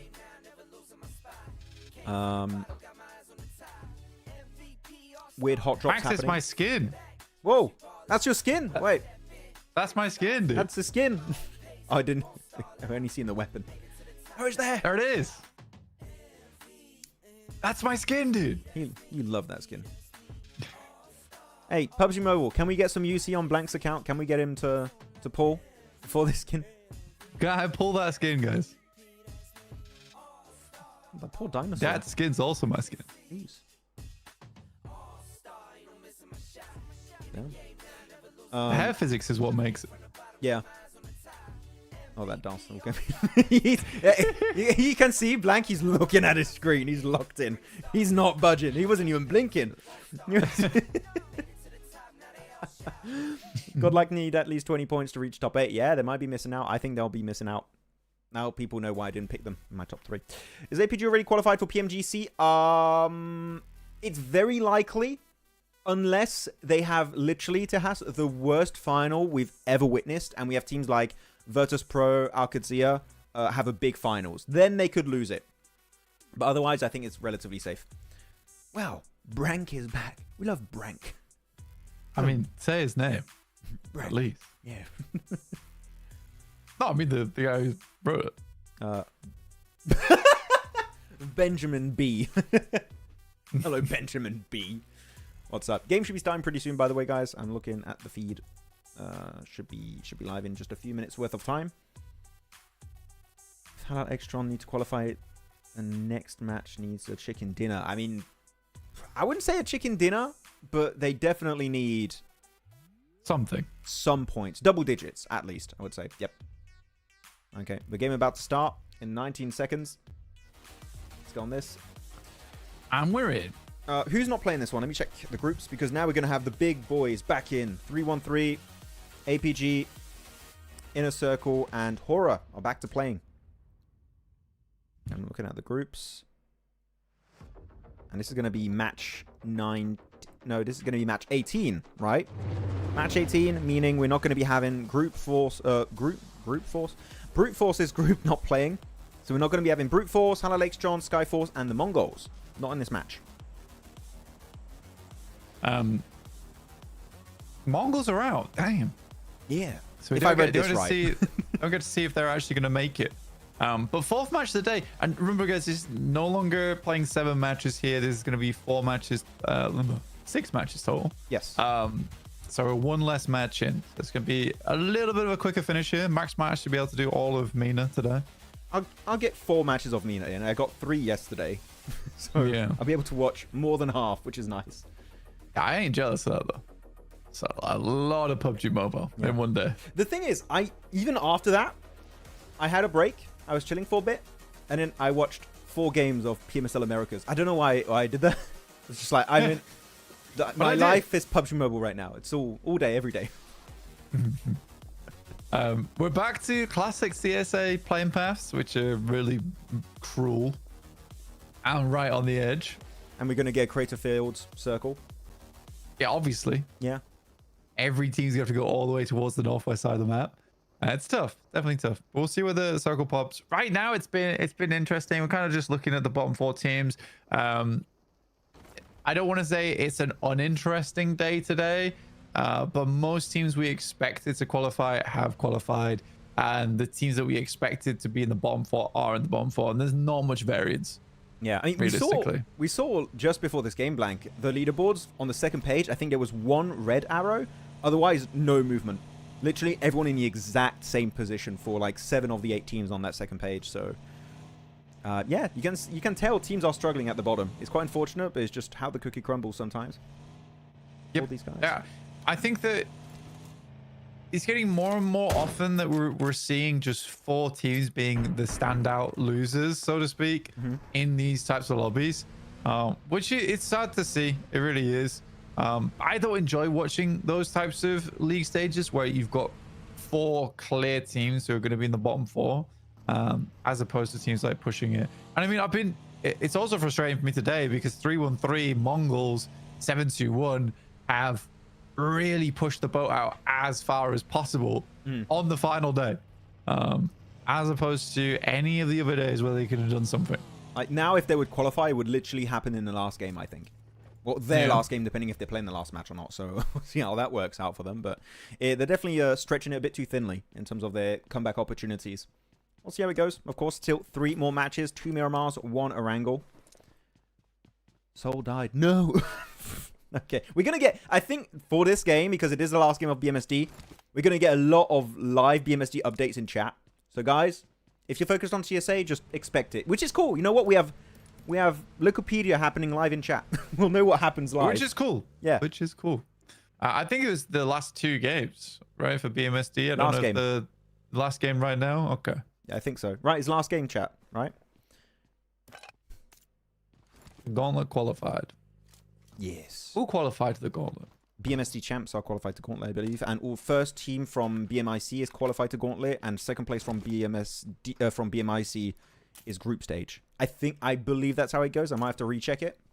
But again, Gauntlet is just group stage on steroids. It's just you literally have no downside to playing the Gauntlet. It's big. Yeah. OG and K9 are left playing. Okay, all right. Ooh. See who comes out on top. Who's playing on K9? Anyone I know? Yes. Okay. I just wrote K9 on my Google page and it just showed me dogs. Yeah. which typically will which happen. makes sense. You know what? It's yeah. Let me check the roster. PUBGM. See how I've typed PUBGM, which is not correct. I mean, I think you know Slug, Omega, Ninja Boy. Some of those. Definitely Ninja Boy. Yeah, I recognize Ninja Boy. Omega, yeah. Slug, no. ARCRED and Beast. Beast and These ARCRED, guys I got don't. normal. Yeah. These guys got normal names. Wow. What is this? It's actually crazy. There's no numbers in any of these names either. Thank you. Is India unironically just got the best names in PUBG Mobile? I think God. they win. The PMGC They do win. name. We're gonna have a new PMGC award, guys. Best name. I mean, there is quite a few in CSA that make sense. But dude, do you remember the past where it was like Rude Boy 3x9, but it'd be like Rude Boy be RUD3B0Y? Oh no, that's horrible. Like, come on, guys. Yeah. That's not. Don't do that to me. When you have some players, sometimes they have a name that's clearly pronounced a certain way, and they're like, "Oh, actually, it's pronounced this way." It's like that's not. Like you could have changed the way your name is written, and we would pronounce it that way. It was a guy on Brute Force. And he was like, began with like a Y or something, but it was pronounced completely differently. Chudo. It was like YDO or CYDO. It was Chudo. Yeah. And that one upset me. There was also, I think, Sido. there was a player during PMWC who was called Chang19, but it's written TR. And the 19 is put in Roman numerals. I'm like, okay, I needed a cheat sheet for that one to know how that was pronounced. It's not bad to have numbers and nicknames, Pepper. It's just a case of sometimes like the names are like so ridiculously convoluted. I personally think that if you're a pro player, you want your name to be like bold and in lights. Right? You don't want to throw a load of numbers in there, like X's at the end of it, because it's not memorable. You don't want double letters, etc.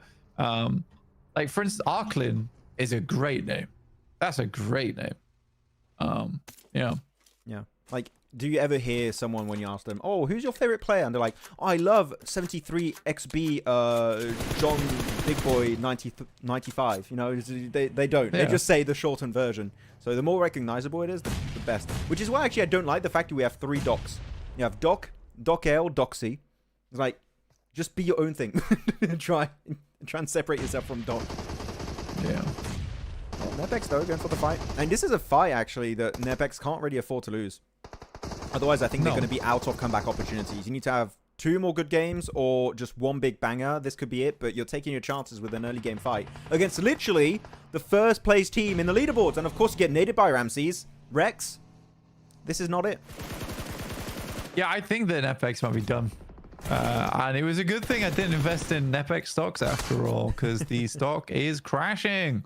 I think this might be a big game over for NEPX, sadly. It does seem like they've given up a little bit. This fight shows to me no real intent on, like, we're going to try and do a last-minute ditched effort comeback. Now looking for the final place, Precious, and he's just going to get chased down. And that's an easy 4 points for ARCRED, so they'll just retain first place even longer in this leaderboards, and that's it. GG's. Yeah. I think when you look at it as well, it's like, why would you even start taking shots at that distance? Or towards ARCRED, you want to get a little bit closer first and then start throwing nades. They just gave him so much time. Not even that bad compared to Elon Musk's son's name. Yeah, but yeah, I guess so. I don't have a butt for that. I don't have a butt for that. Big northern shift here, moving away actually entirely from Los Leones. La Bandita's going to be in play, Graveyard 2.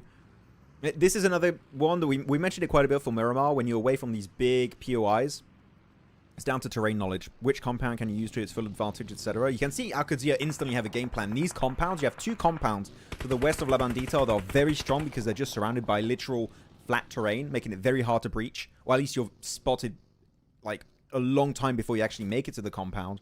So I like that Qadsiah are just pulling the trigger very, very early on that. Yeah, and you should do on a map like this. You absolutely should do. Oh. Even if it goes wrong, then at least you have a strong position. Good nade from Reefus.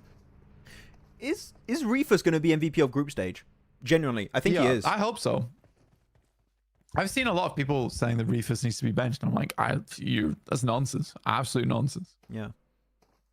And I'm seeing some memes now being like, you think you're going to bench me and then you just stops popping off. Of course, I'm not describing the meme properly, but people are actually hyping up Reefus, which is great to see. Yeah, you've made that sound terrible. Yeah, I know. I'm sorry. You need to see the image. I need to share. You ruined that. Sorry. I apologize. It was good. It was a good meme. Whoever made it on Instagram, good job. But I didn't represent it properly.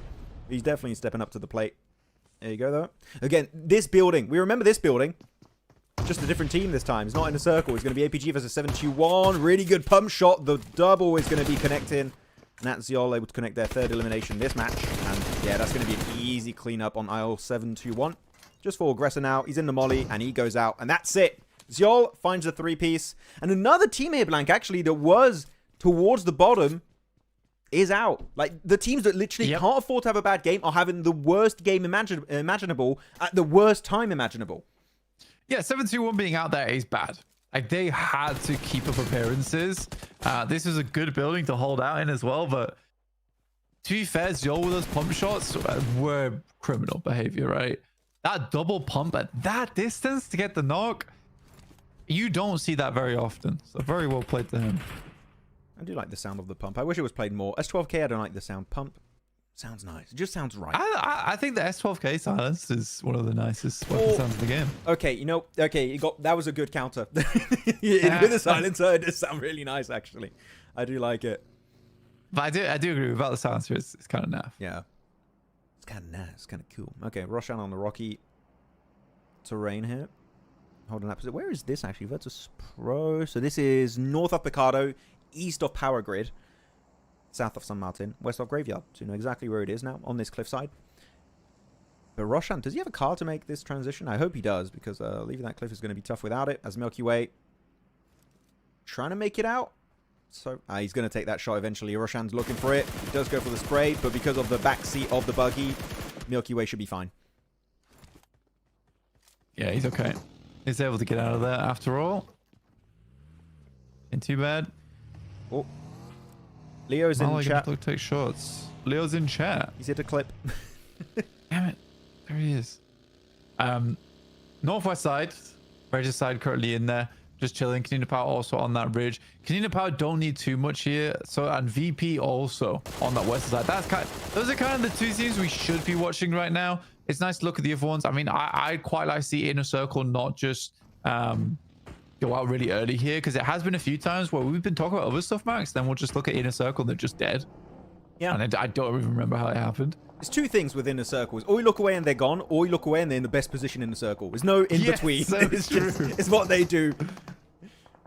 Oh, Inner Circle's down. Oh, Inner Circle is making the craziest rap ever. And they win the game. The other side of the map, and they win the game. Yeah. So true. IQ is very hit or miss as IGL, but when he hits, he ain't missing. That was horrible. I don't know why I said that. Anyways, focus on this fight. T24 able to go for the res onto IQ, also secure the flush. So that's going to be their 2 elims currently. But otherwise, I'm going to show the map real quick, here, Blank, if you want to talk about positions of teams. But Dagestan, what's their game plan? Because they're going to be fully surrounded. You got ARCRED next to them, MadBulls. You got to the west I8. Maybe a southern wrap based on where the circle goes could be a good option, because otherwise they will have to fight to get into phase 4. Yeah, I mean, for Dagestan, this is typically what they like to do, though, on Miramar, where they actually just try and push directly through. A lot of other teams, they're not afraid to do it either. I don't think it's maybe the best decision in the world. I think I'd rather them just make good rotates instead of trying to force the issue. But whatever. Yeah, you gotta let him cook. You know. Just don't let Shifu as a solo again, please. Just try and survive the late game match. More than one player would be nice. I think Shifu was like hoping that another player would have come out, and then he could have got the double. But I think he was greedy, in my opinion. That's the Shifu special. Like yeah. Oh, KP trying to leave. Gotta be careful. You got some players ahead of you. 4 Yonkos. OG died, really, Barat Gamer? Ooh. Keep us updated. Who wins? I'm curious. I want to know. Normally, I wouldn't ask you guys to tell us about BMSD, but because it's the last game, I kind of want to know also what happens there. Who's going to make it to PMGC for India? And the first time in... How many years has it been? It's been since PMGC season 1, 2? There's the one in Berlin. So, can I need 5 elims to qualify for PMGC? Okay. Ooh. 6. Pretty tough, though. Yeah. Pretty tough. Close one. There we go. Another fight happening here. It's going to be Inner Circle. Here you go, Pakistan. Taking a fight. They already got 3 limbs from earlier. And this time clashing with the big dogs. As APG, Reefus, Doc being the one trying to res.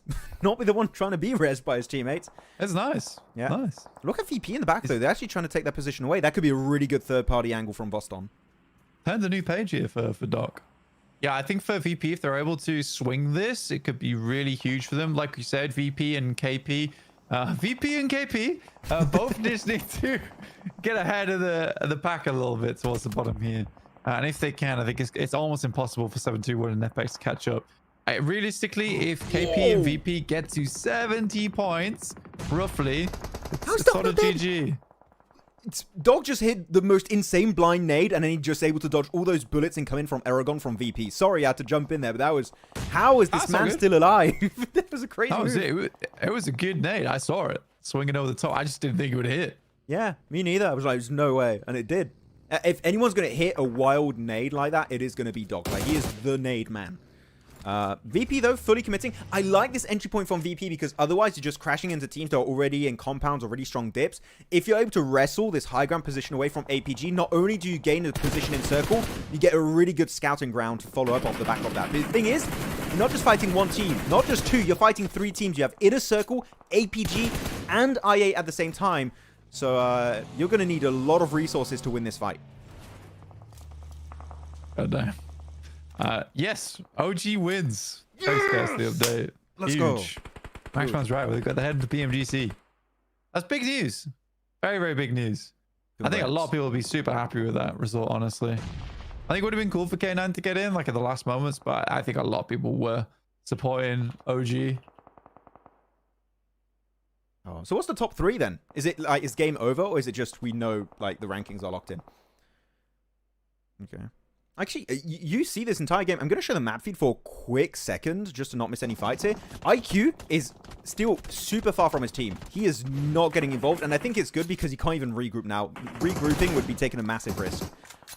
So just hold that position. Maybe your team can rotate to you if the circle is on IQ and not on this high ground. Really good lineup for Malloy. And he's just going to bully Phallic and T24 back into hiding. They're going to have to heal up.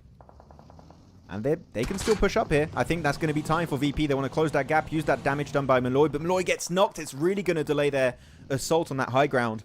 I mean, Inner Circle were doing a great job at just keeping space around this position. They even pushed IA away.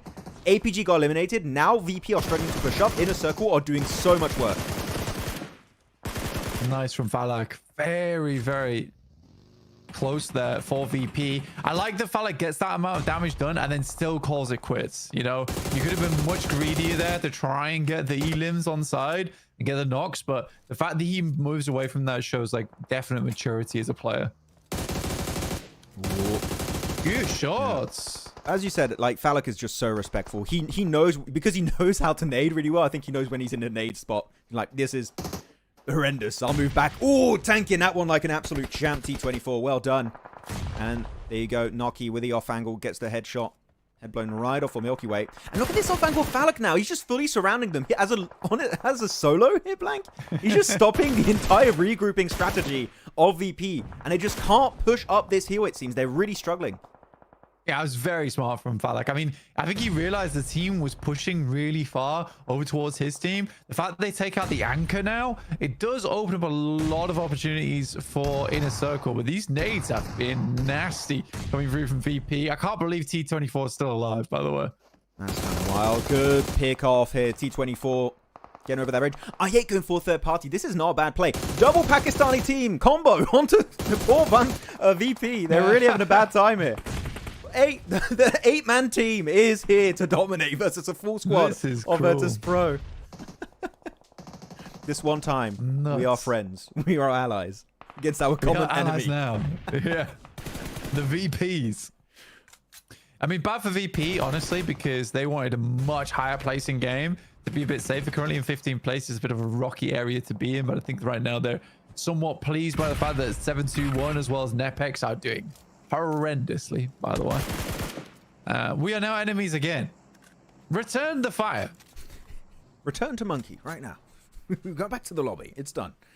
Yeah, still, I still believe that was a very good game plan. I don't know what you think about it, Blank, for VIRTUS.PRO. I think the idea was there, but just the response from Inner Circle alone, like APG struggled a bit in that one, but the response of Inner Circle was so, I would almost go to say flawless on that one. It just, VP found no entry point. They found no weakness, no kink in the armor of Inner Circle, and they just couldn't make it in. And I8 just added on top of that.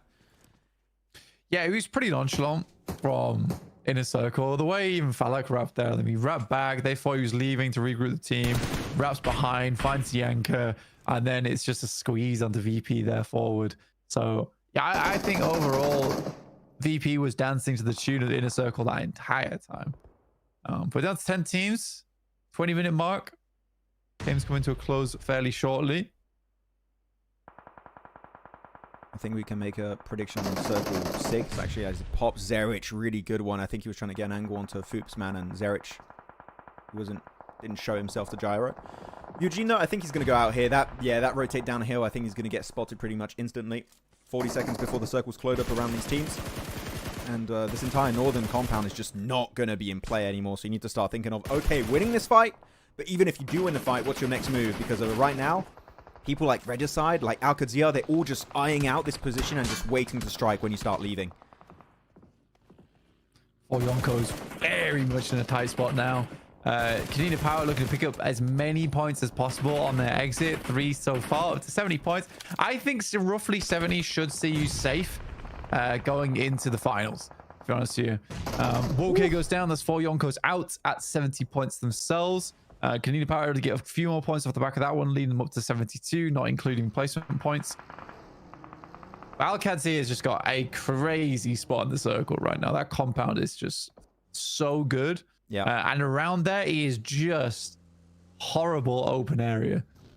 They got it circle 2, right, I believe. They just sent it because, again, the terrain knowledge was just there. Yeah. But I think it's time for prediction, chat. Tell us, who do you think is going to be getting this win so far? This has been an insane match for all of Pakistan. IA, Inner Circle, Regicide, 3-8, 2 limbs a pop. Looking really solid this match. But yeah, tell us, who do you think is going to be securing this 4th game of the day on Miramar? All the bottom teams are already out. Now it's just a chicken dinner to flex it, really, at this point. It's a bit unnecessary to get it because you're already qualified at the top. But it doesn't matter. Blank, who are you going for on this one? Qadsiah? I think it'd be hard not to go for Qadsiah. But after that last time when we saw T721 crash to their compound, do I have much hope? No. So I think I'm going to go for HORAA this game. See if I can put some good luck going their way. I mean, there's only 2 compounds, and so far it's all Qadsiah or HORAA if you're going purely off the back of a compound position. Actually, no, wait. I also have a compound. I didn't even look that way. Yeah. They also have that position. Crashed up by ARCRED. If I8 win this without losing a player, I'm going I8 as my pick. There you go. Get himself that knock into a flush. Confirm it. Get your 4th one. That was a lot of shots, but at least you got it. Nicely confirmed. But yeah, I'm going to go I8 for this one.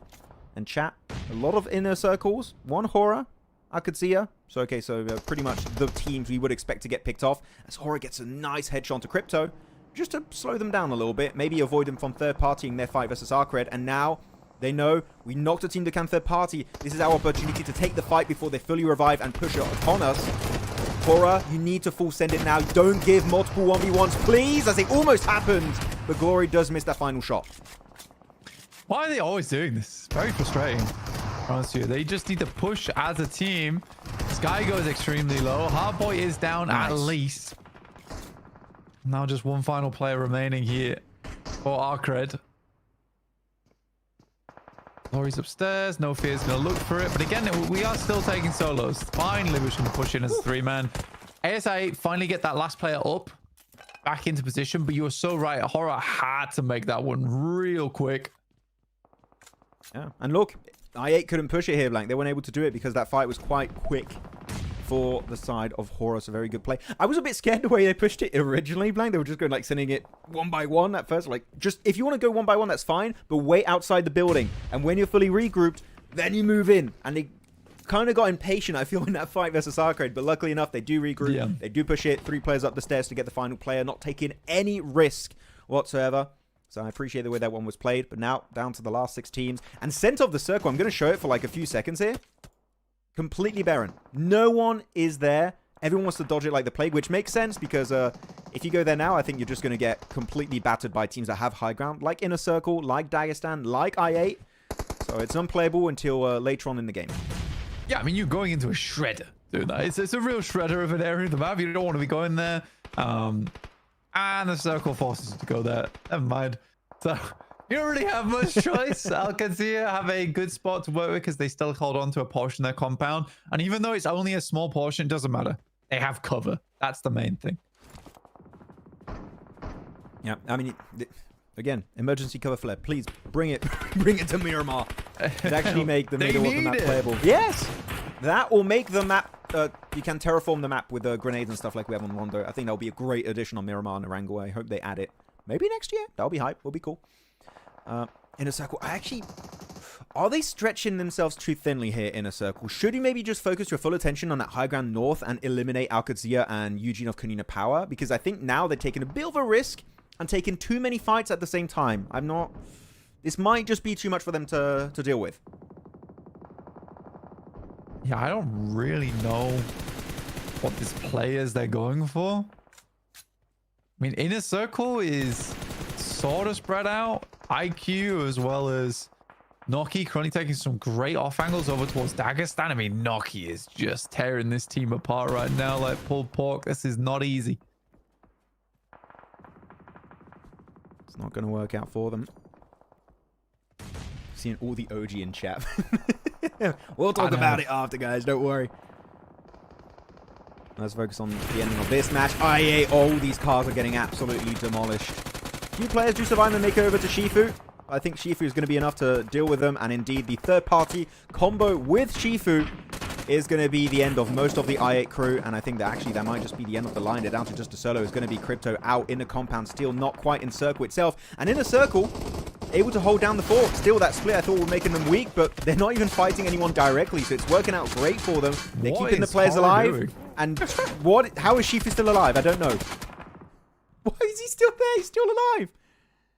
That was an insane push from HORAA at ASI8, and Shifu is the lone survivor.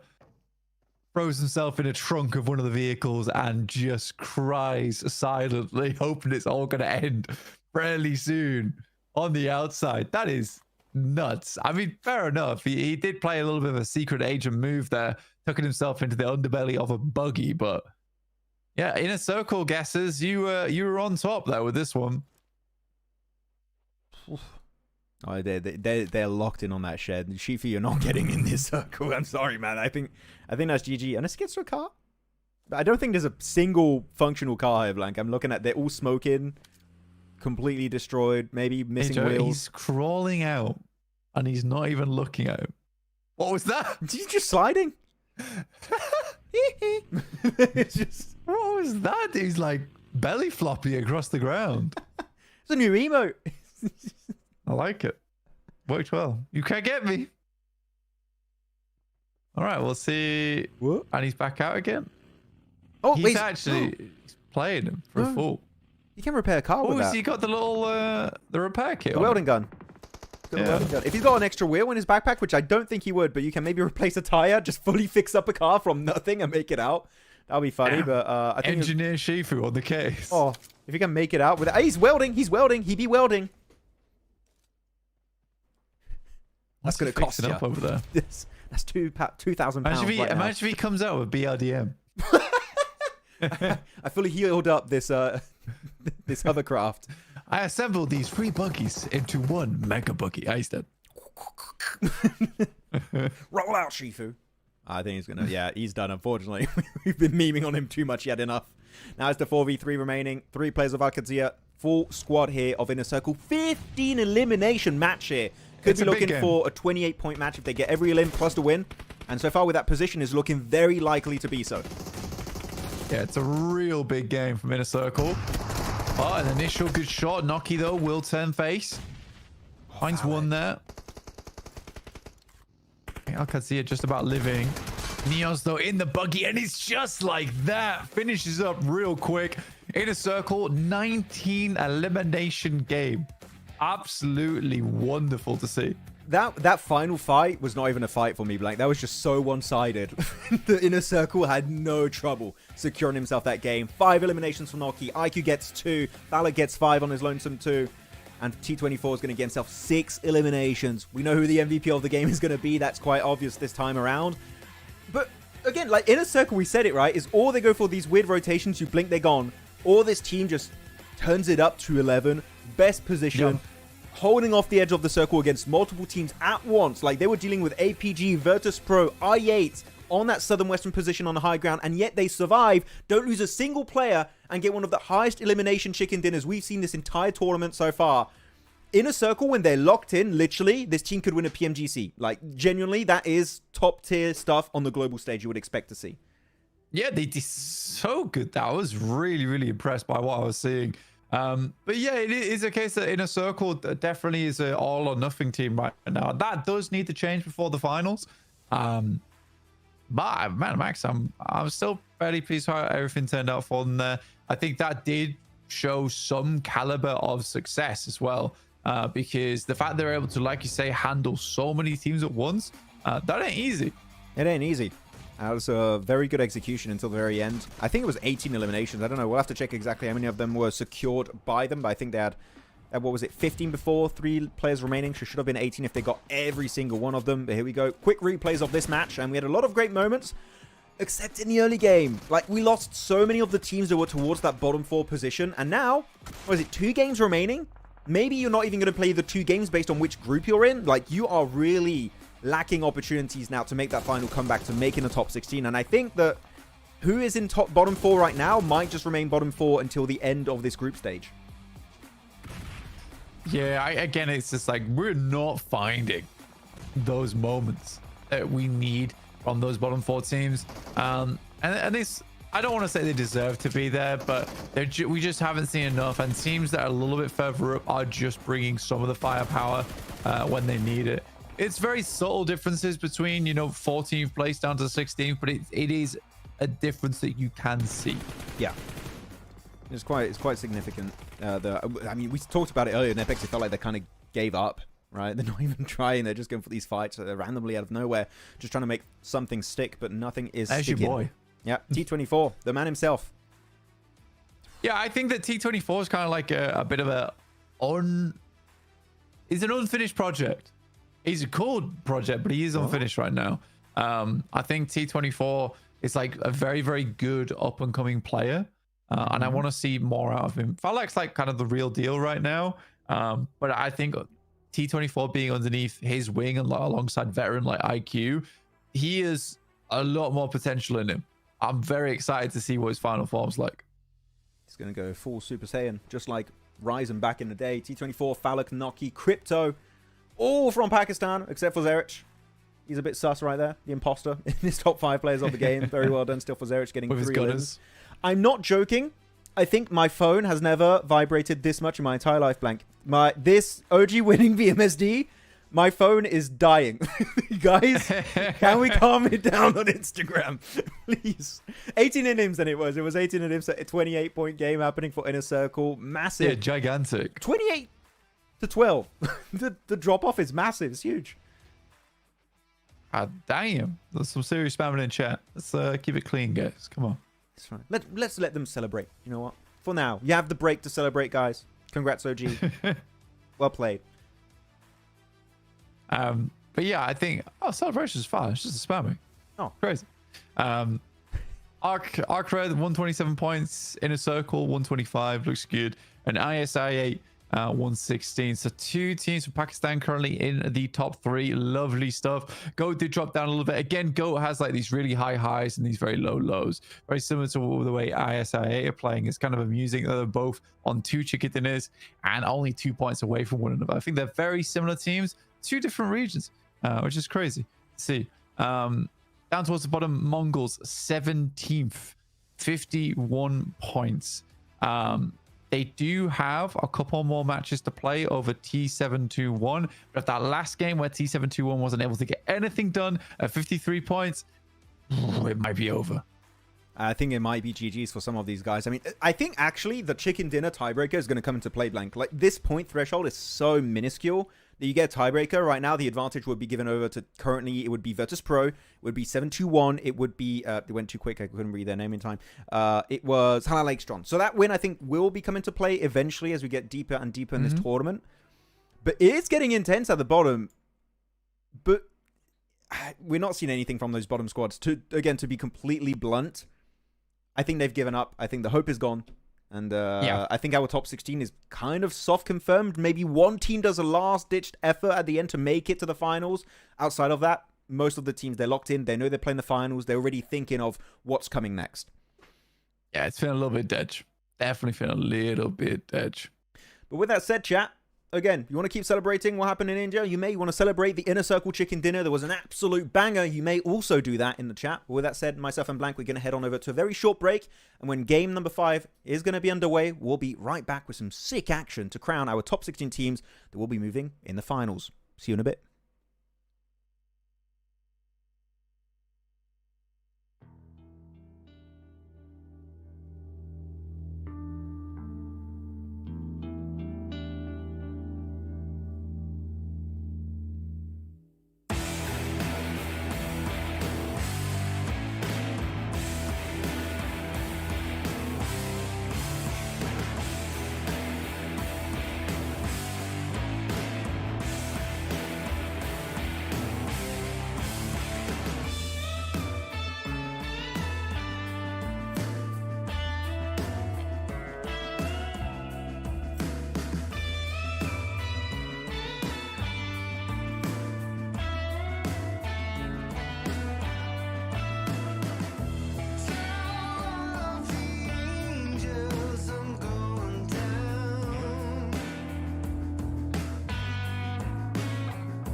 it is time. Guys, next Erangel. Final Erangel, in fact, of the group stage is now underway. A lot of games played. A lot of great games. A lot of great chicken dinners. And a lot of disappointment at the bottom of the leaderboards. Can they initiate a comeback? It is going to be now or never for some of these squads, as some of these teams will be playing their final game of the group stage. It's me, Maxman. Blank will be back in a few minutes because these games start so bloody fast. We literally don't have time to take a full break. And that, I gotta say, respect to the production crew for that. The games are on cue, on time. Everything is going as smoothly as humanly possible. Aman Akbar says, Maxman, what do you think? Who will be number one? I kind of want to say Inner Circle, but I feel like people are going to come for me. But actually, no, maybe I can pick them because... Actually, I should have stayed like this. Blank is not here still. Because my prediction of BMSD was absolutely flawless. I cannot... Have you guys seen this? Have you guys seen what the hell happened in BMSD? My prediction before the finals was in order: Orangutan, K9, Team Soul. And the top three at the end of the BMSD finals is Orangutan, K9, and then Team Soul. I cannot believe I was correct. That is a first. Is the curse broken? Maybe. I can stop being called the Maisie of Timu. That would be a great achievement. Here we go. We do have a hot drop though. 3-1-3 versus the side of I8. Going to be looking for the fight. And Blank is back with his beverage of choice. El Rabin. And do you love coming back to seeing 3-1-3 hot dropping again and risking their chance of making it top 16? No. I do not. I'm not going to lie. Why are they doing this? No idea. I don't know. I mean, it's working so far. They did pick off, what was that, 2 eliminations for themselves already? So it's good for 3-1-3. Yeah, I guess so. I mean, I think you have to go as hard as possible in these finals 2 matches if you want to make it. Yeah. It's T7-2-1. I think this is their final match of the day, actually. For which team? T7-2-1. T7-2-1. Let me check. T7-2-1. This is their final game. You're right. Yep, final game. Next game, they are not playing it. And same also for Konina Power. This is also their last game. The other teams are all playing their remaining matches. Yeah. Maybe your GG. Maybe it might be GG. Might be game over. Maybe your curse not working for you. I don't know. Guys, I need to work on a video about what the hell happened in BMSD because that is a first. I don't know what video I'm going to make. If you have any ideas, please tell me in the chat. Because I'm working on it tonight after the watch parties are over. And by that, he means 1 a.m. because he's going to be doing PMSL MENA and then Americas too. Guys, I'm actually going to be casting Americas and then I'm doing EU. Yep. Then I kicked out a Blank. long day for Max. I took a spot. No, it's going to be fun. Actually, generally, when I make my videos, I start working on my videos at 11 p.m. midnight, and I finish it by 3 or 4 a.m. And then I schedule it for the next day. I know it's a weird schedule. My sleep schedule is all over the place. That's how I do it. What time are you waking up at? Like just before the show? Like 11. Fair enough.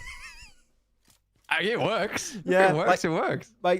And usually I message my girlfriend, "Oh, good morning." She's like, "I just finished work." I'm like, "Okay." She's really... I don't think it is good morning. Yeah, it's like good afternoon, but it's my morning. So she got used to saying good morning at like 2 p.m. sometimes. She's like, "Good morning."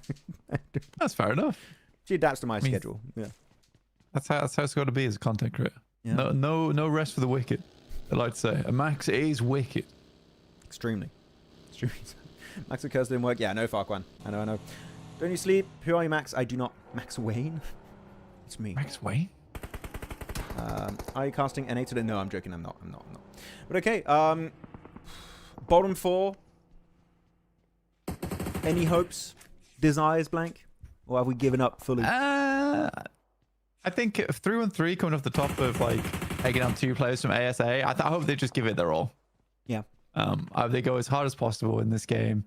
T7-2-1 need to have a big game in this one. They're down towards the south side around prison. Maybe they get something done off the back of this. I don't know. Eventually. But yeah, if they can do that, like I think T721 have had a good early day today because they actually didn't have a lot of points whatsoever. And they were able to really pump up their point scoring, especially from that Miramar was such a miraculous push from them. It almost makes me want to see them actually heading over towards the top 16. But also it'd be super big shame for MongolZ to go out. Yeah. I think this is their second to last game. I think you have to pick between T721 and MongolZ. I don't think you're getting both. You're getting one of them. Actually, chat, which one would you like to see in the finals more, T721 or MongolZ? Because as of right now, I have to agree with your point blank. I think that Miramar, we saw a glimmer of hope. They're like, oh, T721 could actually maybe do something in a best case scenario. MongolZ, genuinely, haven't seen anything. Except for that hot drop that was just horrendous against MadBulls in Rozhok. That's the only thing of note that I can really say about MongolZ. So currently, I would say the bottom teams we have, the most undeserving, to make it to the finals. T721 could maybe do a little something, not be a feeder team. Because the other ones, sorry, they're feeder teams. They are a little bit feeder teams, 100%. Let's go through some of the questions. Advice someone wants to do a career in casting like you guys. I would say best way to start is just casting over VODs and then reaching out to production houses, looking for third-party tournaments and volunteering to do casting for them. And then work on your... I think one of the best ways is like watching actual sports commentators instead of esports commentators. I think you learn a lot of the basics off them, and then you kind of implement that, and then you figure out your own way from there. But a lot of it is luck, meeting the right people at the right time. But if you work hard enough, I'm convinced that anyone with talent and skill can do it. Yeah.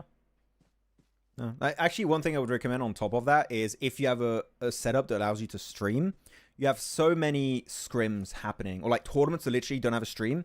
Reach out to them, have a semi-decent working streaming setup, and stream and cast over that stream at the same time. And I'm telling you, you might not get a crap ton of viewers from the start. You know, it might grow a little bit over time. But there's definitely so many tournaments that there's more than enough space for you to do like tier 3 events, for sure. Yeah. It's just one of those things. It takes a while. You really do have to be dedicated towards it, unfortunately. I think I was doing it for free for like 2 or 3 years, maybe 2 years, before I found some place where I could do it regularly. Do you think A7 is winning PMSL? I don't know. It depends how well they're doing currently. Oh look, they got some good. They got 2 wins yesterday. Oh, we're having another Eastern Circle on Lipovka here.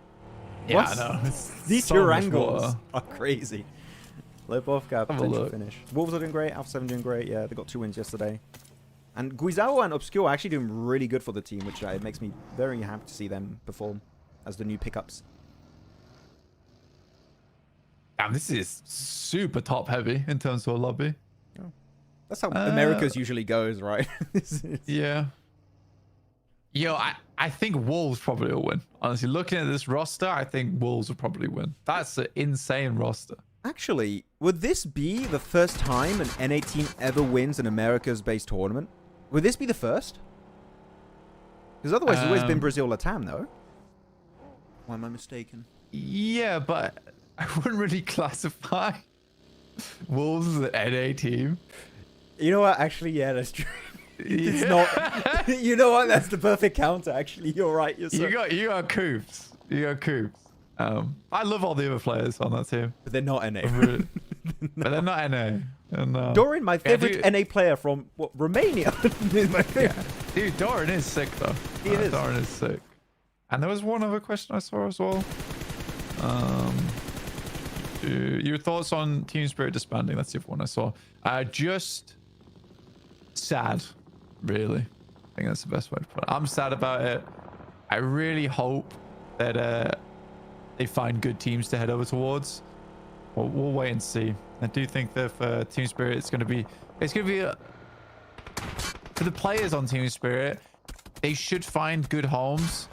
Each are individually very strong players, but I don't think they meshed very well overall. Yeah. there's so many good players that just are teamless now. So I'm hoping going into the spring season of next year, they can just get picked off by big orgs or like new up-and-coming teams. Would be nice. But MongolZ sending it right. MongolZ taking a big bet here. They're saying it's going to be a city finish. We're willing to crash early, bully out HALAL AXETRON to claim these buildings. Thing is, if the circle moves away, leaving this is going to be hell for any team inside Lipovka. And the thing is, I would say there's actually a pretty low chance of it ending in Lipovka itself, Blank. It's very much on the edge. Of course, if it keeps centering up, it could go there. I would say to call this on phase 2, there's going to be a city finish is a wild decision. Yeah, especially because Lipovka as well is like, it's tucked away. You don't really want to be playing down there unless you know it's finishing in Lipovka, because it's tough to play west off that. And you're stuck now. Really, you're just stuck in there until you maybe squad wipe teams around you. But otherwise, he's just sending meds over. Whoa. I mean, nothing else to do. Have some bandages. Yeah. Heal up, homie. Circle shift. Here we go. And Lipovka's still in there, but it did shift over to the west a bit more. It's going to be centering up around like what VIRTUS.PRO, Skyforce, Brute Force currently. Currently, only the edge teams, a few of them online circles, such as 313, Konina Power, NEPX, APG, but APG can easily move on to Doc's position. So we shouldn't lose anyone really this circle shift. I think we're safe. I think we're good. I think most players are in a pretty safe spot. I think for Konina Power and 313, they might clash, but is 313 just playing in the water right now? I think is the map feed showing them a little bit off to the side. The mini map feed on the top right is showing people like 50 meters away from where they actually are. The map feed that we have is actually accurate. So they are in the compounds. Okay. Yes, they are. They are. By the way, I'm seeing a lot of spam in chat. Okay, guys, again, congratulations to Orangutan for qualifying and all the teams that made it to BMIC. That's great. If you want to congratulate them, that's fine. Just don't spam. That's all we're asking for. Just don't spam the same message 20 times. Just once is enough, and we'll see it. Don't worry. Mm-hmm. Yeah, because it's like, I think people want to actually chat one another, and again, it's the spamming does hurt interaction. But yeah, we'll see all the, we'll definitely see all the messages, and we're both very happy. OG were able to win, heading over towards PMGC, and they're a deserving team too. Yeah, just keep the chat clean. Yes. Aru, top tier IGL. Literally. Actually, the rotates could be good enough. Oh, because Gauntlet, right? PMGC finals, maybe? Question mark? Okay, I'm just entertaining the thought now. I'm teasing chat with that one. They're going to say yes. Okay, here we go. Looking, I'm going to show the map feed again, just out of interest, seeing where everyone is. So, Konina Power, just putting that fight with 3-on-3 up to like, let's do this fight later. Not worth it doing it now. And everyone otherwise found position. So again, as I said, I think we are going to be keeping everyone alive in this phase. Though, stage 4, I think that's going to be we're starting to get to the breaking point where there's just not going to be enough POIs for all these 15 teams alive. Oh, chat was put in slow mode. Guys, you angered the wrath of the mods. You brought this upon yourself. The mods aren't happy. Yeah, I honestly, I don't think we're going to lose that many teams. I think because on phase 4, yeah, I think this type of circle is not that bad. Maybe I'm wrong. I thought we were going to head down south, in which case it wasn't going to be too terrible. Yeah, MongolZ though get like some incredible luck. By the way, the fact that they remain in circle and it's going to force HLE out, as well as Dagestan, and they get to play this side of the compound. Yeah, that's some huge luck for them. Yeah, but the HALAL AXETRON, Dagestan, they're all going to be forced their way, right? So that's going to be... They need to be ready to defend. You can't leave that spot. You need to put your foot down, say, okay, we're ready to defend in this position. We need to fight it. Knowing MongolZ and what they've done in the past, though, Blank, do we think MongolZ could realistically win this? I'm going to go ahead and say no. Maybe versus HLE. Essentially, I mean, Hopeless is incredibly good. And thank you, Gunshot. I appreciate you, man. Hey, thank you, Gunshot. The man himself is here. But yeah, I mean, I would agree. Hopeless is like the only hope really for the team. Yeah, so actually is renamed to Hopeful right now. Oh, Sky able to find himself a sick headshot onto Zyol of APG. But that downhill slope from prison up in the northern side where the circle currently stands is not going to be fun. And HORAA looking to regroup. Are they going to go and fully defend against APG's push? I think that's the game plan. HORAA, if you want to play this game, cleaning up APG would be the right way to transition into phase 4.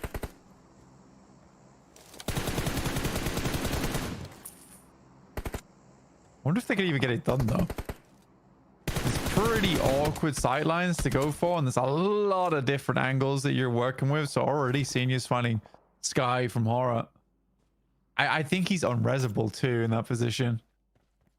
It'd be very hard to hit it. Konina Power and it's VP and KP playing hand in hand towards the center of the circle. Two teams that really wanted to get ahead to not allow teams to leapfrog over the top of them. T721 still going strong on that western side. APG's getting chopped. Yeah, they are right now. It's kind of a rough position to be in. I think they're trying to fly into the circle. It's not going terribly right now, though. Not going too bad. Oh, they get one shed. Literally one nade squad wipe. One Molotov maybe right there in the shed. It's going to get it. I think that's going to get the double. Possibly if it spreads, and it does spread. Gets the knock onto Zyol. I think it might just get Doc too. Top able to clap right back with that M4. Actually doesn't find Doc, but Zyol does get flushed out with that Molotov, so that's going to be a nice pickup for them. Actually, this is creating a pretty decent third-party opportunity for maybe HORAA if they still have a full team. They do. So I think HORAA wants to fight, is committed to even more. I think that's when you just full send it. And not only do you just get all the eliminations, you get a big portion of your high ground for your lonesome. So HORAA have a big play to play here if they want to in this fight. I don't really know how they go about it, though, because they've got two teams on their north, as well as one team off towards their western side that have already been giving them trouble in Regicide. I think Regicide still has angles to work with. HLE and the MongolZ finding failures. That was actually some incredible shots from him, man. Instantaneous reaction speed. Now, this is where it gets bad for the MongolZ. Hopeless. Topside with a nade. Drops it down. Whoa, what? Wolf by MadCat. That is a ridiculous bouncer. How did he do that? Did he put like an effect for it to like just slide back into the window? That was a crazy one. I think Mbappe does that when he's doing like a corner goal in football. Holy. Okay, well, that was a sick one. Nicely done. Now it's going to be Dagestan maybe looking for a third party in that fight. 313 also kind of encroaching up north on the Bufka itself, but now the fight's not going great. GG. And MongolZ, I think they're not only done in this game, I think that might just be GG's for the top 16 spot. Yeah, that's GG. That is absolutely GG for the MongolZ. I mean, holding that angle fully scoped in and then not waiting for the guy to come down the stairs there is some insane work. Again, I think there is way too much pressure on Hopeless's head there throughout this entire series. This just wasn't it. I hope MongolZ don't pull out from PUBG Mobile, though. I really don't. We give up. Oh, that's a good flash. Push it. Get inside. No, it seems like they're not going to go for it just yet. There you go. Flash effect dissipates. MadCat, no. I mean, he's got bandages, but I think you don't want to give the audio cue that you're healing, so they're trying to keep his position hidden away. Sends inside. Magnum doesn't even have a chance to shoot back. And now it's going to be Tixi, Shifu looking to push in, possibly get the re-engage onto HALAL AXETRON. If you do it quickly, you might be able to get Magnum, but nah, he's going to be put low. Flushed out. Back to the lobby you go, and Shifu, Tixi. I think, actually, Tixi's just going to get in that car and get in the circle if he can. Yeah. I mean, why not? I mean, hey, Lee, though. 4 relims, make that 5. It's actually putting him closer and closer alongside with T721. And only 2 players in T721 has the 4 coming in from the west. They don't have a compound to work with, though. But that hasn't really stopped them in the past either. Actually, I just saw Tixi got himself a really sick knock right there. And he's able to get... Wait, okay, Tixi, as a solo, he's able to do so much work. Sick connects on the M4. Okay, HORAA. This is so... Yeah, you're just staying in nade range. I think at that point, you just full send onto APG. Yeah. Otherwise, you're just going to get kept at arm's length out in the blue. Well, not blue yet, but it's going to be, and there you go, Doc has got the nades too. Like, you're in nade range of Doc, which we know is the worst place to be in the universe. Okay, you're so at risk, it's not going to work out. And now it's down to Jiggle. Solo against almost an entire squad of APG, except for Zyol. This is game over, I think, for the entirety of HORAA. This is the end of the line. Yeah. They're not having a good time. I think they just struggle on their push. Yeah, Farhan, Hitman is solely carrying HLE at the moment. I think Bangladesh can be very proud of him as a player, though. He's done incredibly good. I'd have him as a pickup for other regions. Well, not for other regions, but for other teams in the future. If someone wants to grab an up-and-coming player, I think Hitman's definitely shone very brightly on HLE. Oh, sick nade there. Oh, Jiggle. Are you going to clutch up? Oh, the nade of Doc. So much damage down to a 3rd HP, but he's going to be throwing a nade of his own, and it connects beautifully onto Doc. Makes Top also bleed out a little bit faster. Refus, can he save the day once more? For APG, he's done it multiple times before, down to low HP, down to about 20. But now, first day coming out, and he gets demolished. That's it. AP, who got him? Who was that? Oh, it's Milky Way with the PP Bison. And APG, 3 elims, not many points, but again, doesn't matter too much, as they are already secured when it comes to making it to the finals. Yeah, APG's fine. They're absolutely okay with how things have gone. I think they'll try and pull up the bootstraps over in the finals at least. Hopefully. I mean, you hope they're waiting to show their final card in the finals. Do you think they're going to use East in the finals or not? Or do you think this is the core we're going to have until the end? Don't ask me that question. I don't know. I'm just... okay, sorry. I like hypotheticals. They have fun with them. You're upset chat immediately. I don't know. Chat, what we think? I think it's such a hard question to ask because East is a great player. Refus is a great player. Doc is a great player. Top's a great player. Zol's a great player. It's so hard to ask who to bench on that team. Realistically, what they should do is just be like, East, you're part of the team, or Refus, you're part of the team, or Top, you're part of the team, Doc, you're part of the team, Zol, you're part of the team. They should just make a decision and have a full 4-man. I don't think they need East, honestly, at this point. I think the current roster is fine. They've tested East out multiple times. It's not worked. Doesn't mean East a bad player. It's just, I think everyone's go-to is that the problem is either East or Refus. It's just not. It's like the entirety of this group stage, Refus has been carrying. Yeah. Which roster of 4 has the best synergy? And I would say this one is the best. As you said, I think East is just not necessary. It's cool that if you do need a sub in a really bad situation, you have East. I would say this core 4 is the one we should have not only for these finals. I would say if you make it to PMGC, I would say that would be the core 4 I want to see making it to PMGC. Inner Circle, getting absolutely smacked in the face here on the edge of the circle down south. It's down to Noki. We've seen this guy save this team multiple times in the past during PMWC. So here, I think with the nades of Regicide, taking T24 out of the picture, it's not looking good for a Pakistani win here. Yeah, you're right. I think they're not. I may wouldn't use the word wasting East, Aman, but I think he's a very expensive player to have if one of your players doesn't get a visa or he gets on well an event. It's a very expensive player to have. Expensive insurance, yeah. Yeah, exactly. And I think that, yes, it is technically it's not a bad thing to have an incredible player on the team that can still, there is like another star. It's just weird to have a star on a bench, I guess. Yeah, I mean, it happened to Snowix, right, on Falcons, and he went to Boars. He's like, I want to play. I'm benched. What is this? This sucks. And he just went to a different team. And he found a lot of success with Boars. So maybe we'll see something similar with East. Snowix is a sick player, in my opinion. Doesn't deserve to be benched, in my opinion. So I'm happy he found success in another squad. Definitely deserved. But here you go. Skyforce, barely outside of circle. Going to go for the big car push here. Godless. How is Jiggle still in this game, by the way? I just realized this guy just outlived APG. And... well, he's gone now. Still a 7 point. Not too bad. Does a good game for HORAA. Able to climb up a bit more in the rankings. But now we're down to the final 6. And you know what? Time to predict. Chat, who do you guys think is going to be getting this... almost last game, actually. We still have 2 more games. Last Erangel of the group stage. Who's going to be taking this one home? Regicide, Skyforce, Konina Power, VIRTUS.PRO, 721, Aggressors, and 313. Put your picks in the chat. Personally, Skyforce on this one. I don't know who you're going for, Blank, though. What's your pick?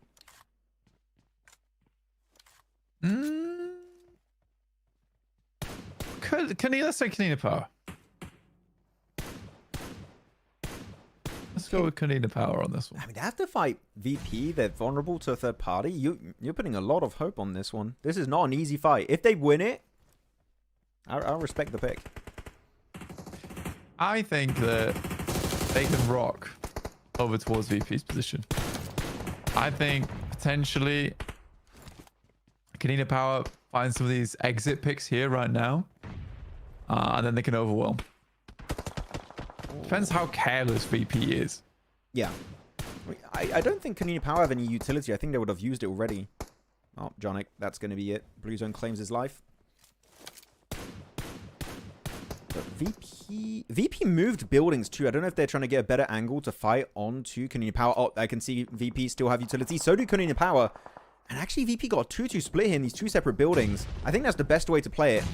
Just make sure you're a little bit less vulnerable to nades so far. Also, these smokes really good, blocking out vision from VP, making it also harder for Konina Power to hit that utility in the window. This util's been terrible from VP so far, by the way. Yeah. Well, like the smokes or the nades you're talking about? The nades. They have missed every single one and getting caught on the fences the entire time. And the smokes are not making it easy for them to hit them. So I don't know whose smokes those are, but they're not helping any of these two teams. It's just helping Konina Power get closer to the building with minimal risk. All right, so they reassemble. Oh, I don't know how Obley gets away with that. Finally, they're making the move in. First nade's not great. Eugene's down. Foosman has to make some crazy plays through the window, but not looking likely as Konina Power is slowly but surely falling. What's happening? I'm lost in this fight, completely blank. VP pushing out. They know they got the man advantage. Not losing a single player in that push. Very well done. But Skyforce, everyone else is dead except for Skyforce. They still have a full squad. The 4v4 is happening. I don't think they're going to have time to go for the res here. The utility is still in the backpack of the Skyforce players. They do get the res, actually. They just had enough time. And now the nades are just going far and wide. On the roof. You never know. He's on the roof. Okay, throw it at the door frame. It's good. Okay, drop the smokes. Run away. Run away. Yeah, that was an interesting one, right, Max? I was in the smoke and we were changing POV. I'm like, I don't know who's winning. Genuinely, I was like, I have no idea what's happening. Yeah, I think the big mistake there is I don't know why Obley tried to cross in the smoke to that building. I think they should have just surged the initial building there. If they know one player's across on the side, then you want to take the 4v2 that you're assuming is in that building. It was a 4v3, but still potentially win that. I fully agree. I think you commit to one building and you just send your full forces in. And even then, they still went one by one, despite having 3 players on the building of VP on the east, on the west, sorry. So I think there was a big missed opportunity here coming out for them. Didn't quite work out. And Skyforce used that fight to actually close the gap because everyone else was eliminated. Yeah. So very opportunistic. Skyforce could have gone even more aggressive? Technically, yes, but I think they read the circle. This is phase 8. It's going to go in phase 9. Circle's going to go dead center, away from the building. So I think they're just waiting for VIRTUS.PRO to just get out of the building and get the easiest pickups of the tournament almost. Yeah, for SF, it was kind of a situation where they move up. They realize we didn't get any opening picks. We don't need to push this anymore. Like you say, the circle is going to favor them, and they have to leave downhill. This position from IC is a little bit dangerous, but we know that this guy loves to play close quarters. Go on, pull the trigger. I thought he'd get it through the smoke. Oh, C4. You heard it. Oh, perfectly done from IC. That was so well played. Knew exactly he was going to be hugging that wall. And again, just hold the angle, IC. Sancha, wait for them to push out. The car push out actually is going to possibly provide a really good off angle. And this is a really good peak. They're low on ammo here, VIRTUS.PRO. They need to finish this fight quickly. Otherwise, they're not going to have enough bullets to win this fight. But the two teams are possibly going to go for the res. So we're going to slow things down just for a few seconds. Oh.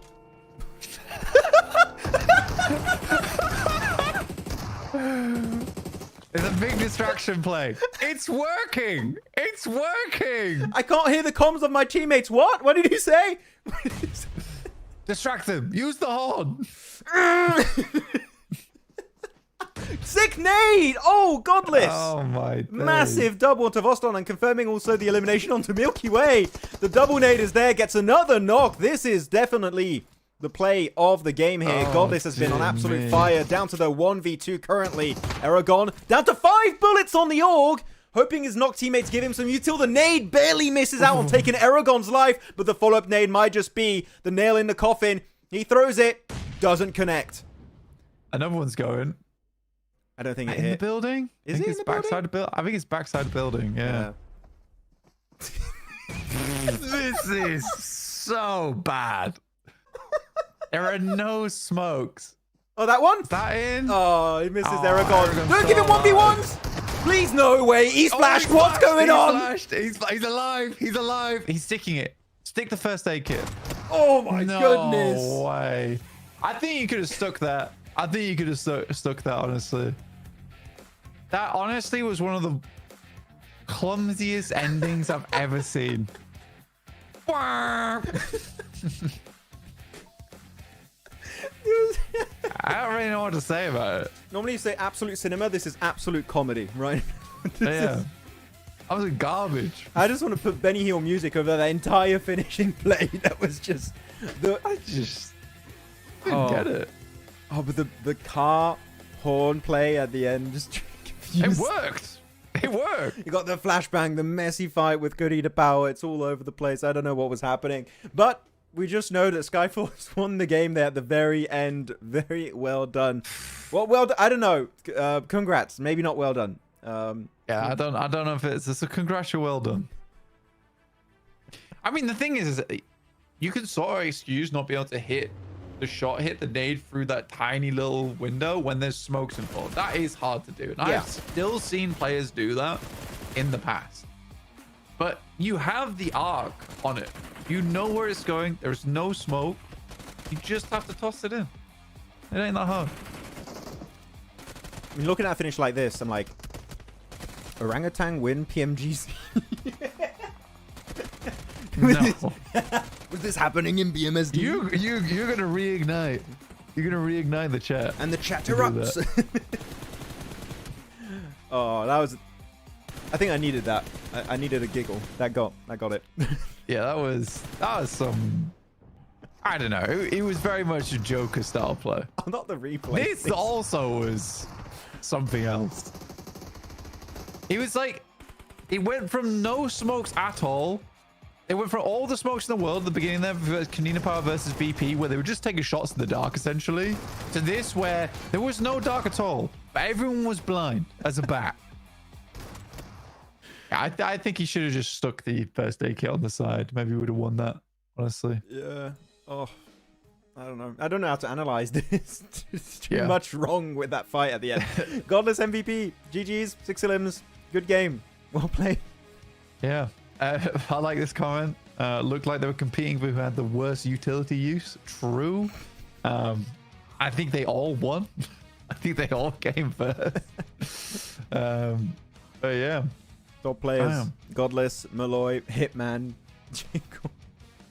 I mean, you don't have no one from like... We don't have that many players from the top teams, actually. It's kind of funny. We have Jiggle that survived really fine this game. Hitman, nicely done. As you said, Hitman is kind of hard carrying HALAL AXETRON, it feels like. Yeah, absolutely. Just He's like a really hopeless. good player. Yeah. Really, really good player. Any head start points for finals? No. There won't be any head start points for finals, unfortunately. I think it's plus 10 points to the Smash ruling, though. We got that confirmation earlier. Exactly. 22 points, 19. Damn, actually, the drop-off is big from second to third. VIRTUS.PRO 19, 7-2-1-9. Actually, this is good for 7-2-1, right? Getting himself a lot of points. Same for 3-1-3. Yep. 3-1-3 need way more, though. Yeah, same for KP, same for VP, same for 7-2-1. Basically, I think everyone underneath 7-2-1 now is kind of just going out. So that includes MongolZ, 3-1-3, HALAL AXETRON, and I'll find out in 2 seconds when we go to the second page. Because I forgot the name. Yeah, Skyforce jumping up 5 ranks too. They're safe. They're good to go. Excuse me. Dude, I'm just yawning, bro. It's fine. It's fine. I'm gonna yawn city. Second page. Second page. Second page. Come on. Second page. Whoa. Usually this goes so fast as well. But today, like, the first page just remained there. Really teasing us. NEPX. There we go. Because I never invested in them. I wouldn't remember their name. Yeah, I mean, they're down. Yeah. I think NEPX the bottom do a teams, miracle. the bottom 4 teams are just like, I'm going to go out, but I'll be the best of the teams that go out. HALAL AXETRON are going to be your 17th place team right now. Yeah. 7-2-1. That's a 10-point lead, man. That's a 10-point lead. But though, looking at the games played, 7-2-1 are not playing this game. So Yeah. they're fully You know what's done. crazy? You know what's crazy? What? Imagine playing worse than VP, KP, and SF in that last game. That's tough. That's Bad real time. tough. Yeah. Cheers. But yeah, you're right. 7-2-1 on their last game. So this is the last game, and it will be HLE, MongolZ, 313, and NEPX all playing. It's not actually that far away. You know, it's 11 points for HALAL AXETRON, 12 points for the MongolZ.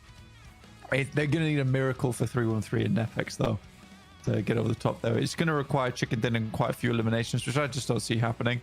I mean, you need a win and the teams above you to have a really trash game. Hot drop, maybe if you're in the bottom two, I would say hot drop could be an option, and you just take your destiny in your own hands and maybe make it work out. I don't know, man. It's a tough one, but I think our top 16 might just be locked in. 10 points from those teams at the bottom. They didn't get that many 10 plus point games. So I think our top 16 is locked in. I don't know what you guys think in chat. Do you think this is our top 16? Or do we have one more team that can just do a final push and reach the finals? And that means pushing 7-2-1 down in the bottom for themselves. Yeah. Yeah. I think we're done. I think this last game is just going to be a bit of a nothing burger, honestly. Yeah. It'd be fun if there's like a miracle that happens, but I just doubt it. I really do doubt it. I think it's game over. Actually, I have one question. Yeah. Final question relating to BMSD, okay? Relating to India. Final question. Who's the MVP? Actually, I don't know. I didn't see if people said who was the MVP. Was it Zyrax? Who was MVP? Tell me. It was Zyrax. I don't know. Maybe it was Zyrax. Looks like They would find it out. Yeah. Actually, maybe I can just check myself. You know what? Maybe I can be independent for once. PMSL. No, I was right in PMSL. BMSD. Show me. Who is it? It is... So many games played. Wow. MVP Ninja Boy from K9. Okay. Best IGL Aru.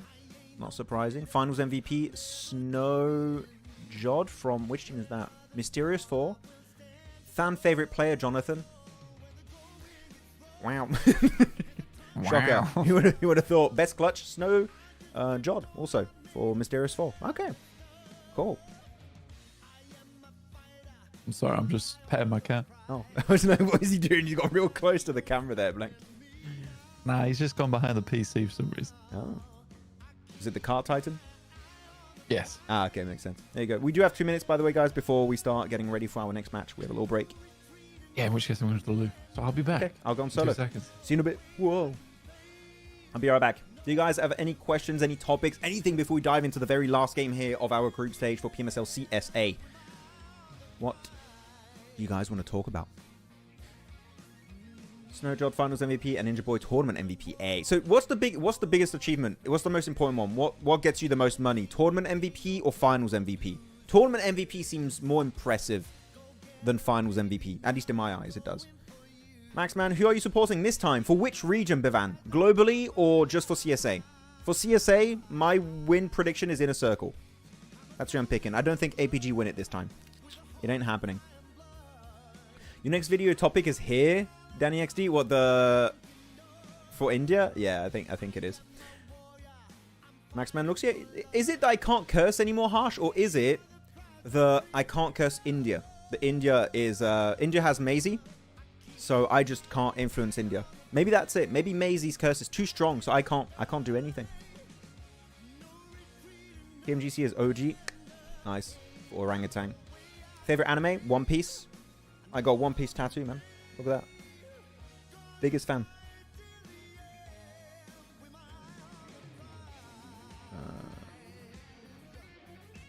Shotgun meta and when? I don't know. I mean, shotguns have been nerfed a little bit. We're seeing more weapon variety recently, but they're still very strong, especially the S12K. We've seen a bit more of the pump recently too. Finals MVP is more intense since it's against the best teams. That is true, Tweaker. That is true. But also when you're the tournament MVP, it shows consistency over a long period of time. So it depends what you value more. Like, quality of the lobby or strong over a long period of time. Maisie X Maxman curse nullified. Hey, if I meet Maisie, we'll have to do some content. Would be funny. Finals MVP more intense. Yeah, okay. Got you, Tweaker. Okay. Team OG. Hello. He's back. And he's back on camera. What's your top? What's your jumper? What's the design? Is it something? It is not a brand. Oh, okay. It's like graffiti inspired. It's Stussy, basically. Oh. But we don't say that because it's a non-branded jumper, I promise. Noted. Shall be quiet about the jumper. Looking over the wins today. Goat, 721, ARCRED, Inner Circle, and Skyforce. Would be sad if 721 not able to make it despite getting a pretty big win on that second game of the day. It might happen. Yeah, I think I'd love for 721 to get in because they had some really fun showings today. I mean, it is just too little too late type of deal, really. But yeah. I'm sorry, Hamad, he's gone. Also, he hates being picked up. He will just slice me to pieces. Jeez, okay. Yeah, even though he's tiny. Oh. He does hate it. 30 seconds before we get so quickly in these games. Yeah, man. We're into the last one. No time to chill. And again, guys, after this game, we'll know our top 16 teams. And after that, I got to head on over to do the PMSL MENA stream. So we'll be pivoting to that relatively quickly after that. And do keep in mind, Monday, Tuesday, Wednesday. I know it's weird days, but that's going to be the finals for PMSL CSA. And also, Blank, your last game of the watch party. I know, man. It's a bit sad, really. It's been fun. I don't get to do any more CSA watch parties with the boy. But it's been fun. I've enjoyed it a lot. It's been really, really good. Do you think IC has the potential / chance to finish podium PMGC? If I'm honest, not right now. I don't think. Oh, Inner Circle. I keep. Sorry, IC gets me. Yeah, sorry. It's so good. Yeah, no, not right now. I think they have time to change and really hone in. But it's tough. It's tough, man. I think they have some really interesting rotations, but you cannot be falling so flat, right? Cannot be falling so flat here in PMSL CSA at times. Like, you need to have consistent games where you're getting to top 8 most of the time if you want to get a podium finish in PMGC. But yeah, I think they have a lot of potential. Honestly, I think a lot of it comes down to confidence for that team. I would agree. Like, the thing is that they are inconsistent. I fully agree with your point there, Blank. They are inconsistent in the scheme of, like, in the realm of this group stage for PMSL CSA. Their good games are so good. Like that, what was it? That 28-point chicken dinner we had earlier 2 games ago on Miramar. They're so good. They're good matches that it makes up for the bad games, and it kind of looks like they're average. But actually, they're very topsy-turvy. If they are able to find consistency on their bad games and still get those really big wins with a ton of eliminations, that is a team that, again, they showed it during PMWC. They could be at the top of a global tournament, but they got to find that sweet spot, and they're not there just yet. But there's time for them to get there. Yeah. I mean, it's not. I mean, they have some of my favorite players in the world, like, on that team. I would be over the moon if they get a podium finish in PMGC. I do think there just needs to be extra work done up until that moment. I agree. I mean, they're gonna. How long are they gonna have? Like a month and a half before roughly. PMGC. So they have time to prep, do some little side tournaments if they want. We're gonna have a lot of PMGC scrims once all the teams are qualified. I'll tell you that much. So they'll have definitely a couple weeks. Well, I think first they've got to get into PMGC. Yeah, they should be in because of Pakistani points. Yeah, they're chilling. They're big chilling. Yeah. So our last game will be up towards the northeast side of the map, over towards Qadsiah, and 313 have a nice start, very central for themselves. They need it, as do NEPX. Hopefully, I mean, they're not going to take an early fight at least, so that's a positive. We haven't had so far this entire tournament for them. Some people asking a full casting mode in the chat. I don't know, maybe we can do it. I have to close chat though, unfortunately, if we're going to do that. Yeah, we can. Do you guys tell us? Tell us right now. What do you want? Full casting? Still fun interaction in the chat? Because otherwise you won't be able to talk to Blank anymore. I'll be sad. Everyone wants to talk to Blank. Yeah, because I will just take chat off, focus up, to lock in. That's how you have to do it. Otherwise, I think it's a no. That's a big no. Coming through straight away. Your top 3 moments from group stages, other than BF and that's not a top 3, that's a bottom 3, I would say. I think the flying car, fun and chat interaction. Hey. Yeah, the flying car was hilarious to climb. that directly into the crash onto Inner Circle where IQ had no clue what was going on. I think that was unbelievable. What would be another top moment for me? Reefus getting 11 eliminations. That map was crazy as well. Yeah. I love it. Like, I think Reefus cool. has definitely gotten rid of the rumors of him getting benched. It's like he showed up numbers wise very quickly, which you love to see. Casting after phase 4. I mean, we can cast the end game if you guys want, and we can just chat and chill until then. That's fine. Yeah, I'm okay with that. Just lock in. Yeah, I'm good for it. Cool. But yeah, so I think NEPX right now, LR's a hard, not a bad position to be in. With ARCRED as well, they're going to wrap up towards that side. That's the only worry for NEPX as well as 313 is ARCRED actually pushing around that northeast side where they're going to kind of brutalize both these teams. That's my biggest fear for 313 and NEPX right now. I think ARCRED's dangerous on Miramar, dude. I mean, yeah. I'm looking at this circle because of how the teams are positioned. I'm kind of theorizing what's going to be happening. You're going to have a lot of clutter happening southwest, like west, southern side. Teams are going to go there. I think we're going to have all the teams currently in circle try and center up around 313. So that's what's scaring me about 313 is just getting already surrounded. And if they get a circle that doesn't favor them heavily, I think they're done. Like, literally, we're looking at this kind of terrain, how the circle's going to work. And we've seen it many times before. Maybe actually the best play for 313 would be to go towards Tierra Bronca position and just avoid being surrounded. That could be a good option. Yeah, they don't have the weaponry, do they, to really deal with a lot of other teams. And that's not because they don't have the loot in game. I just don't think they've got the claws or the fangs to go toe-to-toe with the best. Now that I8's matches are over, what do you think about their chance at top 3 in finals? I think there's hope. I think there's a lot of hope actually for I8. I think it's definitely another case where if we see games like we saw on day 1, absolutely I8 can make it into the top 3. But yeah, it's just tough. I think there's so many moments where they've dropped the ball despite having a position, and it's hard. And I don't really want to talk too badly about them because they do make it to the end game a lot. But there just seems to be times where when they're under pressure, they don't really perform all that well, Max. They do sometimes. After I have the extra context of how they were playing in spring, which I think that I8 were playing terribly in spring. But this is definitely an improved team. So anything just is better than what I saw in last season. But you know what? Genuinely, looking at their playstyle, I would say they're also kind of inconsistent, like Inner Circle. But their big games aren't as flashy as Inner Circle. So because of that, I don't think they can make it to PMGC in this current form, like what we've seen so far. If I'm going to pick any team from Pakistan, I'm still going to be looking for Inner Circle because they're just like the best team, literally, historically, from that region. But still, the improvement is there, and I want to give them props. But props is not enough to qualify to PMGC, so we need a bit more. Not. It really is not. So yeah, we do definitely need more from them. MongolZ coming up from the south side. I did not predict OG will win PMGC. I would have done, but that was all Max. You got the top 3 all right. It's crazy. Yeah, in order. Which I don't know how that worked out, but it's crazy. It has healthy kills. They need to work on going deep. Do you mean by I think I understand what you mean, like in terms of there's times where they'll just sit back. Yeah, absolutely.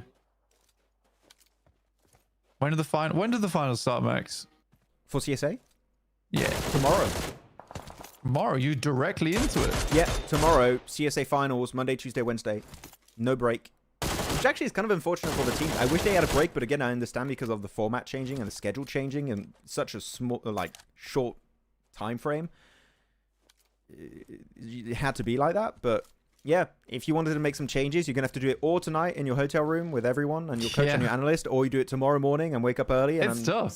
I don't think you're going to have that much time. So, which to me goes to show what we're seeing right now in the group stage blank kind of is their final iteration. It is their final form that we're going to be seeing in the finals, at least on day 1 of the finals. Yeah. Kind of disappointing from APG, really wanting Blank to witness from the full potential. I've seen him a lot in other tournaments, internationals. I know how good they can be. Yeah, it is unfortunate because I was expecting to come in here that I was going to watch CSA and watch APG absolutely mop the floor with everyone. It's just kind of sad not to see that, honestly. I think that was the case in spring, which is not the case here. But, you know, Blank, APG prank. Yeah, it's true. APG prank. APG prank. I'll watch the finals. I'll watch the finals because I'm hoping that APG goes off there. Better. I'll be looking if you're in chat, Blank. Well, I think we'll all be waiting. We'll be tagging you like, is he here? Did he say it? Predict your top 3 for finals. I think we'll do a segment with Blank after this game ends, guys. And we'll have Blank's final thoughts on top 3 predictions because I think that'll be a good way to wrap it up. So we'll wait for this game. So much pressure. Yeah. And it needs to be fully correct. Now, you've got to live up to my picks of BMSD. No, okay. I think it's a lot easier. BMSD. Look, there was some clear winners over there. It was. Oh, Doc here cooking that nade. It's going to be the 1-second nade. He's pulling in the phallic special. Oh, that nade just disappeared completely. Okay. Didn't commit to it whatsoever. And he gets naded himself. Really good one-on-one trade. And Pinkman is the one to find it. That is rough. Now APG down to... Flush him. 2 knocks. Doc should go down next. I think Reefus is coming along to try and save the day, help out, but there is some good shots coming through from top there. He's able to knock Pinkman, which is a big deal considering Vaz is quite low. The first aid kit has to happen. So top providing some really good support right now. Now he's really just keeping both Reefus and Doc alive. They're going to go for the res. No smokes. I thought I'd see a bait smoke just trying to maybe funnel some smokes, some nades in a really bad spot. But no, they do get Doc back up. He's going to go instantly for the first aid because, of course, the blue zone. So he has to be very quick about that utility. He does pull it off. Gets back to about 75% HP. This off angle of Senior is actually really strong. It's just stopping the full-on push of APG. It's keeping him in that dip, which, again, is super nadeable. But I do believe Regicide are kind of running low on nades. So they got to make these one count. Huge nade from Doc, and he knew it was going to hit eventually. Beautiful, beautiful utility. And now that second one, a little bit undercooked, but could have been good. Oh, that was so close. What happened there? Oh, it's right on target. There's some desync on the nade or something. We'll drop a Molotov from Doc. Is it long? It's directly on Pinkman. What, Doc? Wait, can you wait? Can you wait for your teammate? Doc, don't overpeak it too much. Okay, luckily enough, he does find Vaz. Yeah, he's got the first aid kit as well. Like, the circle's not ticking him too hard. Roshan will just peek over the top. That was a great peek from Roshan. I think he knew he had to do that. Strike the iron whilst it was still hot there. Oh, look at top, actually. Oh, this is a good off angle from top. Again, this is why I wanted him to not be sub 2. His off angle plays literally keep the team alive. He did it earlier. He's doing it once again here on this match. Hopefully go for the double res this time. It's going to be Doc brought back up once more. Pinkman, though, going for the off angle too. He finds the confirm on Doc, and now it's Reefus. Can he save it? He can. Really good headshot connecting straight onto Pinkman. There's a lot of skill being shown in this fight. It's taken ages, but these two teams are very smart about it. Yeah, it's not an easy engagement to go for whatsoever.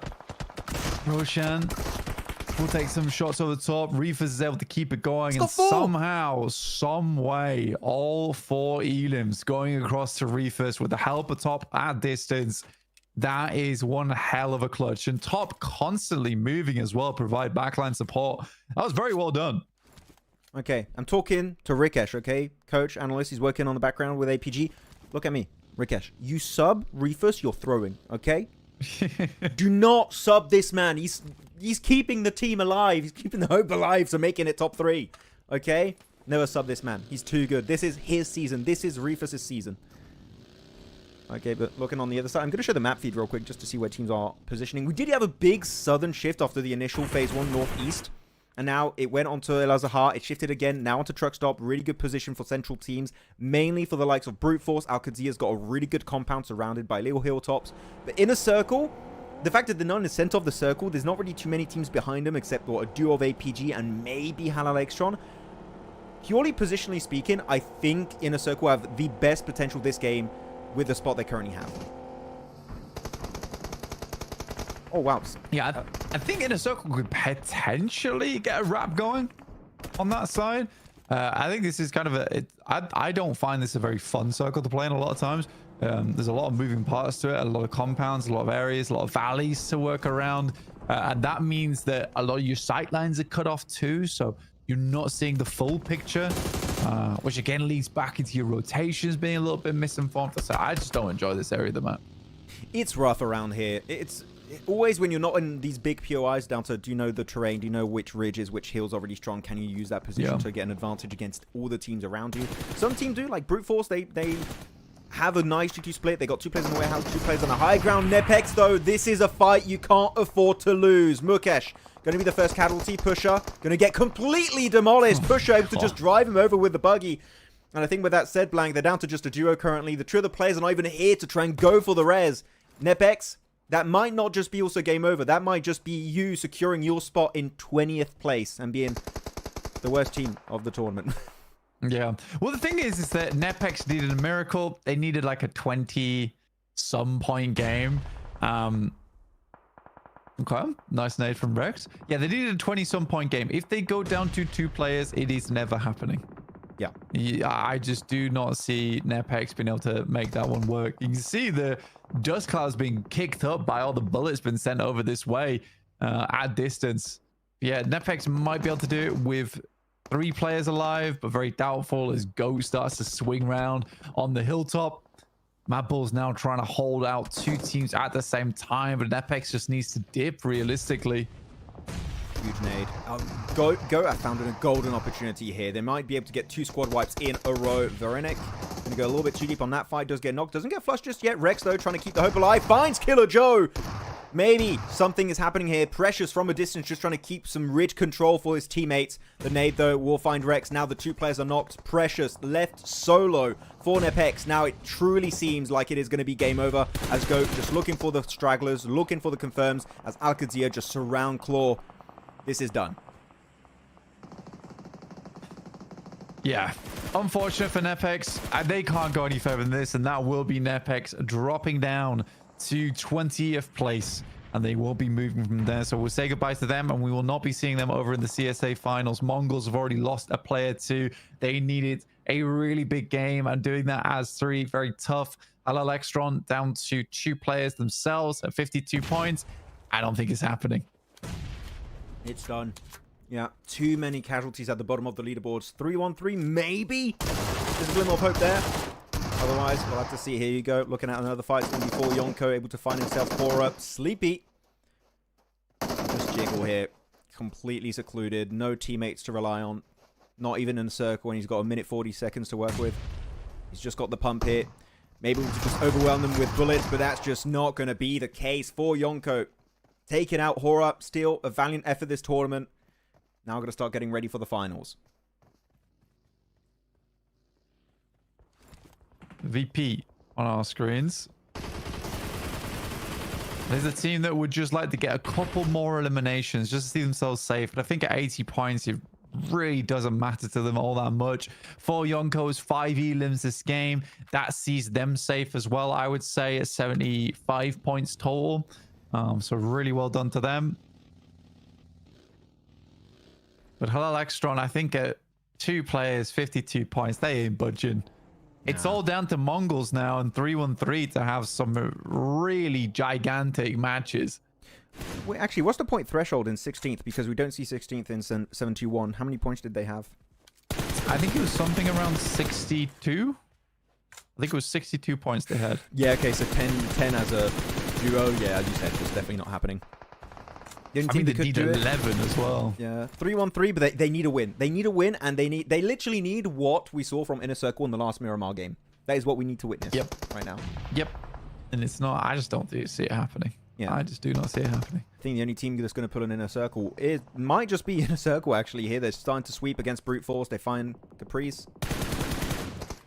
And that's going to be an instant flush, looking for their 2nd elim this game already. They got big spread, but look at Falak. He's on that mountaintop. I love these game plans of Inner Circle sometimes. They're just absolute genius plays and positions to play around. And here, Falak keeping the ridge control. He's going to transition onto maybe Noki or T24 OP and keeping Brute Force in that dip, in that warehouse down below, so they can make sure they can use that full high ground potential to their advantage. This is a hard game, actually, to pick here. This, even if you're a central team, you might still get picked off by some weird off angles. You might not be safe, even if you're Qadsiah. Yeah, I kind of like Qadsiah's position just in terms of the 4-way split. Gives you a lot of information, where information is absolutely required on a map like this, or at least a zone like this. Noki might be spotted, or at least Hema has a rough idea. He's here. I don't know if he sees the silhouette through the smoke, and he does just about. I mean, eagle eyes on this guy. He's not going to get flushed, though. That smoke is going to keep Noki alive. Yep. Instant pickup for IQ, hopefully. Going to smoke. There you go. Security smoke. Be smart about it. I think Brute Force might want to try and push that one, but they're not going to find that opportunity. What's in that crate, actually? Is it an MG3 by any chance? ADHD moment from you. Maybe.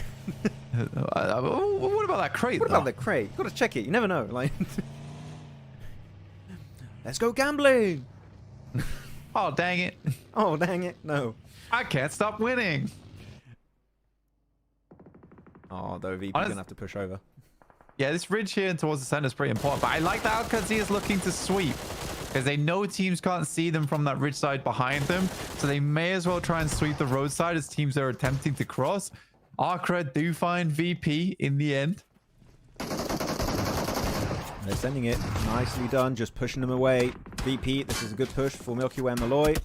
Just go for it. Find him as a solo. The Molotov, he's mollying his teammate. Almost got locked by that door for a second. Luckily enough, he does find it, but that could have been a huge mistake from VIRTUS.PRO, because they should be safe in the leaderboards, but that could have been real bad if they had 10 points less. Yeah, very much so. I think they were able to secure their games in the past 3 matches anyway, so VP pretty pleased with how that one's worked out for themselves. 3-1-3 still at 4 players alive. Where are they playing? They are just tucked. They are tucked away right now on the northern side, northeast, underneath a ridge. Looking over towards the final 2 players from VP, but they'll have Qadsiah to contend with. Oh, I'm looking at the push here. APG, the duo, Reefers top. Actually, yeah, don't go for the fight directly. Go ahead of them. Going towards the circle. This is a good angle they have. Reefers even gets T24 and just drives him over. And this is a good play. Sending you in this position, I think, is perfect. Exactly what APG needed to win this fight against the inner circle. Now the nade's coming out. Just control it. IQ, though, he's cooking. He's got that right on that head. Right on that final player almost of APG's. Down to Reefers, though. He's going to go for the heal. Gets back up to 75% HP. Could be a nice Molotov. It's right on the side of it as well. Oh, if he it burns burns in him, it does, yeah. No! Is he done? Oh my god! The post-mortem nade elimination! It's game over for the 2 of them. Inner Circle and APG. To the graveyard. Wow. Wow. I mean, to be honest with you, like that nade, both the Molotov and the nade were so well placed. It almost felt poetic of them going out at the same time. I mean, game recognizes game there. I'm sure he left the lobby already and he's like, wait, we got 2 more limbs. How did that happen? What happened there? Yeah. Really well played. VIRTUS.PRO starting to try and sweep here from Yoki and Malloy. Don't overpeak it. There you go. Play it safe behind that ridge. That's good. You eliminated IC. Maybe flush it out if you can. You're currently in control of that ridge. Just go more to the east and make sure you don't allow Skyforce to just fully wrap behind you. 3-on-3 actually assaulting over towards Qadsiah here, Max. Already finding 2 knocks, but it is GOAT from the backlines who is starting to send more nades their way. I respect this from 3-on-3 as well. They were pushing in. They find quite a few of them over towards Qadsiah. I think that might have just finished them off as well. But it is GOAT who is just going to continually pepper them. They're down to 2 players. Hella low as well. MongolZ, the final team, I would say, that have a chance to maybe bring things back. But even so, they have been so quiet during this game. I think MongolZ can make it here. 17th position again. You want to make it in the top 16, MongolZ. They still have 3 players alive. They're currently leaving truck stop and they don't have any teams around them. I think MongolZ can do a final push for the PMSL CSA Grand Finals for the full 2025 season. It could be happening. Qadsiah, though, looking for 3-1-3. His nade. He's cooking it. Going to the absolute limit. That one might just be perfectly timed, and it is indeed. Elementrix out of this game, and it seems like Qadsiah had a great position, as you mentioned earlier, Blank, but there was just too many teams focusing their attention on that compound, and unfortunately, Qadsiah did falter in the end. Yeah, so many surrounding them. It's hard to pull off, really. from that position. I think they were very lucky to get in the building when they did, because Twix from GOAT was just peppering them, absolutely laying into that team with bullets. You got SF on the north side. MongolZ go for a 3-man split here. And Brute Force just down towards their western side. But MongolZ just, they need more points on this one.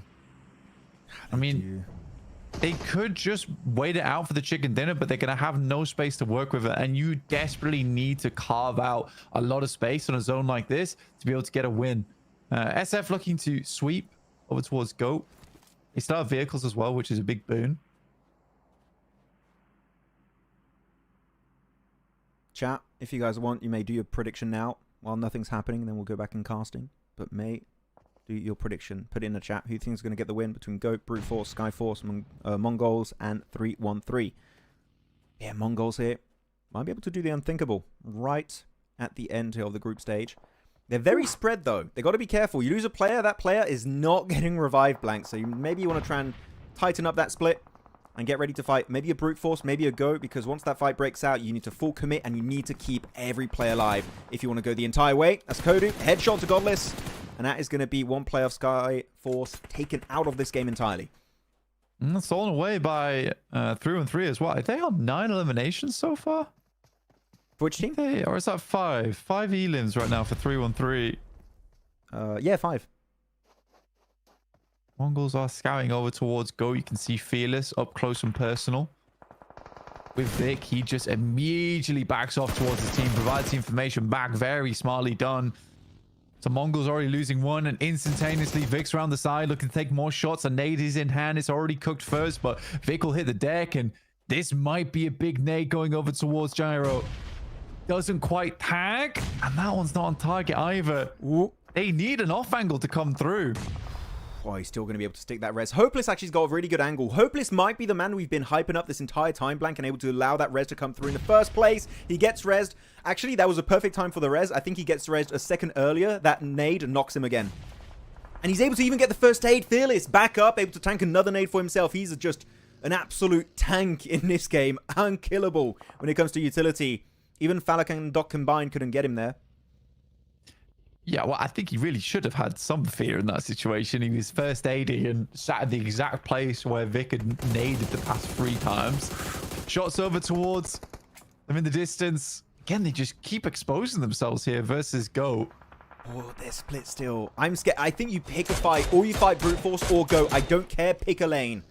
I think you're stretching yourself too thinly for this fight. Luckily enough for them, GOAT, it seems like they are going to be moving away, focusing their attention onto Skyforce. So now it's going to be Brute Force versus the entirety of MongolZ. Skyforce also losing a player in the elimination feed. But now, here you go. Sancho on the front line, looking to pick off as many players as possible. Finds one, takes a severe beating with that nade, and will be taken out. Skyforce, end of the game, end of the line here in the group stage. Down to the final 4. You have MongolZ, GOAT, 313 and Brute Force, and MongolZ still have yet to lose an extra player since the start of this game, Blank. I think they might be doing it. They're making it maybe into this top 3. It's been messy, but it is happening. They'll have to clean things up afterwards. For the time being, it's been a rough and tumble for the MongolZ, but potentially this is where they're able to gallop on towards getting themselves in towards the top 16. 313 are wiping out the guys over on GOAT. Huge. They stay up as 3 players. Huge. Another nade goes in towards the back line. Cody goes down. And it's just a solo in Ukba now, but Veronik is down. I don't think 313 is making it through, but yeah, I think you're right. I think MongolZ, if they can clean up versus Brute Force, this is it.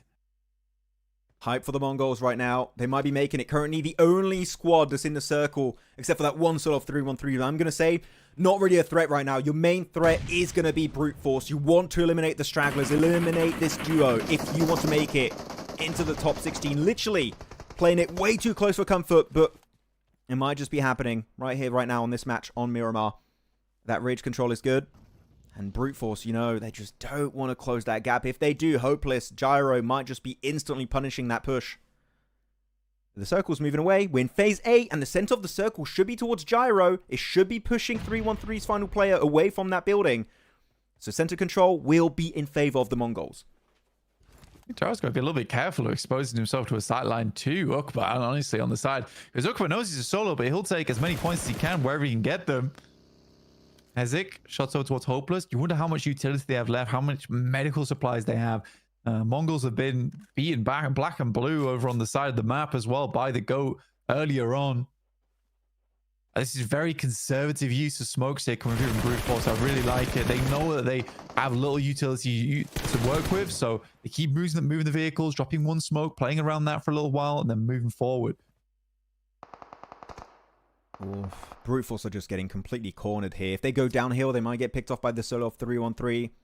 If they go uphill, they're going to fight a 3-man squad of the Mongols. At least a 2-man squad actually on this hilltop currently.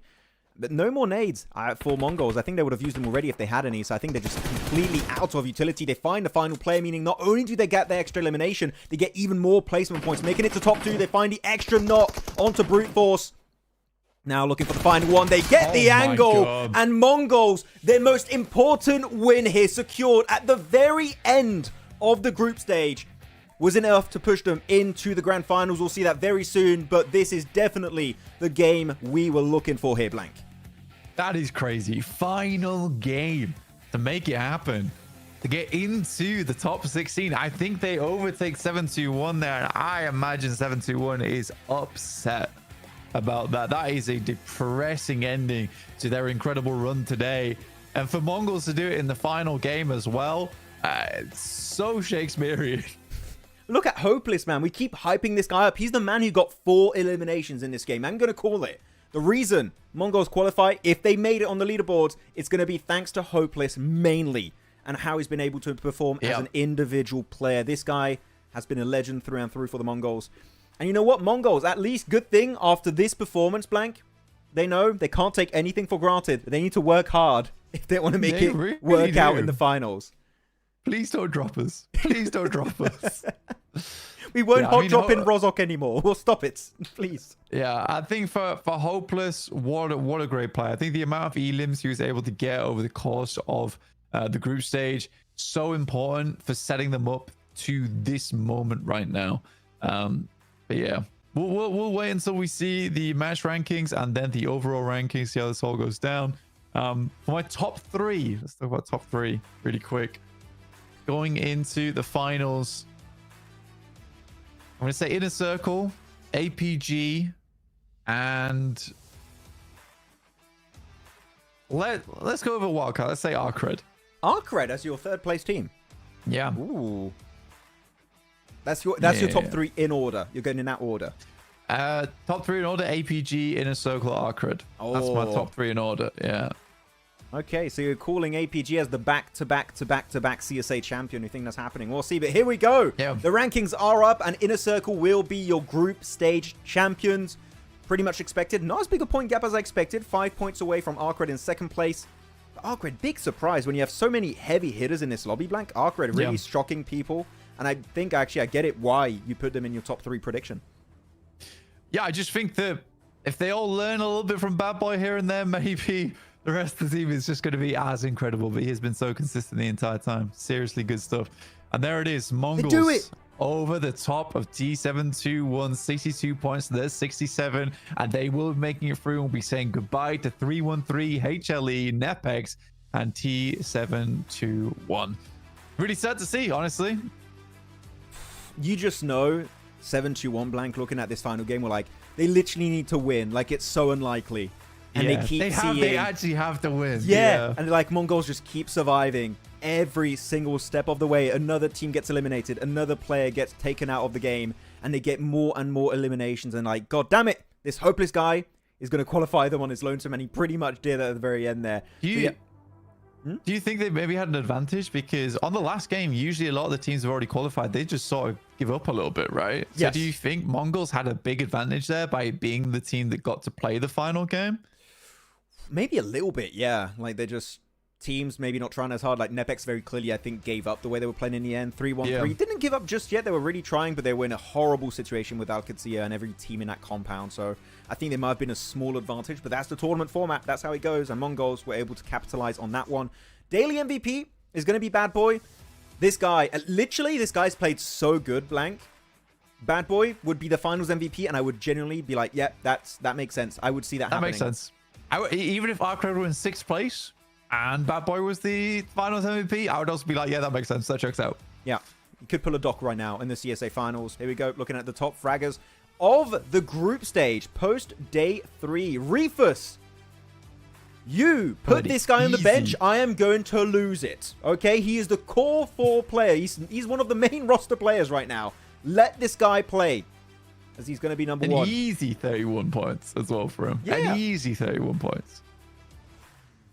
Eclipsing all of his teammates almost. Looking at that. No Fear from HORAA going to be up there, doing better than Sky. Of course, Sky only joined us going into day 2, so it does make sense. Bad Boy, number 3. Followed up by Hopeless. The fact that Hopeless actually is there, Blank, is the 4th top fragger of the team. And yet they just qualified ridiculous. in 16th is, as you said, ridiculous to see that coming out from Hopeless. Well, they had 67 points, remember? And he had 27 elims. That's like almost half of their points are through Hopeless's elims. Doesn't seem right, does it? No. It's like, are the numbers correct? Are we good with this? Looking at all the wins of today. GOAT, 721, ARCRED, Inner Circle, Skyforce, and the Mongols. So decent day for Mongolia here, getting 2 wins to wrap up the day with Skyforce and the Mongols. You're the one who benched Reefus, man. No, Danny, you're taking my words out of context. That's not what I said. That's not what I said. You guys, I thought that they would bench him, but I kept saying, I think he did good during PMWC. Please don't bench him. That's what I was saying. They're trying to make me look bad. they've out of context you big time. Yeah. Jeez. I don't know if we're going to have a graphic showing the group stage MVP, even though I think it is going to be Reefus, seeing he had a pretty decent lead in terms of elims. But maybe the survival time and everything makes another play become MVP, so we'll stick around for a little bit. But, how are you feeling after this group stage of CSA, Blank? How was the watch party experience? No, it's been great. It's been really fun. It's been like much more chilled out, much more relaxed. It's been very, very fun to actually interact with the PUBG Mobile community, because a lot of times, obviously, I'm just casting. But it's nice actually being able to chat with everyone. Everyone's so nice. So yeah, it's good. I can see why you enjoy doing these watch parties. Yeah, I'll try and ask to get Blank in on 2026 maybe. Guys, a round of applause for Blanks. Round of clap emojis. Oh, thank you. In the chat, okay?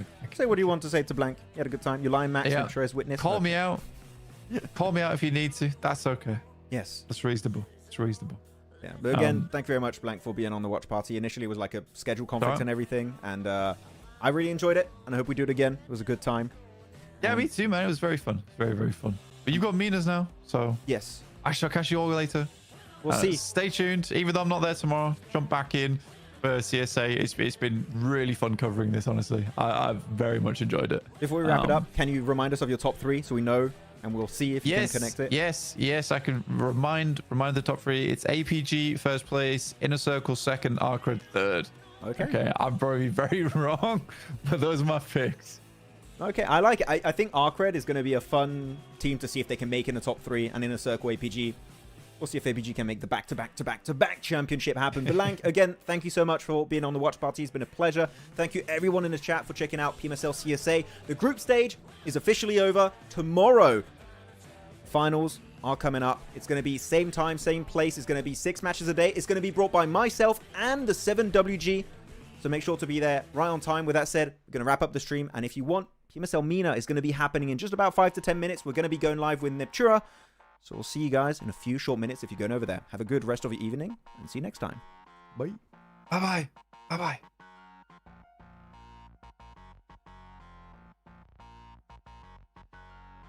GG's.